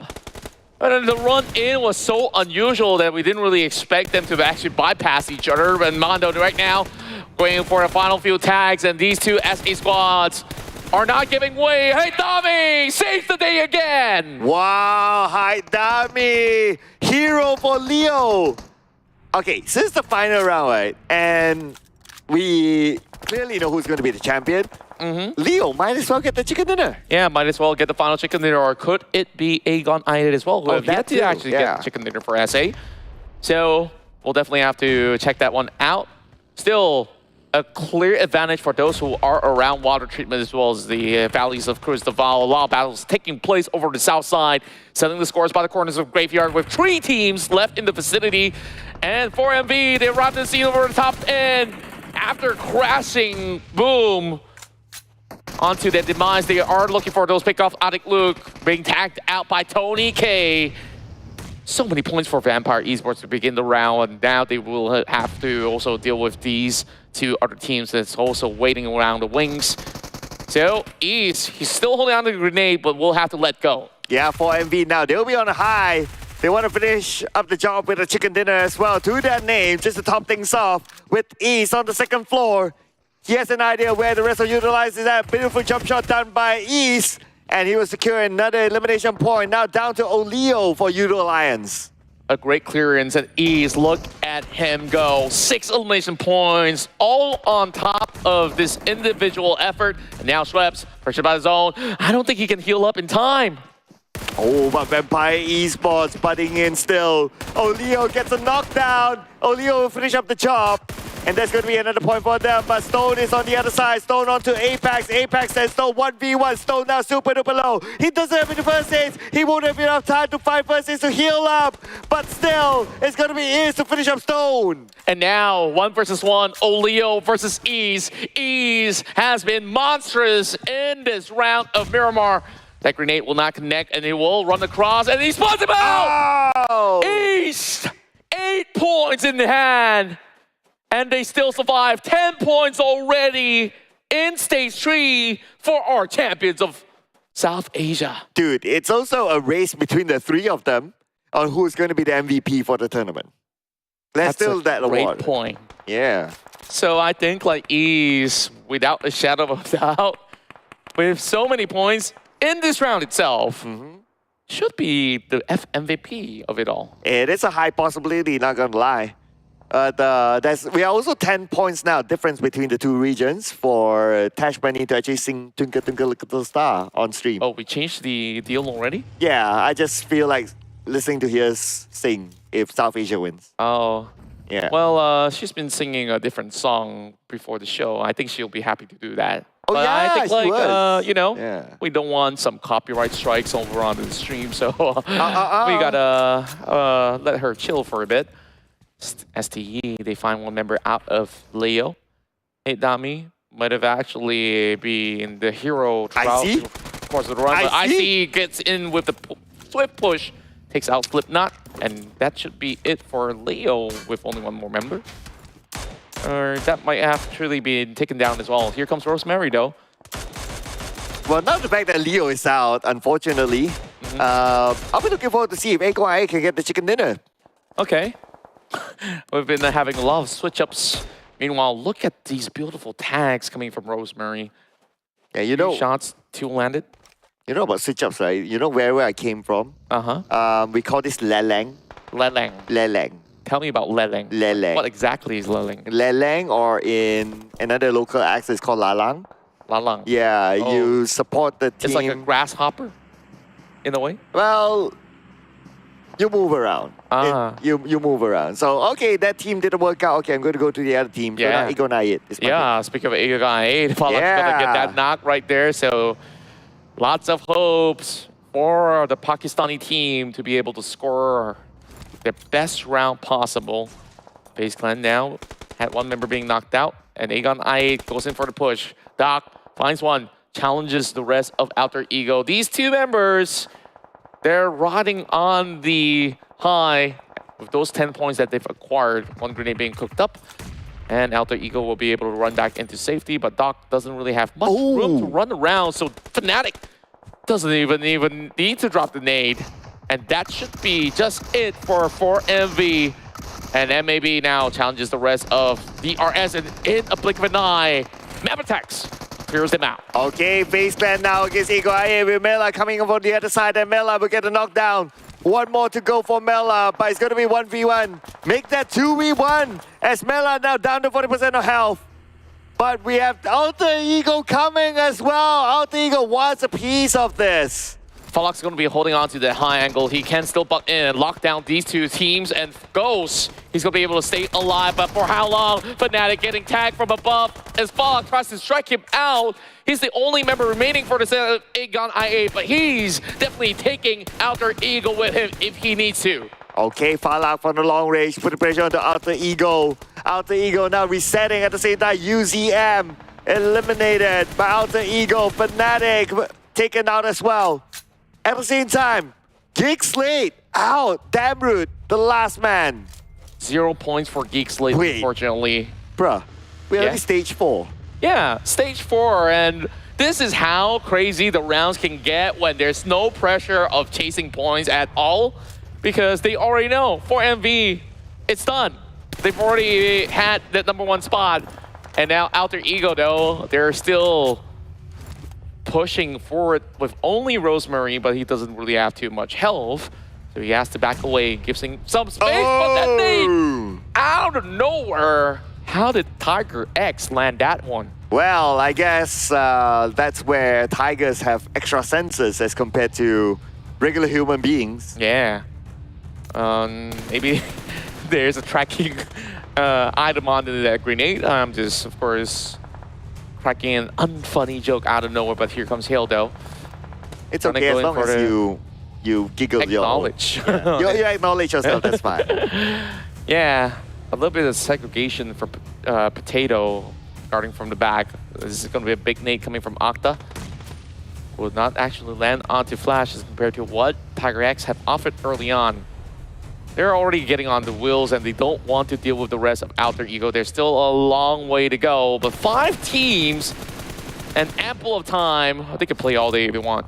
Oh yeah, I mean not only time, but we're still at stage 5. can you imagine the amount of space left Yeah. with the amount of teams? It's like you can go east, you can go west. Like you may not even run into somebody else. It's like, okay, yeah, you want to take a fight? Yeah, sure. I think there's no third party for now. Maybe, just maybe. Look at that. Box Gaming all alone, and the rest of STE. Yeah, scope as much as you want. They're just gonna be camping in there. Yeah, they're gonna be in there. ST is just still going to like do nothing but look, because objectively they don't need to, because they're all in the circle now. Everyone has their own corner at this point. They can even have tea while they're at it. You have a safe space. I have a safe space. Everyone has a safe space. Do you have a bank's place, baby? Because maybe I'll write your name. Wow. Okay, I know our neighbors have been getting all these great concerts, and maybe I want in as well. But this is the final concert of a battle between all these 5 teams left remaining. And STALWART Esports, they've had some rough run-ins for today, and now takes the elevated spot. They should be able to actually challenge the rest of it. Box Gaming, they decide to take the lower grounds and taking a long range straight against Rosemary. You look like ants from afar. Yeah, I would be surprised if he can land the shot, but it's going to be a counter fire on the Trongzin instead. It's interesting that he's actually using Winchester of all things hitting into the late game as well. 'Cause out of all these snipers, that's probably the one with the least damage. And sure, it comes in handy with a 4x scope by default, but doesn't really suffice. But take what we can get for now, and MAB definitely will be able to actually get the access for the airdrop that just came right in. And all these efforts coming in from STE to stalk Box Gaming has come into fruition by knocking down one member off of Box Gaming. And Trongzin, yeah, he's definitely going to be picked up. Yeah, but as much as IC wants to go, like he was shot by another team like from the side, so they kind of halt him there to make that decision to like call his teammates to move on. So I guess it's still going to be a staring contest between the two teams. And it definitely will be for the moment. Stage 5 closing out. We got about, what, 4 more stages to go, ladies and gentlemen. So we take our sweet time. But any given moment, there can be an eruption of battles that will be taking place, though it's from a distance. No heavy commitment so far, but STE, they're just taking full control over onto the west as well as the north. As we take a bird's eye view from the top, it will be Mabetex that will actually gain more of the advantage of the circle, meaning to say the rest of STALWART Esports will need to press on forward. Yeah, Hail Esports, they have an easy entry. They already have Sky only there as a marker. Alter Ego somewhat in a circle. Box Gaming, same as well. MAB, obviously. So the only team that will start to make that move, like a big move, will be STALWART Esports. Yeah, it might be less drastic as we hope it to be, but Baron now caught out in the open. Rosemary being tagged to 1 HP left. He's got the boosters here to work out. And Octa quickly goes in for an elimination point. Still damage being done, and Alter Ego continues to pry things out in the open as the rest of Hail. We see what they have been able to do with a full stack. Though they may not have found those elimination points yet, they are definitely in a good chance running for this chicken dinner against some of these squads that have been deterred. Mabetex now have action challenging them and will be moving into the compound for a full-on 4 versus 3. Okay, here we go. STALWART Esports and MAB, the two Mongolian teams, going against each other as Nerze opens up with a nade onto the right with the DBS in hand. He's getting closer and closer to his opponent, but the Molly being tossed out to Nerze's side to buy time for them to reset. Nerze can't advance, but the DBS will be enough for him to get a knockdown. Now Wally trades it back.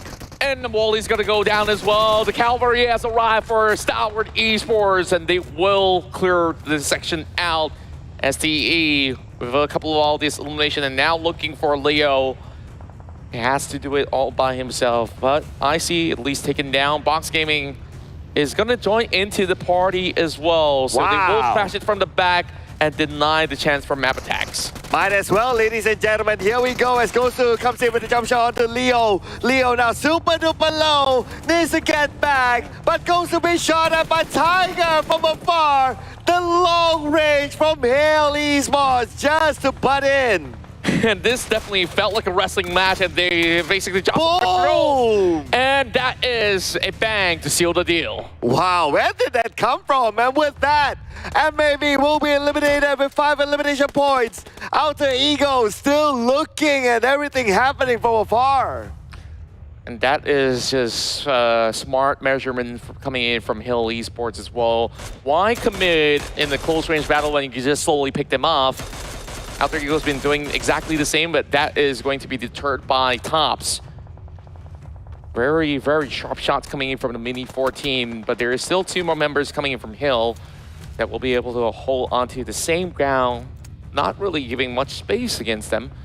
But in the center of it all, Box Gaming, are they going to decide against Stalwart Esports? Remain to be the question. We see a 2-2 split formation going in for the Vietnamese squad right now. A very defensive setup, meanwhile, for the rest of Stalwart Esports. Wow, next circle, here we go. And the compound is still an interesting piece of the circle. So next it could be Alter Ego coming in. Box Gaming sees exactly where they are. The long range from Kwang, stopping Alter Ego from moving. But then again, Alter Ego needs to move anyway because 30 more seconds. Well, they'll be pressured to go. Yeah, Box Gaming. They have a few members on the outskirts that will need to actually join the rest of the team. Tiger X as well as Flash will travel together, but there is Rosemary that they will have to deal with. And I just love the fact that Rosemary's doing it all alone and finds Flash in the smoke. He's going to be able to deter any form of movements coming in from team, as they also do take on Hale at the same time. Alter Ego now coming into the circle with Octas knocking down Tigers.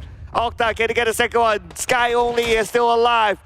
But Sky Only will try to defend this ground, put the pressure back onto Alter Ego. Sky Only, he must remember he's still on the outside of the circle. Alter Ego grabbing that vehicle. They could crash in straight onto Hale. 3 SEA teams left remaining to battle it all out for the final chicken dinner right now. Rosemary will eventually be dropped down with a flank coming in from Gosu to take him out. And gets low, he's gonna shoot them off the vehicle. And here goes Alter Ego, claims lives, but there's still Kwang from afar. Oh man, now Boss Gaming returning fire onto them. But then again, Alter Ego has 10 elimination points in hand. Boss Gaming now wants to steal those elimination possibilities away for themselves. They still have to deal with Stalwart Esports as much as they've been quiet at any given moment. When Stalwart decides to strike, that could actually change the course of this battle between these 3 SEA teams. So, a good chance for SA to still claim the final chicken dinner of the night. Potato lobs another grenade towards C. Sky only gets a glimpse of his arm, but that's just about it. He's sticking the pan. I'm not sure if he's going to toss it though, but Gosu finds more and more for Box Gaming. Okay, Hill Esports out at number 4. 3 teams left. Boss Gaming, the only team with a full squad. STE with 3 players. Alter Ego with 2. But Alter Ego, they're on the other side. But the nade from Action on the 10. This could be an opening for STE to come in, and yes, they're on the move. And there's not much spacing left for the side of Box Gaming inside of the compounds. Action now dropping another grenade over on the other corner. Gosu and needs to hold it out by himself. 2 members thrusting right in. Door open. And turns right through with 1 member being knocked out. It's all down to Action right now. And Action comes in, he gets a knock, and he will reset his teammates while IC will stay guard. At the same time, the other members of Boss Gaming, they're on the other side. And they're on the outside circle. And up till now, Kong's not letting go of that Winchester. By now, I'm not too sure he's going to actually get much out of that weapon to go up against Stalwart Esports. But here comes Alter Ego, who is looking for a challenge against Stalwart. They're still trying to actually get Action back up on his feet. And all the battles will be all aligned for Octa to slowly pick them off. Oh, Alter Ego now! They're waiting for the right moment to come in. Now it's like playing rock, paper, scissors. Will Box Gaming move first? But then again, Box Gaming, they don't have a choice. They're still on the outside the circle. The blue will be on top of them, so they have to come anyway. But Kwang is going to be knocked down by IC. At the same time, Octa wants to secure the elimination point. Kwang, 50% health left, crying up for help. But looks like it's going to be Octa securing it. And yes, he will. Great damage being done. As much as Trongzi spots out Octa, he could not be able to even land that line of spray. And all of a sudden, these two SEA teams, they're not even looking at STALWART Esports right now, giving so much more room for them to stay afloat. Trongzin, he repositions over onto the bottom of the south. And this is going to zoom directly into the middle. So this is still trouble for the Vietnamese player that's still left remaining here in the top three. So STE, eventually they will have to leave the compounds as well. Smokes are now being tossed directly into the center zone. Stage 9, ladies and gentlemen, and it will all come to a closure. Is it going to be STALWART Esports Box or Alter Ego? We'll definitely have to wait for that, but Trongzi now pushes forward. Octa walking onto the hill, spots him out, and that is the end for Box Gaming. A splendid finish at top 3. Okay, 2v2 right now. STALWART Esports or Alter Ego for the final chicken dinner in this edition, PMRC. And it's a 50-50 between the two teams. Smoke blocking the view of both teams. Octa feels the damage from the nade. Action now gets himself in a little bit more of that open grounds, but I think Octa has gotten a little bit glimpse of him moving around. As he sends random spray bullets into the smoke, they won't be able to connect that grenade either inside the smoke itself. Icy's going to press on forward, and Octa is receiving a little bit more of a chip damage. Now down to Potato. How much can he actually get from the right-hand side of the flag? Oh! Octa down! STALWART Esports, they're eyeing on the final chicken dinner of the night. Oh, Potato 1v2 getting pulled out of Miracle right now with 50% health left. Potato will not be able to overcome STALWART Esports as they will get the final chicken dinner in the PMRC to close things off for South Asia. What is going to be the end result? After 4 days of play, STALWART celebrates the grand victory to close off the entire run of the tournament. And of course, we thank all the 16 teams that have been on board. But the question here remains, have SA reclaimed those points against Southeast Asia to triumph in the overalls? And also, we have 4MV undeniably at the top. In all my logical mathematical calculation, I have a feeling that we will get to listen to Tash Bunny sing. Okay, Yeah. that's the deal. Yep. That is the deal. She gotta warm those vocal cords. Yeah, I can see her doing that right now. Yeah, so anyway, this was one of the, this was actually, this could have been the fastest round of all. The fastest in Miramar for sure. As much as teams took their sweet time into phase 9, but we've seen by stage 5, there was only like, what, 5 more teams left. Like, that is the rarest occurrence that I've ever seen in competitive play. Yeah, and then everyone's like, oh, we have so much space, and everyone just hold. And then that's why we needed to wait until like stage 8, stage 9, until everything still closes. Whereas if everyone was still moving, we could have been done by stage 6. Yeah, if they're going to be that aggressive, of course. Meanwhile, the one that hold the longest, STALWART Esports, was the one that was rewarded with chicken dinner, because we saw all the Southeast Asian teams were actually going at each other's throat in order to take those elimination points. But at the end of the day, the chicken dinner gets all the attention back for STALWART Esports. Yeah, it's going to be the end for us at the Caster's Desk. I know we have a very small window, so I'd like to take this opportunity to thank everyone who's watching this show for the past 4 days, and the production crew and everyone else behind the scenes. So, Contra, any final words? Yeah, really got to thank all of you guys for tuning in once again. Make sure you continue your support for all the teams that will be participating in the PMWI happening real soon as well. So, of course, we definitely want to see you guys next time, but make sure you stay put, because we still got Chuchu as well as Tash Bunny with some words to say. Or some words to sing. Oh, perhaps so. So, with that being said, let's head back over to the analyst desk. Thank Thank you very much, Mr. Cloud. That's the singing done. And for now, welcome back to the Analyst Desk. Tash Money here with Choo Choo. And let's break down that very intense match. All eyes were on Boom Esports because we wanted to see whether or not they'll be able to come up on top. That didn't work out. But for now, let's have a look at the match rankings here, where the chicken dinner, the final one of the day, will be taken away by STALWART Esports. And this will actually push STALWART Esports, I think, in the last minute as well, and push up the entirety rank of the accumulated points coming from South Asia. Definitely will be overtaken, maybe, perhaps, because Alter Ego do have 13 eliminations.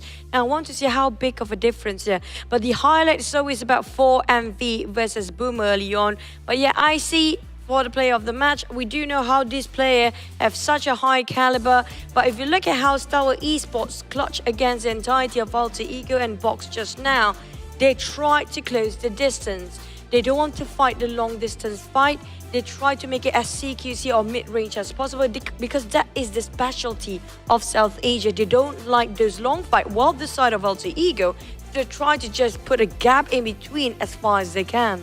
But for now, let's have a look at the top 4 eliminators, where we're going to be seeing East taking the helm here with a total of 51 eliminators. And not so far behind, we'll quickly see from AGIA, it will be followed by Boom Esports, Yummy, as well as Razy. I have to say that for Boom Esports, this is definitely a statement coming here from Southeast Asia, given the fact that their team has been very, very, I would say, aggressive and very, very proactive in taking up space. But South Asia still again, but the champions will be 4MV coming up. Forward, Boom Esports unfortunately not able to bridge the gap. Boom tried really hard. They forced themselves to push into 4MV on top of Chumacera. It was always been 4MV's place. It was a big race coming up from Boom, but the champions there, 4MV, defended the position well. There has been their turf for the side of Chumacera, and they take the fight willingly and valiantly and push themselves up here in the champion seat. For the side of Boom, on the other hand, it was a risk they must take anyhow, because if they don't try to force push it, and it happens to be 4MV going up at the same time as they do, they survive, it's not able to do so for them to close up the 13 points gap early on.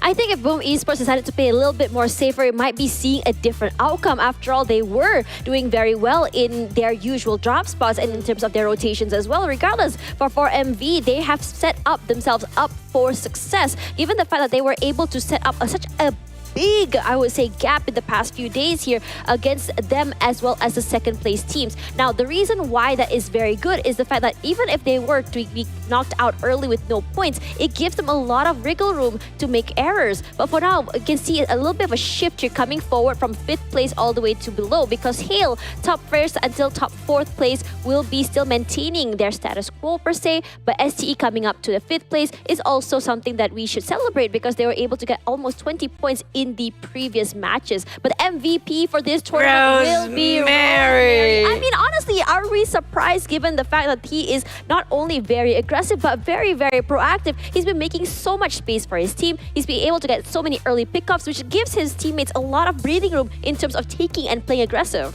I love Rosemary. He's a nice guy. He's a Beast Mary and a Rose Carry. You have to give it to this guy. He's I'm one of his biggest fans. I just want to say it out loud because I'm so proud of this guy who's been grinding. It was a nobody back then. He was nowhere near up there. Now he's one of the best MVP between 2 regions nonetheless. Not just the Southeast Asia, but for the entirety of region. But the gap, it's still Southeast Asia because of how Alter Ego pulled it off with a double-digit elimination in the last minute.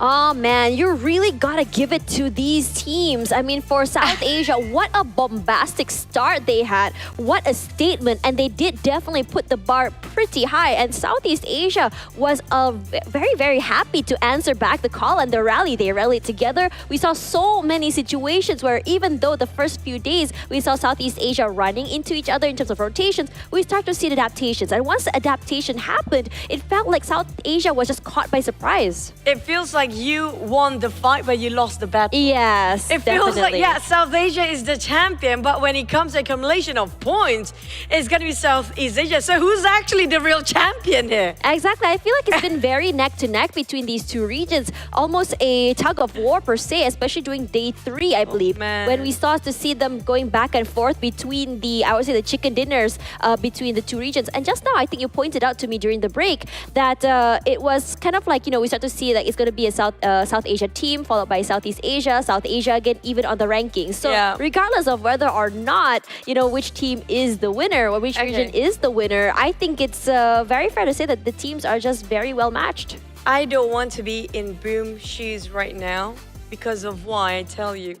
They are the one who crashed into 4MV's drop spot first in Chumasera. And the circle just happened to be in their usual drop spot, which was Hacienda del Patron. If only they took, as per usual, the initial drop spot as the past few days of the map in Miramar, right on top of it, that they actually do have a shot of that circle and that chicken. Because of why? So many teams dropping on top of Los Leones, they're fighting outside of a circle. There's only few of them dropping, including MAB around Torre Ahumada. So it's really not a lot of work for them to deal with if they happen to drop as per usual. And not just that, 4MV is the furthest away from the circle. A lot of teams, like you mentioned, stage 5, we're left with 5 teams. Why? Because too many teams are fighting around Los Leones because their way to get into the circle, they have to cut across Los Leones. And if 4MV being eliminated early on, and if it's a very scary word, okay, because it will never happen.